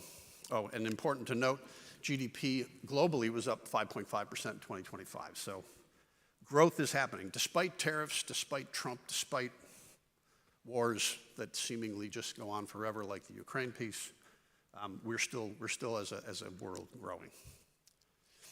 If you are a capitalist, if you believe in democracy, this may warm your heart. And I just read this. I just saw this the other day. So April 10th, this came out. CBS News reported it off of Money Watch. 31% is now, it's the largest chunk of the American population that has moved into the upper middle class. It is really not the separation of the haves and the have-nots. If you look at this over 50 years, over 50% of the US population back in 1979 was in the poor, near poor, or lower middle. That is down to 35%. This is how, I don't know, you didn't like Margaret Thatcher either, did you? Did you like Margaret Thatcher? She always talked about, this is how you pull people out of poverty. People go to work. You pull them out of poverty. Capitalism will pull people out of poverty. Not unbridled capitalism, but this is a testament to what can happen over the long haul if you have the right policies and you stick to good things. And we can live through bad decisions and we can live through mistakes. We've all made them. Our leaders are going to make them too. But to see that we are 12 times as many people in the wealthy or the rich class, and look what happened in the upper middle, it's incredible. We're moving people further around, further to the wealthier side. How's that happening? Women are now graduating college in the 40% range. Excellent. It used to be 11 in 1979. These dual income homes are helping. Women that are staying single or single moms are also doing well. Again, that college education is really helpful. I always think it's interesting to point this out. Top 1% pay 41% of all the taxes in the federal government, or the federal government taxes. Top 5% pay 60%. The top 25% of income earners in the US pay 89% of the taxes. So 75% of the people only pay 11% of the taxes. We don't have it perfect, but we don't have it that wrong. On to retail. We've got some people that are, like Amazon, that's global, that are based in the U.S. This is a good chart, but there's a lot of things that are changing here. Really, it's because of consumer habits. This is local, just came out of Circana data. Take a look at consumer healthcare in the U.S. It is growing in club and e-commerce. And who would have ever thought that the drug channel would be the fourth choice to go get your healthcare stuff? CVS is closing stores, Walgreens is closing stores. Neither one of them have figured out e-commerce at all.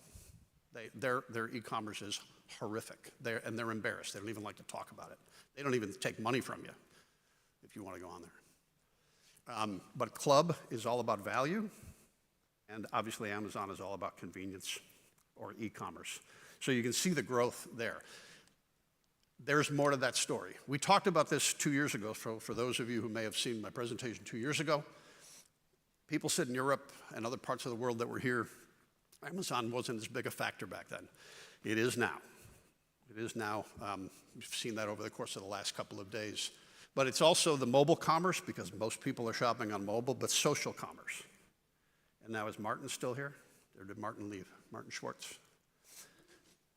Where is he? Is he over here? Oh, yeah.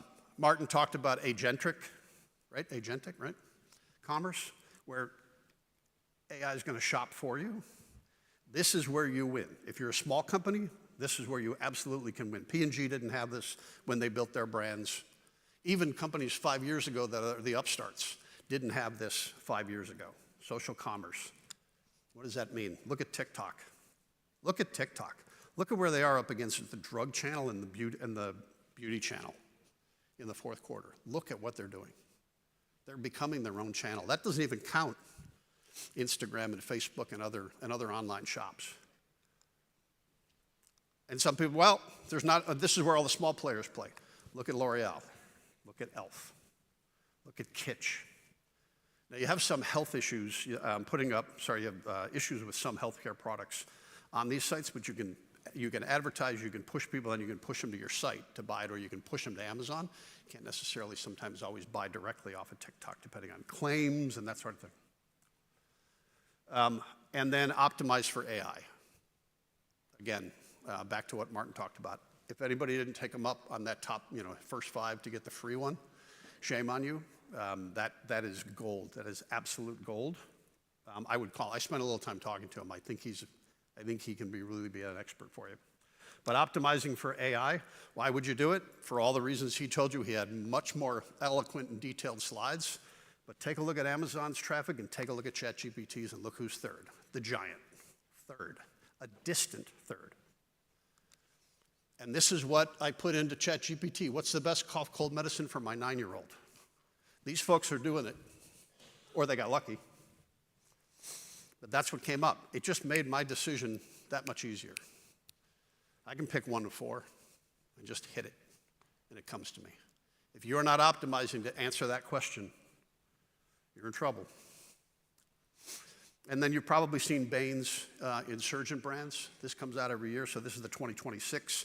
You'll see some food stuff up here, but that's the insurgents for this year, and then there's last year. So when you get this deck, you'll have all those. But again, a lot of food, a lot of health and beauty, a lot of good stuff. So, wrapping it up, how do you grow in the U.S.? Well, if you're an upstart or a startup, be an insurgent. Do what they do. Study that. Those brands are great. You go online and you just take a look at what they're doing. Go on TikTok, see what they're doing, and replicate it, or maybe tweak it, make it better. Leverage those tools, but scroll.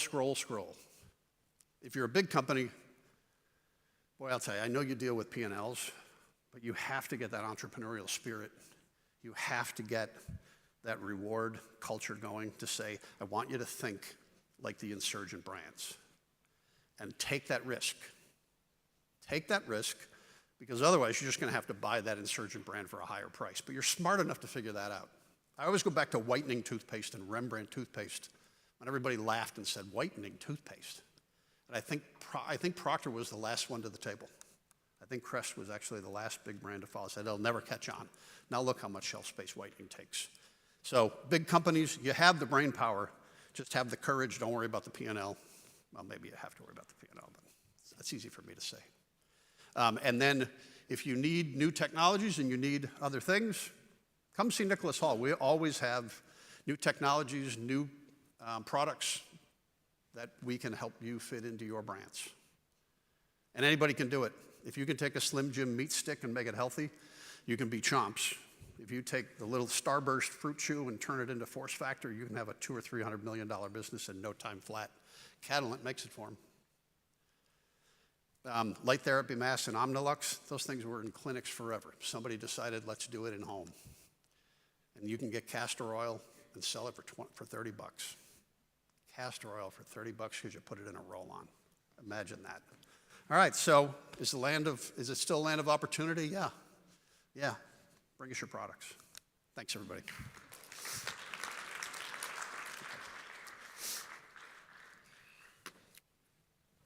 I can't forget that. No, don't throw that at me. I can't forget that. Pat, stay up. I'm staying. Okay.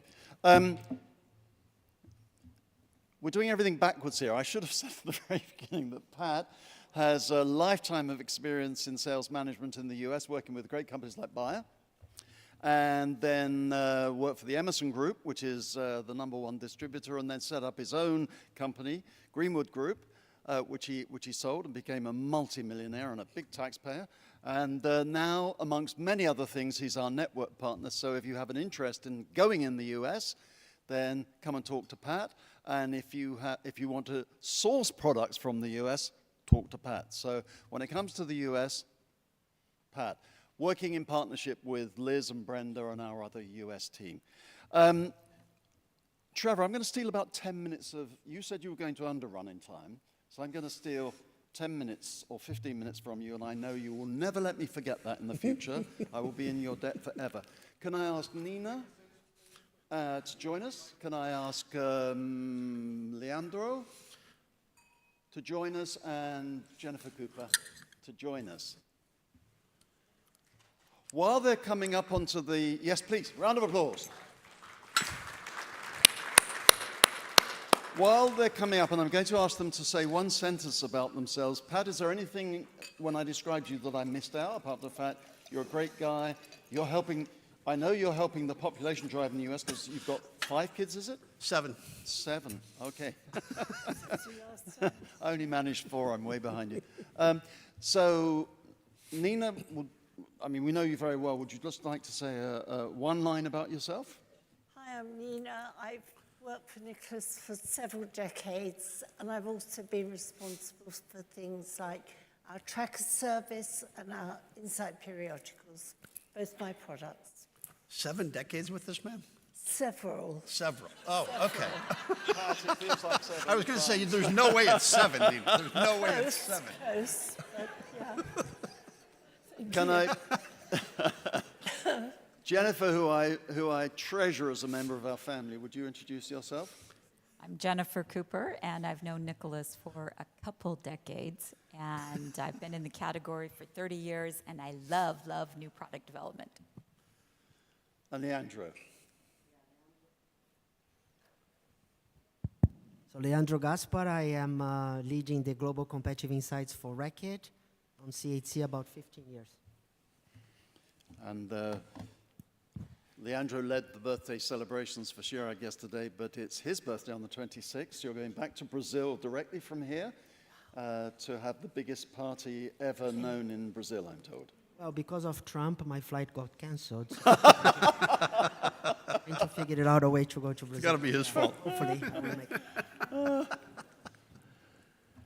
We're going to spend about half an hour just talking about, continuing to talk about innovation and also sources of innovation.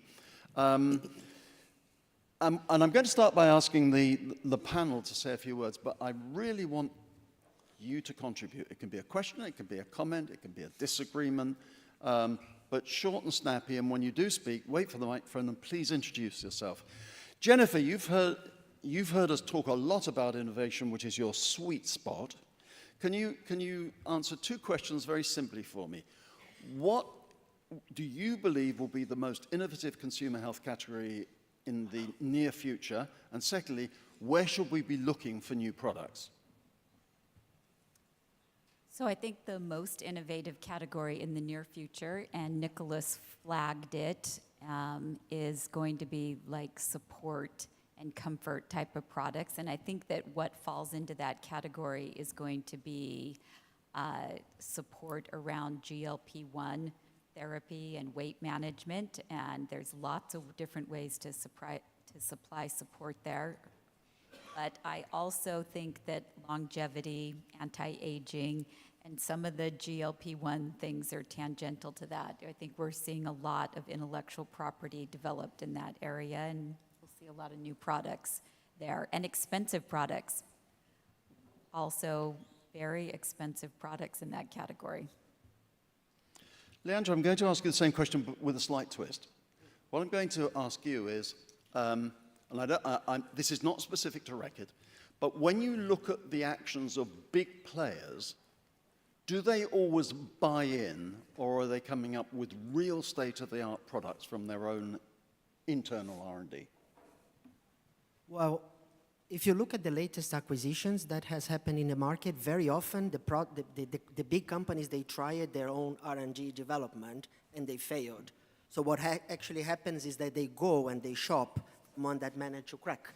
So very often this is the case with Unilever, this is the case with many, many companies, not only in the consumer healthcare industry, but even if you go to the food and beverage. I think Nina was mentioning about Pepsi on the biotics. They tried their own development, they failed. So what happens is, obviously, you are much more restricted when you're working on a big multinational than when you are basically a startup. So this is often what's happening. And then they buy, obviously, and then they have different strategies. Do they keep the management? Do they clear the management, as you're saying? And that dictates the success that they can have in the market, in my opinion. I'm going to ask you, the delegates, the wider family. Not talking about your company, because your companies are superb, do no wrong. But in terms of the industry as a whole, why do we think the big companies don't succeed at R&D? Does anyone have a view on that?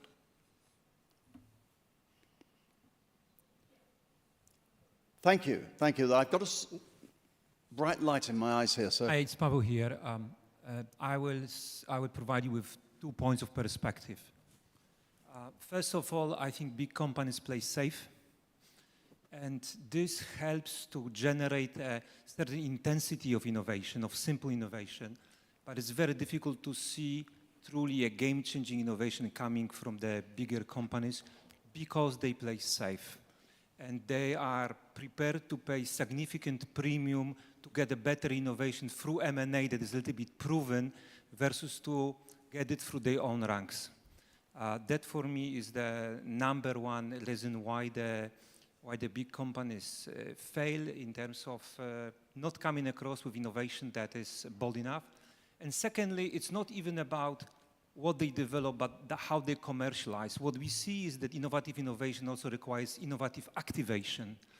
And even if you have a great product, but if you support it like 30 years ago, laundry detergent was supported, that will not generate the right traction, the right story, and the right credibility and authenticity. I think if there was one point to your comment about why startups win, because they bring innovation, but also good startup also bring it with much higher level of authenticity.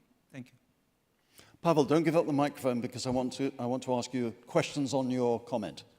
So, is it as simple as saying that big, and you with Bayer, and I know other companies before that, but is it the fact that the big companies say, we're not going to take the risk of launching these innovative new products, we're going to see how others do it, and then if it works, we'll buy them? Is that too simplistic a view? I think it is too simplistic because I think it's a part of the truth.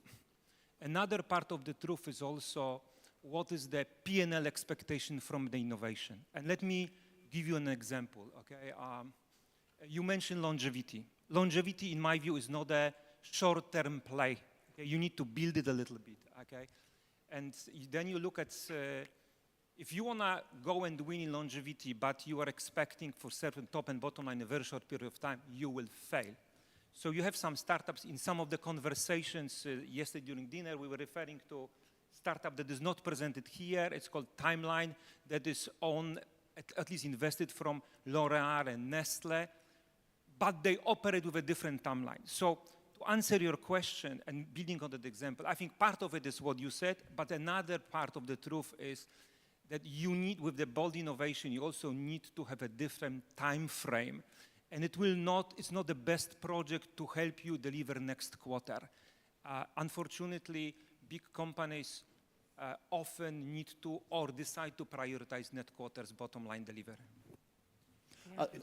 I want to hold on to you, Pavel. One last question to you. When I look at the P&Ls of big companies and I look at the P&Ls of acquisition candidates, I'm always amazed at how little is the entry for R&D. Do big companies in our industry spend enough on R&D? Well, I think it's you said no, okay?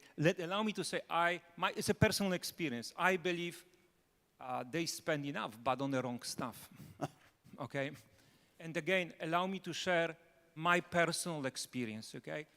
Yes, you mentioned I worked in Bayer for many years, but before I worked for Kellogg's, okay? It's a food company, and to your point, Kellogg's bought a protein-based snacking business called RX Bar. The business that was $100 million in turnover and paid $600 million for this. And fine, I mean, Bolton is a good asset. Now it's with Mars. Total Kellogg's is with Mars, Total Kellogg's Snacks. But I was together with our friends, we were asking ourselves a basic question. How the heck it's possible that you have an army of R&D players, the whole Michigan R&D center, and then at the end of the day, you need to go out and pay $600 million to 3 fellow 30 years people to set up a damn protein clean label product. The moral of that story is there is R&D there, but somehow that R&D is not channeled to the right business needs.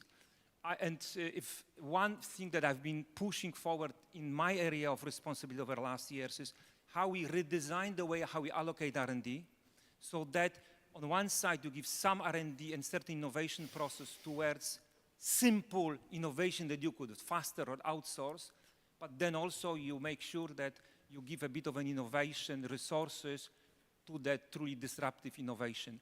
Today, disruptive innovation, from my own experience, is too often a Friday afternoon project, first to cut if you need to deliver on your short-term bottom line optimization. Thank you, Nicholas, in a moment, yes, other people on this topic. Anyone have a comment on this topic? She had her hand up earlier. Yes, please. Yes. Sorry. There's such a bright light in my eyes. You have to shout. I want attention. No. I think I will be maybe provocative, but I think that the issue is in the mindset. Because, we are working in big pharma companies, following some rules, some procedures, and quite often we are not agile, right? So it means that startups are moving much faster because we have procedures. We need to align with all of people, a lot of discussions, and in the meantime, someone else is launching innovations, right? So this is, I think, huge issues we are facing today. You're right, but can I just say that our company, Nicholas Hall & Company, most of our interaction with startup companies is when they come to us and say they've run out of money and can we help them fundraise. So we talk about startups as though they've got money and they've got fantastic opportunities and imagination. They're not the startups we're talking. Maybe we're talking to the wrong companies, but seems to me that there's a problem there. But I do think you're right, it's mindset. Anyone else want to say anything on that topic before I go to other topics? Yeah, me. Maybe you can't see me. Yes, hi, yes. Dominic Cellini. I've worked for Novartis, GSK, Haleon. I'm now in a family-owned company. My view is, with everything that's true that's being said already, is that there's a mismatch between time in job and the length of a real big R&D project, which is going to take 7 to 8 years. But the people in job in a category that may kick off a bigger R&D project, they're going to be there 2.5, 3 years, and they need to show success fast. I think there's just a total mismatch between expectation of when something has to pay back, how long people are in job. The second thing that I've seen being enormously difficult at Novartis, GSK, and then when Pfizer came in, the same thing, is to collaborate efficiently between the categories that kick off the long-term innovation, because they're not in the activation game, and the countries, and together sufficient support so they get it going and can go to the board or the leadership team and say, we've got the support of these countries, they want that, now we can get the funding. It takes such a long time, and then until it's actually agreed, there's already the next JV, the next merger, the next restructuring, the next, like I look at Haleon, I think they've had a restructuring every 6 months over the last 2 years. So I think this is not the ground kind of field where you have long-term, really kind of game-changing innovation. The money's there, I agree with you, but I think it's very difficult to fund it into long-term projects. Thank you. Did you want to come in, Pat? No, there was somebody over here that she had her hand up earlier. Was that? Oh, right. Was there anything you wanted to add? Yes, please, down there.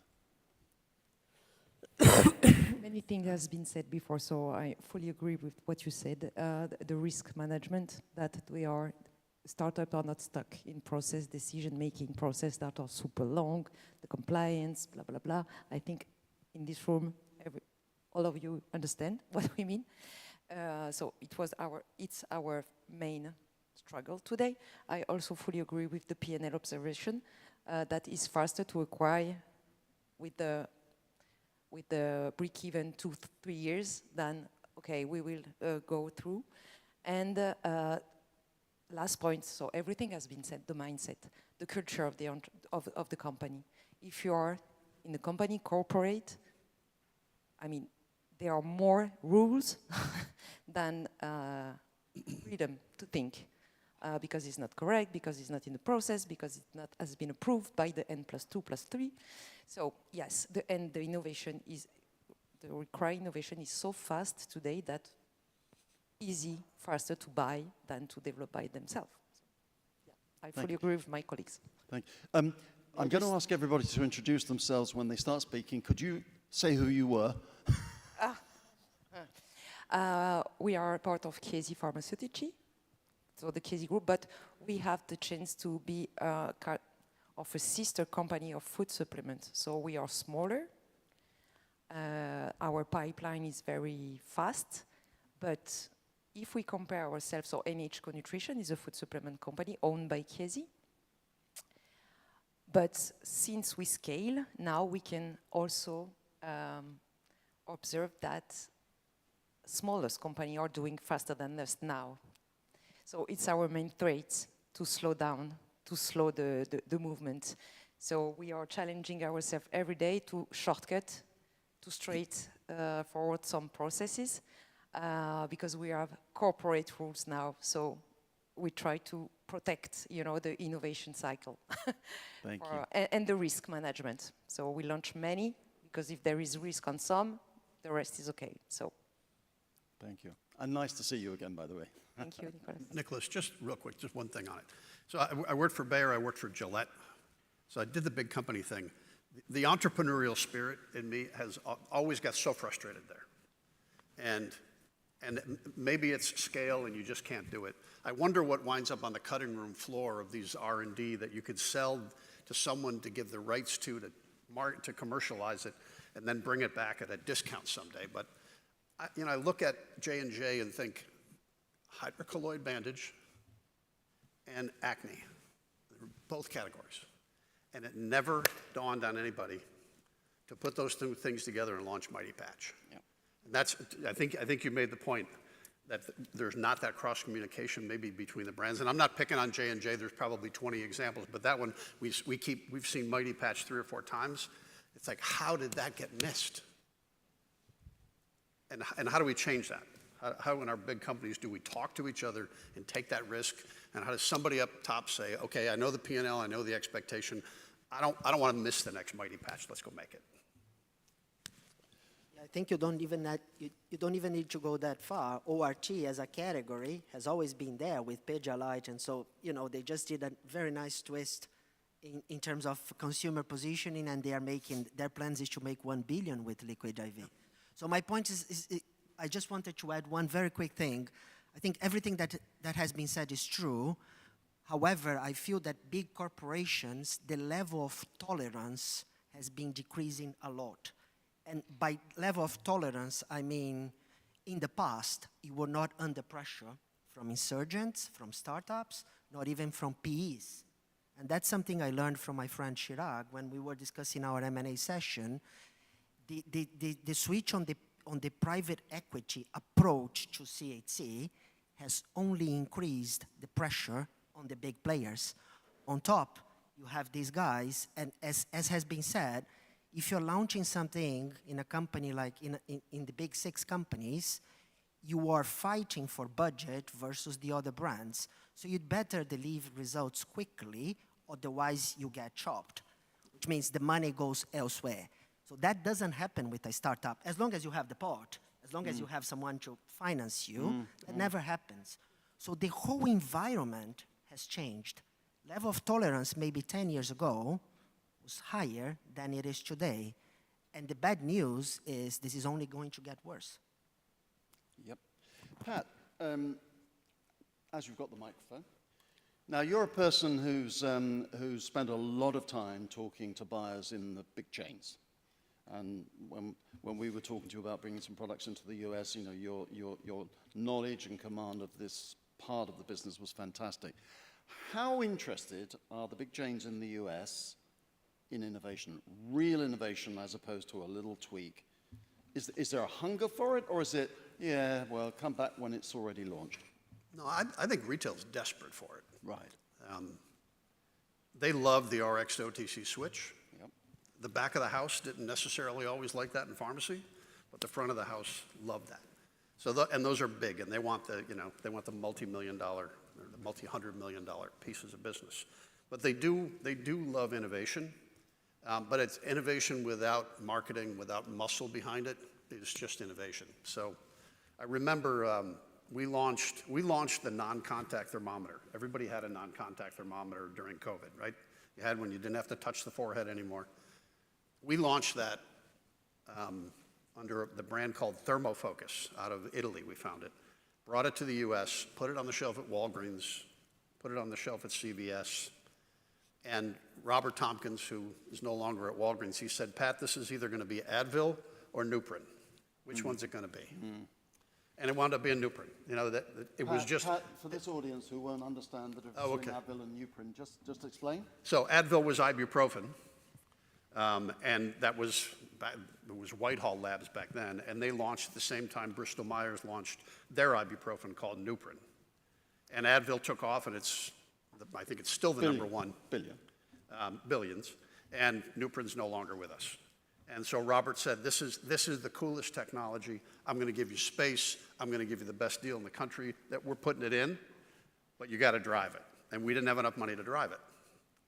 You know, lo and behold, 15 years later, COVID hits, you know, and what I landed in the US at $4 was now landing in the US at $25 from the same sort of manufacturers and selling for $50 and $60, and people couldn't get enough of them.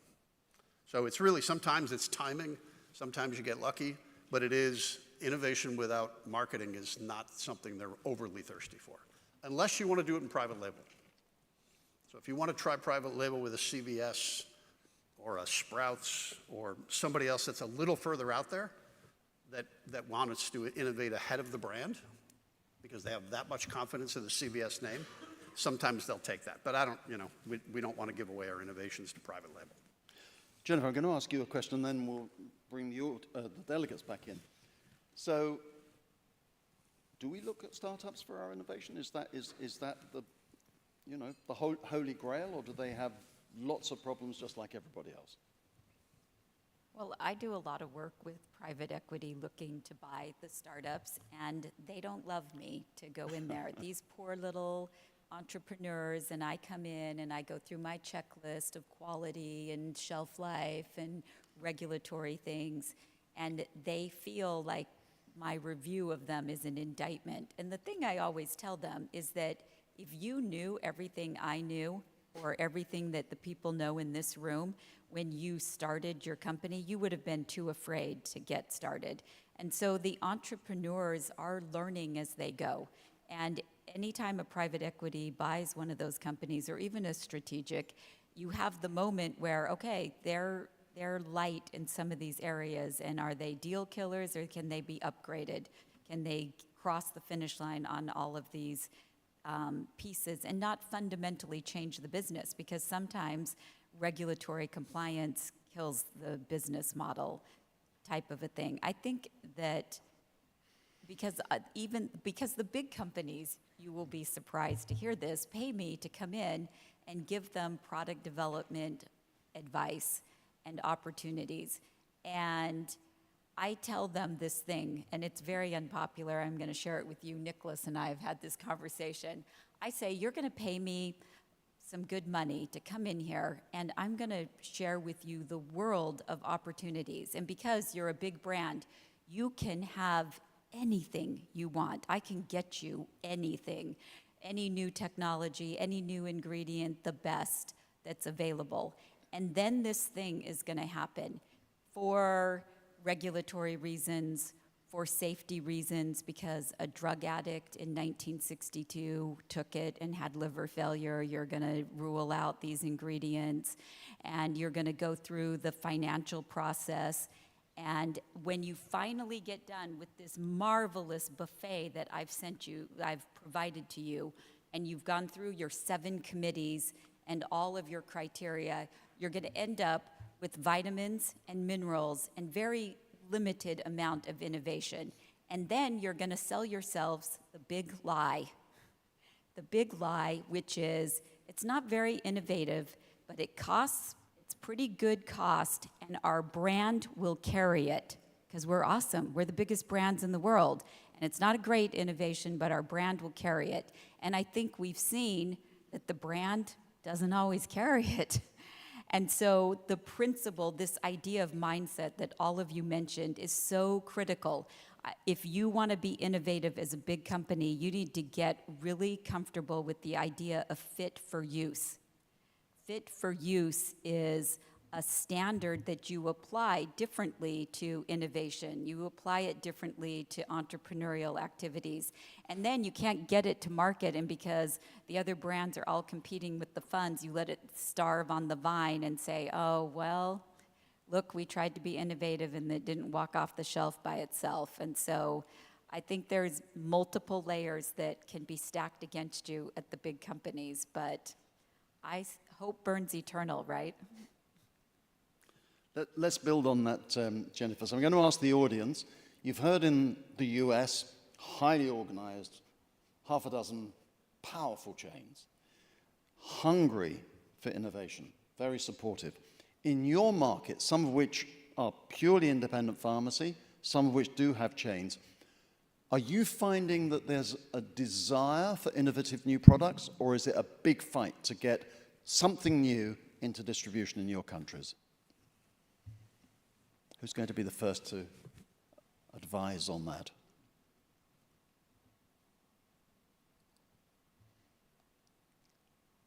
No one have a view? Europe's tough. Europe is certainly very tough. Okay. We'll come back to that. So, we've got just a few minutes left. What's the next big thing in our industry? And you're looking worried, Nina, so I'm going to ask you. When you look at all these products and you review so many products here, and that's what you do most of the time, what are the 1 or 2 things you would say, if I'm back in a few years talking about what's happened, I'm going to say, I got this one right. This is the big happening for the future. I think there will be more women's products, in other words, looking at women's health and age-related women's health. So, products for young mums, products for menopause, products for older women as well. There are so many different areas. I mean, one of the areas that we never talk about are things like incontinence products, medicines to stop that, and the medicines have never been really effective because they have side effects. in OTC, so we need more products coming in. And let's get away from the, if I say the adult nappy syndrome that is promoted on TV, and there must be better products that we can bring to the market for women and for men in that area. Okay. So that's your number one will be women's products in particular. Yeah. Thank you. Yeah. Jennifer, as you were talking to us a moment ago, what's your hit for the future? So I don't think hydration is done growing. I think there's more iterations to be had there. I think that it plays well with longevity, with cellular health, with energy, with immunity, with skin health. I think there's more room there. In women's health, I would say that if you just look at the science, there is a gap in every major category. Women experience the symptoms different for heart, gut, sleep, pain. Just there's way past hormonal health. There's opportunity in women's health. I would also say that in the category of wound care, I would take that further than the patches, because that has shown that in this area of skin/wound care, you know what is going to be a really booming area is going to be post-procedure wound care. So this is not surgery, but post-Botox, post-everything. You can't believe how many times people reach out to me and say, what can I take that will make my filler, my Botox, my whatever last longer, or I'll recover faster from microneedling and all of that. So wound care more than just first aid type of supplies. And I really like in the anti-aging area, we're going to see that continue to sub-segment, and tangential to that and women's health is we've seen this massive proliferation of hair products, and hair is going to split into hair and scalp. And we've loved talking about mitochondria and telomeres, and the next thing we're going to be talking about is follicle health. So just really granular as we talk about hair health. Those are just some of my favorites. And Jennifer, 2 sentences on probiotics. What's the outlook? I also don't think probiotics have peaked, and that category is such an example of a category and suppliers and brands that invest in the science, and there's so much more to be had there. Lots more to be had, but I'm very interested in prebiotics and postbiotics, low-dose fibers, low-dose prebiotics. You don't also have the GI distress associated with them, and there's a lot of novelty coming onto the market. I'm very excited about it. Leandro, what's exciting you about products in the future? Well, I think you should have asked me first, because then the others would be able to build on my little contribution. Honestly, short term, I think everything has been said. Women's health, microbiome, with probiotics, and some of the other examples that have been already laid out. For me, switches continue to be the long-term growth driver. I am not a regulator, so I cannot comment, but I still believe there are massive categories which are still sitting in RX, and one day they will be OTC. And if you think about allergy, I don't know when allergy was switched in the US 15, 20 years ago, when it started to be switched, massive category, massive. Being switched in Europe more recently, still on growing trend. Think about categories like, I'm just going to name few. Think about, because we're talking women's health, think about osteoporosis. Think about, and then let me just go more general. Think about dyslipidemia, cholesterol. Massive, massive products that have statins. They started in the early 90s, right? Very safe profile, still sitting on RX. Why is that? Well, there are many reasons for that, but you can think about these categories. I mean, if we're sitting here in 10 years from now, 20 years from now, certainly these categories will be OTC. Question is when, right? It's not if, it's when. Who? For me, this is the long driver sort of Thank you, Leandro. And we're going to finish up by asking Pat what excites you about products in the future, and Nina wants to come in after that. So, and then we'll close this session. Cottage cheese. What's that? Cottage cheese. What do they call that? Does they call that cottage cheese in Europe? Cottage cheese. Cellulite? What, Is that cottage what we're cheese? talking What is about? Oh, cellulite. No, cottage cheese. Like the product, cottage cheese. I'm telling you, cottage cheese is having a moment. I don't know, in the U.S., everything's cottage cheese. Do you know? Do you know? Anybody know what it is? We know what cottage cheese is. We just don't see how it's a health product. Oh my God! On my phone, it is. Take it, bake it, turn it into a tortilla, mix it with an egg, do this. I'm telling you, cottage cheese is having an absolute moment in the U.S. And I think it's protein. Right. So another one of your favorite people, probably a lot of people's unfavorite person, Bobby Kennedy, so the anti-vax guy. One of the things that he did do well is he flipped the food pyramid upside down and put protein at the top in the biggest piece and said, we've got to stop eating all these carbohydrates and we've got to stop eating more protein, more protein, more protein. So protein powders are exploding again. And I think protein's having a moment. But on the grocery side, the cottage cheese section is going like this. Wow. You heard it here first, folks. Cottage cheese. Sorry. We are actually ahead of you because protein was so last year. We're into fiber this year. That's the big thing. That's because you got too much protein in you, right? Yeah. Now you need the fiber. Yeah. Nina.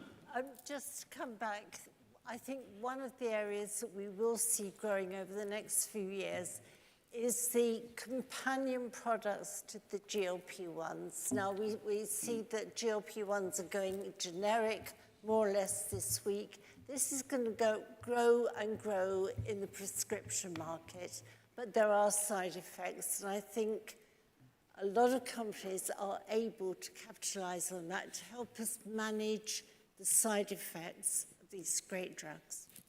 Thank you. So can we thank Nina, Jennifer, Leandro, and President Pat of the United States for their contribution. I'll ask them to go down, please. We're not taking a break, so if anyone needs to go and get rid of the cottage cheese, then please just creep out quietly. And Trevor will come up and conduct the last part of the workshop.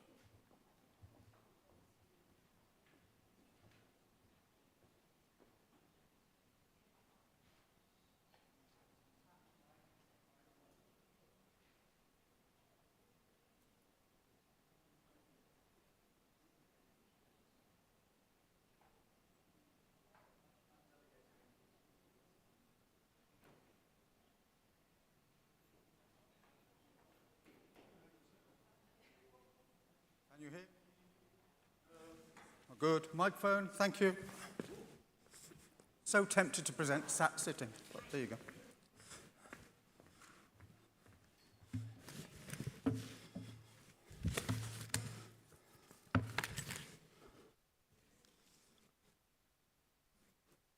Good morning. I feel like I've overslept and gone straight into the next day.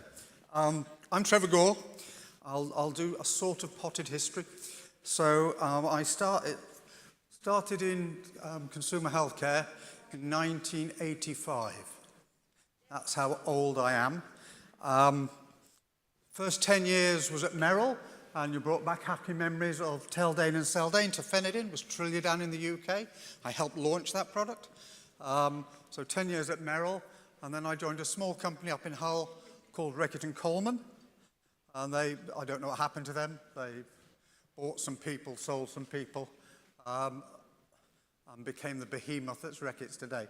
And I finished there 10 years ago, so I had 20 years with them, and I finished up as the global head of pharmacy and healthcare development, because my whole life story is about working with pharmacists and healthcare professionals to deliver on what you want to say.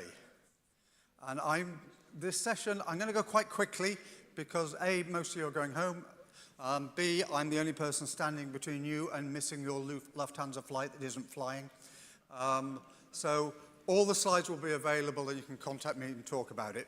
But firstly, I have a very peculiar set of skills. I don't mean that if you were to kidnap a beloved member of my family, I would come after you and shoot you. I might. But I had a Damascene conversion when I was working at Merrill, when I was repping, and I did what quite a lot of reps did in those days. I started selling to the doctor in the morning and the pharmacist in the afternoon. And that's where you find out what a bunch of liars healthcare professionals are. Because you detail them with your wonderful little story that marketing has spent weeks doing, your bloody awful graph, and show them that, and you'd say, so, as you see, doctor, this is cheaper and better and less side effects and all these things, so will you use it? And they go, oh yes, I'll use it. And then you'd go downstairs to the pharmacy and say, have you ever seen a prescription for this? And they go, no. So doctors lie, they're practice liars. And then one day I was talking to a doctor and showed him my wonderful graph and said, cheaper, better, less side effects, more effective. Will you use it? And he said, no. And I said, but you just said it's better, cheaper, stronger, faster, more bells and whistles. Why wouldn't you use it? And he said, because I've known the other rep longer. And it hit me like a bolt that even doctors, who we all worship as gods, especially Dr. Trump, don't make decisions logically. They make them emotionally at best. So I went away and got a degree in behavioral psychology, because that's what I do. When I see something I don't really understand, I go in and learn it so I do understand it. So since I retired 10 years ago, I've started playing with my passions. So I'm a trustee of the Self-Care Forum, because self-care has always been important to me. And there are 7 pillars of self-care, and we heard about one of them yesterday, a very important one. The 7 pillars of self-care, pillar number 1 is health literacy. Without health literacy, you don't have consumer healthcare products. Because if people don't know what's wrong with them, don't know how to treat themselves, don't know what the ingredients or the brands do, and don't know where to buy them, you haven't got an industry. Do you know the number one thing people do when they start having one of the many conditions we've talked about, headache, sore throat, stomachache, do you know the number one thing they do, and your marketing department will lie to you? The marketing department will say the number one thing to do is people go on ChatGPT, Dr. Google, and find out what's wrong with them. It's not true. The first thing people do when they get a headache, a sore throat, a stomachache is nothing, because they've had it before, or they don't know what it is, or I'll see if it gets a little bit worse. Now, imagine how you could grow your brands if instead of trying to steal market share over here to give to people over there, you made people treat their sore throat on day 1 instead of day 3. You could massively expand it. So I'm really into self-care. As an industry, we're awful at communicating the benefits. You saw the stats yesterday, 40-odd% of people have really poor healthcare, health literacy. And that's in developed countries. Germany's nearly as bad as the UK. But across Europe, we have really poor health literacy. People don't understand things. And that's where misinformation and disinformation play in. They play into people not understanding it. Quick question. How many of you, over the last 2 days, have seen an acronym that you didn't know what it meant? On the screen. 2, 3, and all the hands are going up now. We do it all the time. We talk like people know. I saw a product, I won't name the company, and it said, do not take our product if you're taking another NSAID. Do you really think the public have a clue what an NSAID is?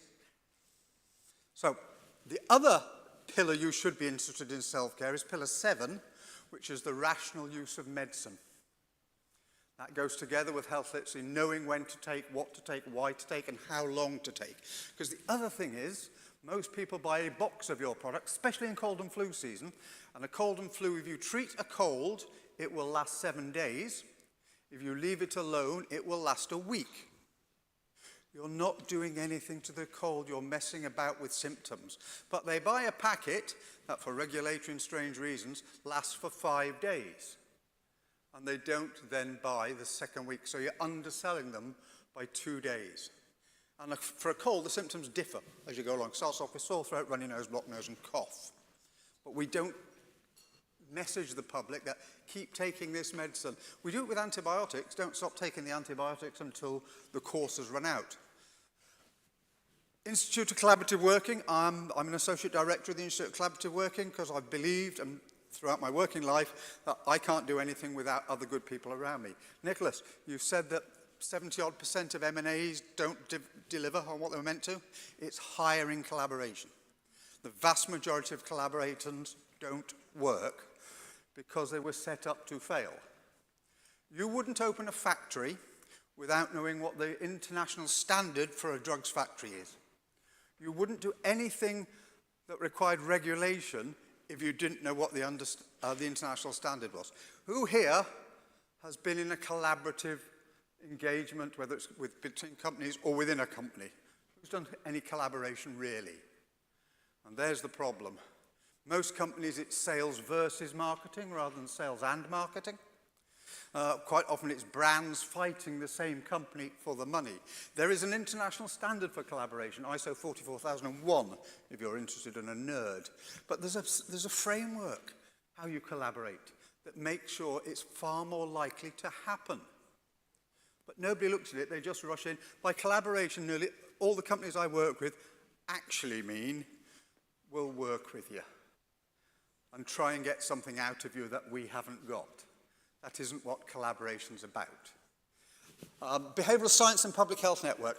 So when I had this Damascene conversion that people are weird, I joined the Behavioral Science and Public Health Network because we are still, as an industry, using the age-old method of shouting at people.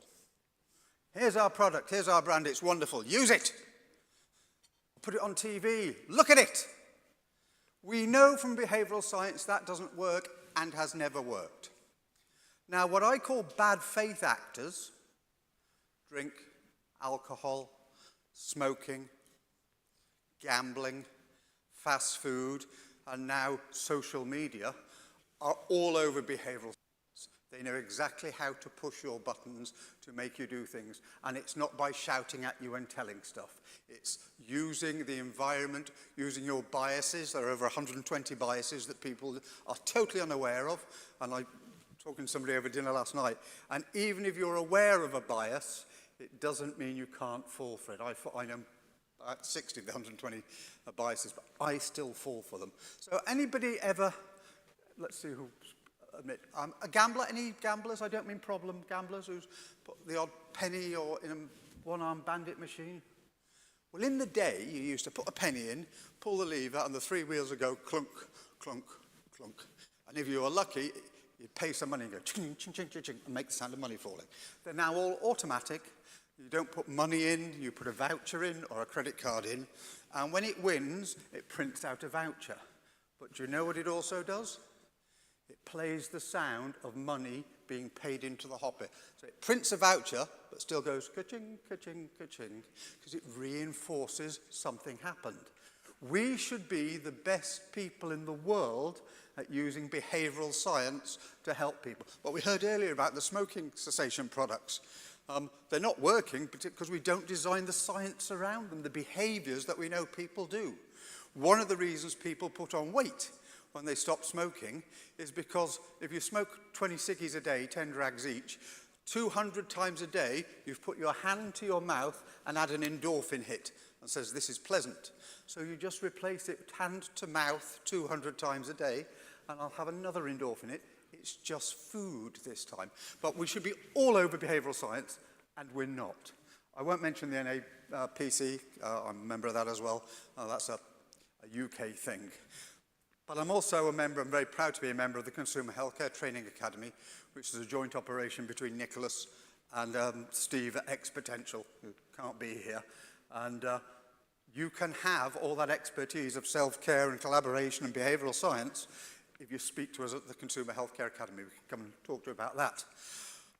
One of the things that was discussed here is why are small companies able to move better than fast companies in innovation?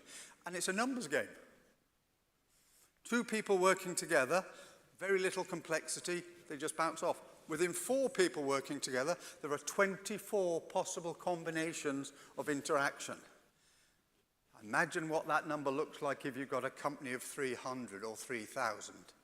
It's incredibly complex. It doesn't help.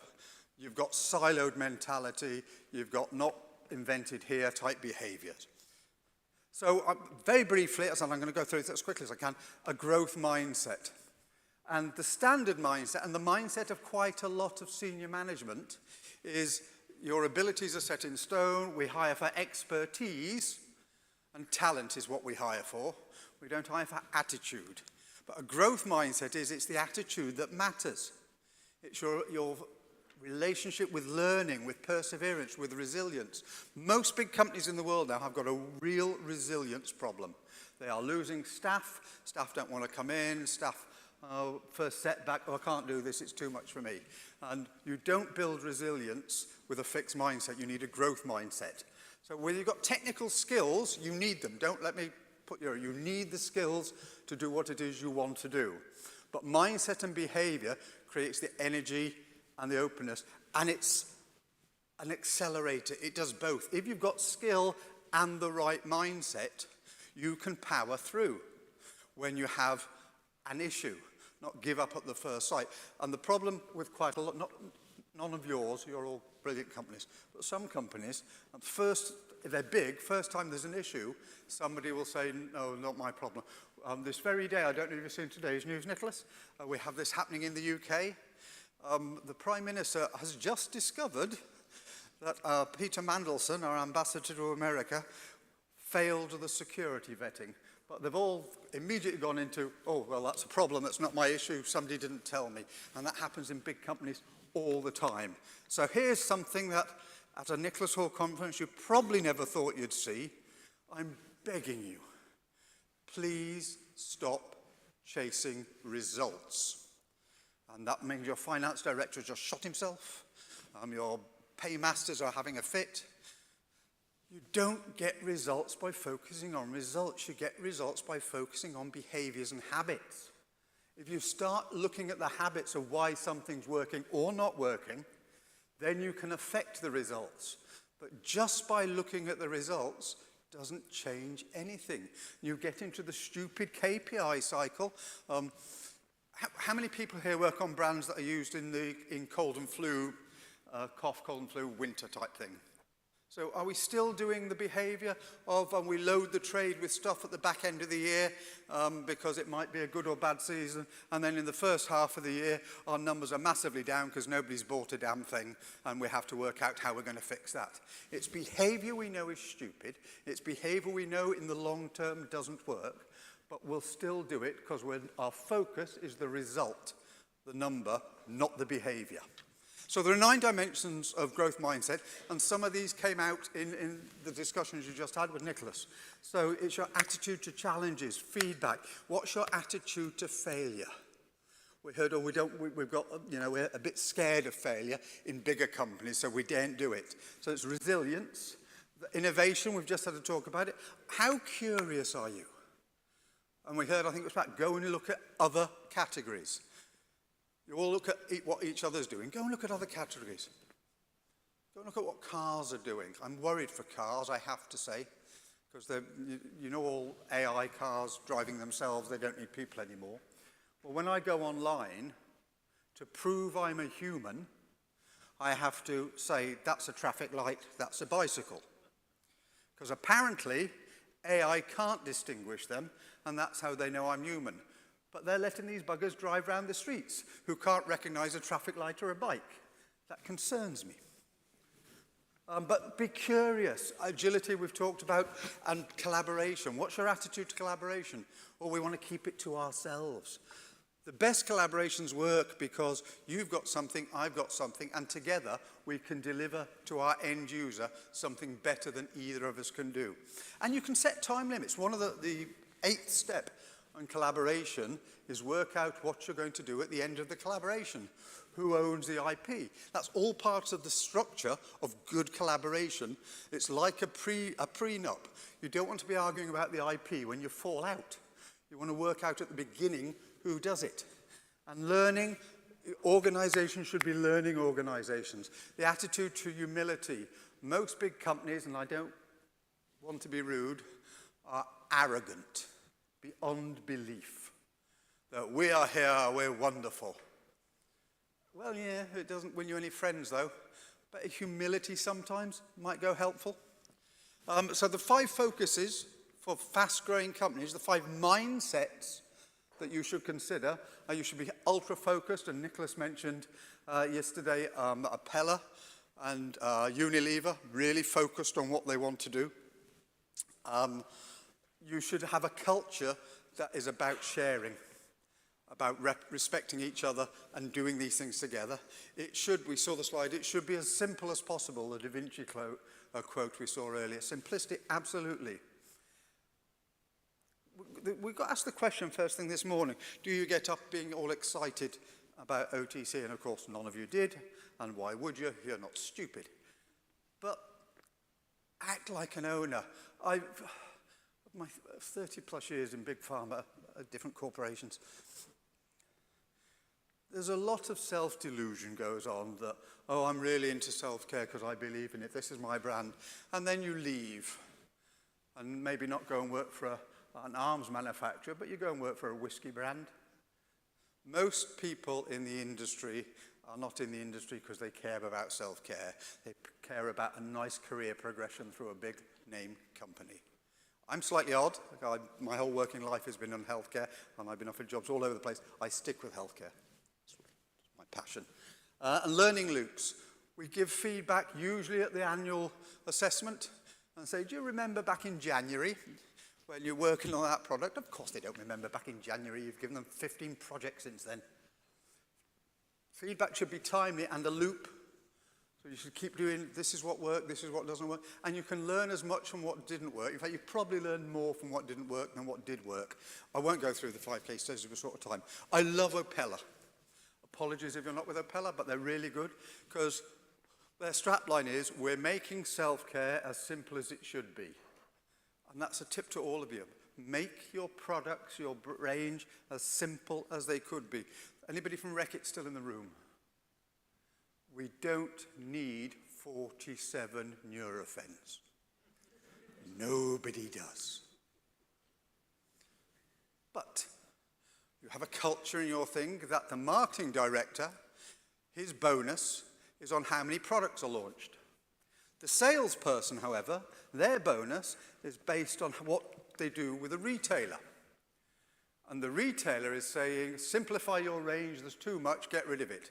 So the sales director's KPI is about range reduction, and the marketing director's KPI is about new MPD. By the way, strawberry flavor as opposed to mint flavor isn't an MPD. Stop fooling yourselves what are MPD. That's Nicholas's slide that only 0.2% get it. Most of your MPD is frankly nonsense. You did it because you could, not because anybody wanted it. I loathe any time I read a report that starts off, market research tells me, and then you say some nonsense. You've known all your lives that market research doesn't work. I wrote the quote down. Does anybody know the David Ogilvy quote? It was as true as when he said it in the 60s as it is now. Consumers don't think how they feel, they don't say what they think, and they don't do what they say. And yet, you get them all together in a room and show them your wonderful new MPD, and they tell you what you wanted to hear, and then you launch the damn thing, and it dies in its backside. So what do you do next, MPD? Exactly the same thing. Who here has launched a brand that ticked all the top boxes, it was going to be brilliant, and wasn't? Oh, what a room full of liars. We know this. People don't do it. One of the things with health literacy is involving the customer, the end user, the queen, if you like, on what you're putting out there. And most companies I speak to say, yes, we absolutely co-create. Thank you very much, Trevor. We do co-create. So you go into a meeting with patients and show them a blank piece of paper and say, what would you like us to do? They say, no, we mock up something that we think they'd like, and show it to them and ask them if they like it. That isn't co-creation, that's validation. Co-creation is when you listen and ask them what they want before you give them the choice of two things they don't want. And in that meeting, if you give them two choices, they'll make the decision, oh yeah, that one. And it's fake, because in the real world, that's not how they make decisions. They're not sat in a room behind a glass mirror, somebody watching them. They're busy running down an aisle shopping. But we pat ourselves on the back, we're doing well. I call it the new, anybody read that? Thinking Fast, Thinking Slow by Daniel? He sadly died a couple of years ago. It's new because it's over 10 years old. But behavioral economics shows us that we're not rational, and it's revolutionized everything except how big pharma OTC companies behave. We know loads of stuff about behavior and why people do something. And nearly everything in behavioral economics is counterintuitive. It should not matter the order in which you list things on a price list, but it does. So if you've ever looked at a wine price list, they start with the expensive one and go down to the cheap one. Because if you do it the other way around, you sell 14% less wine. Shouldn't matter, it does. Reframing things. The supply chains issues at the moment, I know, if you can't get your product on the shelf and you're at risk of somebody else taking your space, what do you put on the shelf? Most people put, sorry, out of stock. I can give you exactly the same message, but it will absolutely impact how the consumer feels about this if you put, sorry, sold out. It's the same thing, but it isn't. Out of stock means you are a bad retailer and you didn't order enough, and therefore I, as a consumer, will blame you. If you put sold out, that tells me as a consumer that this is really popular, and I, as a consumer, should have got here earlier, and I will blame myself. Same sentiment expressed differently. We know these things. So there's an assumption, and we heard this again today, about if your strategy is clear, the behavior will follow. We know it's not true. So these are 5 of the biases, but I want to do a song with you. Any of you good singers? I'm in a choir. Any singers? Right, we're going to do a song all together, and we'll call it I'm Not Biased, You Are song. And I want you all to do it because I can see you all, and if you don't join in the song, you're doing a solo. So it's easy, it's maths, it's easy. 1,000 plus 40 is? Okay, we'll start that again. All of you, please. 1,000 plus 40 is? Plus 1,000 is? I worry for some of your maths lessons, really. It's desperately worrying. All of you, please, because I want to get a sound going here. 2,040 plus 30 is? Plus 1,000 is? Plus 20 is? Plus 1,000 is? Plus 10 is? Except it isn't 5,000, all the ones who just said 5,000. It's 4,100. And that's a bias. And it didn't serve you well, and most of the biases in your life come from when you tried something, it worked really well, so I'll keep doing it. That's the status quo bias. I'll keep doing this because it works. And then when something changed, like that, you just followed the rule that you'd always followed. Now, I set that bias up in less than 30 seconds. Imagine the biases in your organization that have been there for 5, 10, 15, 20 years of that's the way we do it here. How many of you have got a whistleblower policy in your business? Show of hands, please. How many whistleblowers? We're good people. We have whistleblower, yes. I don't want you to have a whistleblower policy. And regulatory and legal might tell you you have to, because whistleblowing's a bit late. Whistleblowing's after something goes wrong, that you have to spill your guts to the government or the police, whoever. It's formal, it's driven by fear, and is a compliance issue. Psychological safety, however, is before something goes wrong. It's about trust and it's about culture. How many of you have got a psychological safety policy in your companies? The same two that got a whistleblower policy. Psychological safety should negate the need for a whistleblower if it's truly being enacted. I'll give you some brief tips of what psychological safety is, but it should be the cornerstone of your business. Anybody know of the iceberg of ignorance? This is a Keir Starmer moment. The top of the pyramid, the C-suite, know about 4% of the problems in your company. The ground floor people know all of the problems within your company. But if you don't have psychological safety, and we had a bit of that discussion again earlier, is they won't mention it.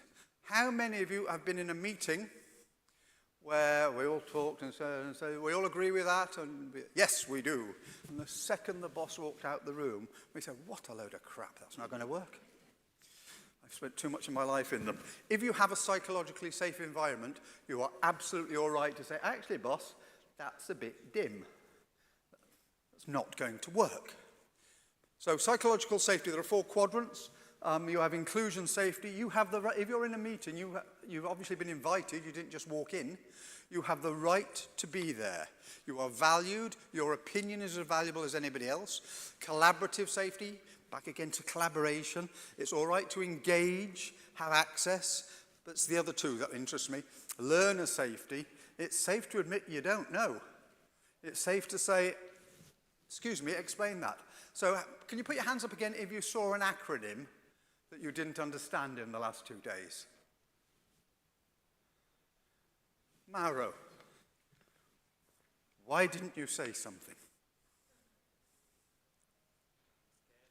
Scared. It's exactly that. I don't want to look stupid because everybody else in the room. I've done this loads of times. I used to train pharmacy students at Bradford University.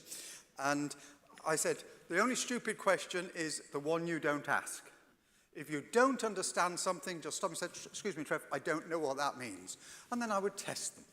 I'd say, so the most important thing in pharmacy at the moment is the Wielenstrocks. And what's that showing us? And they'll do that. I'd go, you all know a Wielenstock, but you all agreed earlier that if you didn't understand something, you would stop me. But what we do, we look around, everybody else is nodding that they understand it. I must be the stupid one, so I'll nod that I understand it. And there was a couple of laughs. I said, so Pat, Nicholas is being a bit dim today, doesn't know what a Wielenstock is. Please describe it for him. And then you'd find out he didn't know. And I said, both stupid. You explain to them. And you'd find out within 2 minutes, nobody in the room knew. Of course they didn't know, I made it up.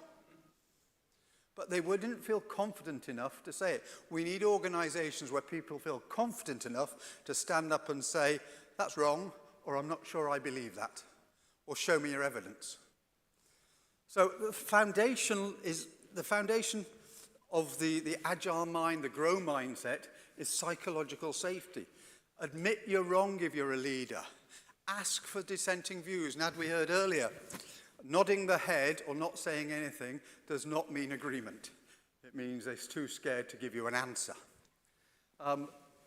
It's been proven that in psychologically safe environments, innovation happens faster, problem-solving decision-making happens faster, because you don't have to wait 1 month, 2 months after the meeting for somebody to say, actually, little Mavis there knew it was a wrong, really stupid idea, and we've only just discovered that. So these things happen faster. Model learning, model vulnerability and curiosity. Be curious. All my friends tell me I have a really irritating problem, that I look at the world like that and run at it and say, that's strange. I had a friend over from Australia recently, and she wanted to go to the National Portrait Gallery in London. And all the posters for the National Portrait Gallery telling me what was on. We've got some Monet, we've got all these things, were on the wall like that. And I said, how weird that the National Portrait Gallery produces everything they put out in landscape. Portrait Gallery should be doing that. Surely to God. So that's how I look at the world. I think the world's a very strange place. Normalize experimentation and failure. All our phones, all the high tech we have in the world now, all the high tech companies fail forward fast. They fail, they learn from it, they move on. Reframe failure as data. If something went wrong, capture the data. Another challenge within the industry is where we don't have good memories. I lost track of the counts, because 20 years at Reckitt's is quite a record, the number of times the new latest bright thing would come to me and say, Trev, we're going to launch Gaviscon in a sachet. And I would say, okay, why is it going to work this time? And they say, what do you mean this time? And I said, we've done it 4 times in the past, it failed every time. I didn't say, no, it's a failure. I said, why is it going to work this time? Because something might have changed in the customer, in the marketplace, in the formulation, in the sachets. But it never was that. They felt they should launch it because Calpol launched their pain-killing medicine in a sachet, so we should. Different markets, different clients. Build continuous feedback. As I mentioned earlier, feedback's pretty poor and tends to be your chance to beat somebody up, or why you can mark them down on their annual assessment so you don't have to give them the top pay rise because the company can't afford it. I always found it really strange that the management decided beforehand how many people could earn the top bonus. And then the rest didn't, even if they did brilliant jobs. That's not really good. And finally, everybody in the company, the mark of good leaders is getting everybody to understand the vision and strategy. A manager makes sure people are doing things right. A leader makes sure people are doing the right thing. So the manager makes sure the train runs on time and is clean. The leader decides where the train's going. And I don't think we share enough of the leadership thinking of why we're doing something. Whenever I see a change program, and I hate the term, but whenever I see a change program, I say, what's the first thing you're going to tell your people? And they say, oh, it's the market's changed and we're going to have to do this, that's why we're changing. I said, no. People already know something bad is coming. You say there's a change program. The first thing you tell them is what's staying the same. What makes them comfortable will still be there. Some things will have to change, but we always start off by telling them what's going to change, and then they spend the rest of the meeting thinking, is my job safe? Is my job safe? I don't care what he's saying, is my job safe? Tell them what's going to stay the same. So you do all these things, these small behaviors on focus and simplification and learning and culture, grow your business. And we've heard it several times today, and I truly believe it. It's about people, it really is. Engagement drives business growth. So engaged employees, 23% higher profitability. 68% improvement in well-being if they're resilient because of psychological safety. Retention, higher engagement. How many of you have got a retention program, a problem? I'm speaking at a conference on Sunday in London for a pharmacy magazine publisher. And I got a text while this was going on saying the editor who asked you to come and speak 2 weeks ago has left, and we're having trouble getting new editors. So can you pan your speech out a bit, Trevor, because you've now got an hour, not 40 minutes. And finally, the cost of disengagement. Employees who are not engaged with your business will not perform. We heard that again with several of the presentations earlier. There's a circle of control versus a circle of concern. Your circle of control is what you can affect, but most people spend their time worried about things they can't affect. So small, cross-functional teams will always beat a large 100 people in a room or on a webcast, and then we've got to pass it up the road, pass it up, till somebody who at the top who doesn't know what the issue is. Pat, you're going to hate this next slide. I can only apologize. I didn't realize you were a Republican, so I'll speak slowly for this bit. There is now a new definition of EBITDA. It now stands for earnings before Iran tariffs and Donald announcements. Because aren't we all scared when we wake up in the morning and say, what the hell's he done now? It's like a guessing game in the morning now. What lunacy has he come out with? Final 2 slides. Do you all recognize those people? These exist in every organization, and they're really, really dangerous. So you've got the hippo, the wolf, the rhino, and the zebra. So the hippo is the highest paid person's opinion. They walk in the room and say, this is how it's going to be because I'm the director. No knowledge of the problem. We see that a lot in healthcare. Nurses and people on the ground with patients know what's best for the patient. The consulting surgeon comes in and tells you what he's going to do. The wolf, working on the latest fire. The rhino, really here in name only, but I love the zebra. Zero evidence, but really arrogant. They will come in and tell you what's going to happen because they are them, what they're going to do. I leave you with this thought. Collaborative leadership, it puts together leadership, a growth mindset, collaboration, is about small teams bringing them together, having this agility, this learning, this psychological safety to make your organization better. And if you're a big organization, think small for getting things done. So you saw earlier, 2 people is 2, 4 people is 24 possible interactions. Think of a room that if you're sitting with 10 people, nothing is going to get done.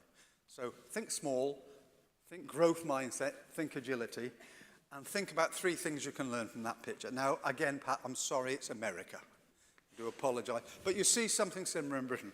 So the 3 behavioral things that I see there. So Daniel Kahneman, in the book on behavioral economics, tells us people are lazy in their thinking, would rather just do the easy thing. People aren't rational in their thinking. So there's 3 things I learned from that. Is firstly, that's not rational. I'll use the escalator to walk up the stairs when I'm going to exercise in the gym. That's not rational. It is lazy, but it's also social. We're following what somebody else is doing. Now, if you think, well, that's America, of course they do that. You stand outside a gym in your town or city and watch the people drive around the car park 5 times till they can find the nearest parking spot to the door and then go and exercise on a bike for an hour. We are irrational creatures. And the healthcare industry, we've moved on from being, well, most of us have moved on, for being feature-led. So we moved on to having emotional context. But we have to think about behavioral context now as well. Just telling people and putting a nice smile on their face, if we don't know the behavioral science of what's going on. I think it was Robert this morning who said something about 40% of people are open to changing their brands. We know at particular times that number goes up to 70%. It's times of life changes. So when you become a parent, when somebody dies, when you change job, you're 70% more open to changing your brand at that moment. How many of you use that? We know on your birthday, you're likely to reassess your brand, especially on specific big birthdays, 21, 40, 60, 70. So, as I said, there are 120 plus biases that the healthcare industry doesn't use, but every other industry does. If your team isn't performing, start looking in the mirror, because what are you doing to hamper their performance? Thank you.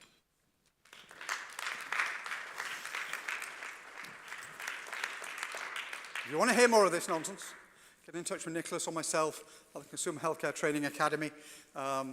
It's a joint venture with Nicholas, but we can bring a lot of the learnings over the last 2 days to your team. We do open workshops where you can sit in a room with lots of other people.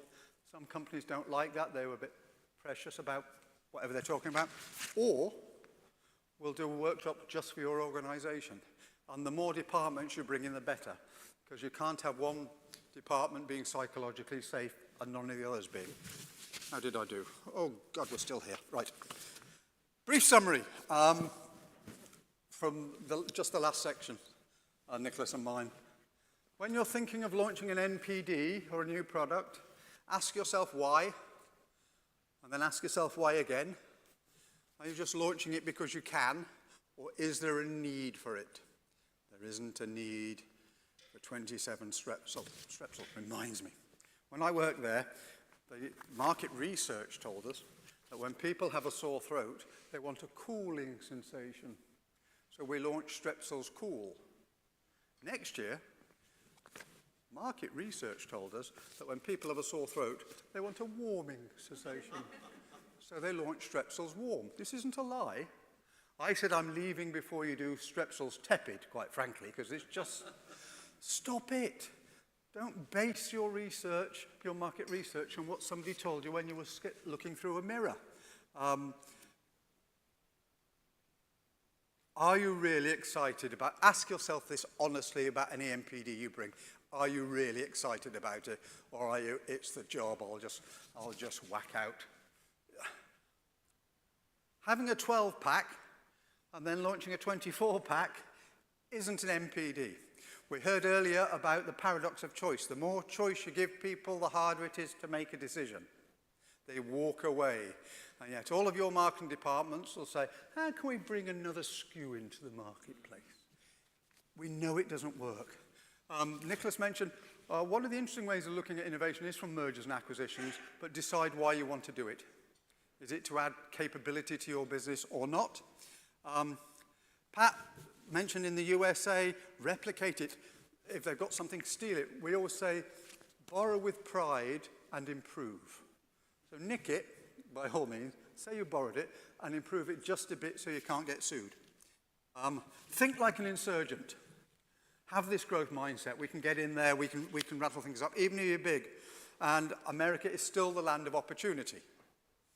Not safety, opportunity. I did think when he talked about ice, by the way, and J.D. Vance, and he did the analogy with the Titanic, it's a hard ship to turn around. Look, equating the Titanic as a big ship and ice agents, I thought was a bad idea, quite frankly. The Titanic didn't end up well when it got on with ice. It just didn't, really. Then we had a look at what we think's coming in the next few years. I'm going to disagree with Nicholas. I think GLP-1s will become OTC because there isn't a country in the world that can afford the obesity pandemic it's got and afford to have GLP-1s free of charge or at a modest fee. So I think they will go OTC. The tablets possibly before the injections. But if you'd have asked me 5 years ago, did I think people sticking an injection into their gut every week would be a thing, I'd have said, no, people aren't ready for that level yet. But yet they were. So I think GLP-1s, I agree,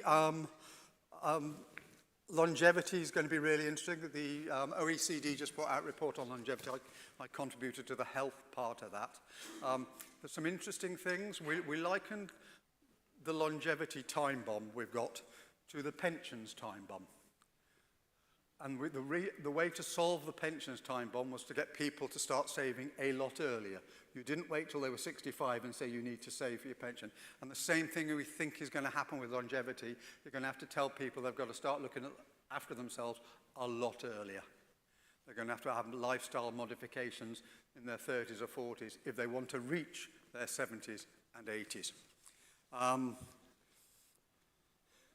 Are you selling the big lie? I love that. It's not innovation, but the brand will carry it. Probably to the detriment of the brand. If you've sold something that's not very good, it will tarnish the brand. Women's health, Nina, women's health agent is really interesting. There's a little known fact about aging between the genders. In a aged couple, and you can decide if aged couple's 65 like me or 70 or 75.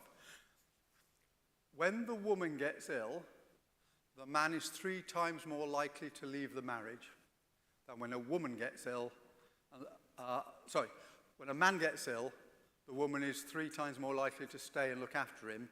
If the woman gets ill, the man is 3 times more likely to leg it because they don't see themselves as carers. That's quite a horrible statistic. But it means there might be opportunities for people looking after themselves and our industry supporting women who suddenly have been left alone.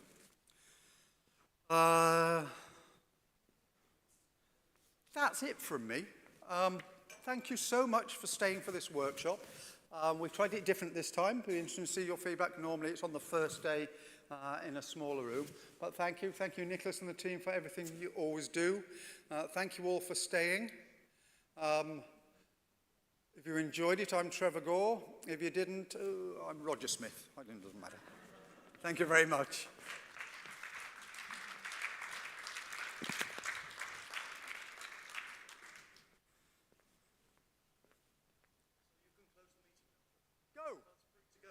Go, leave.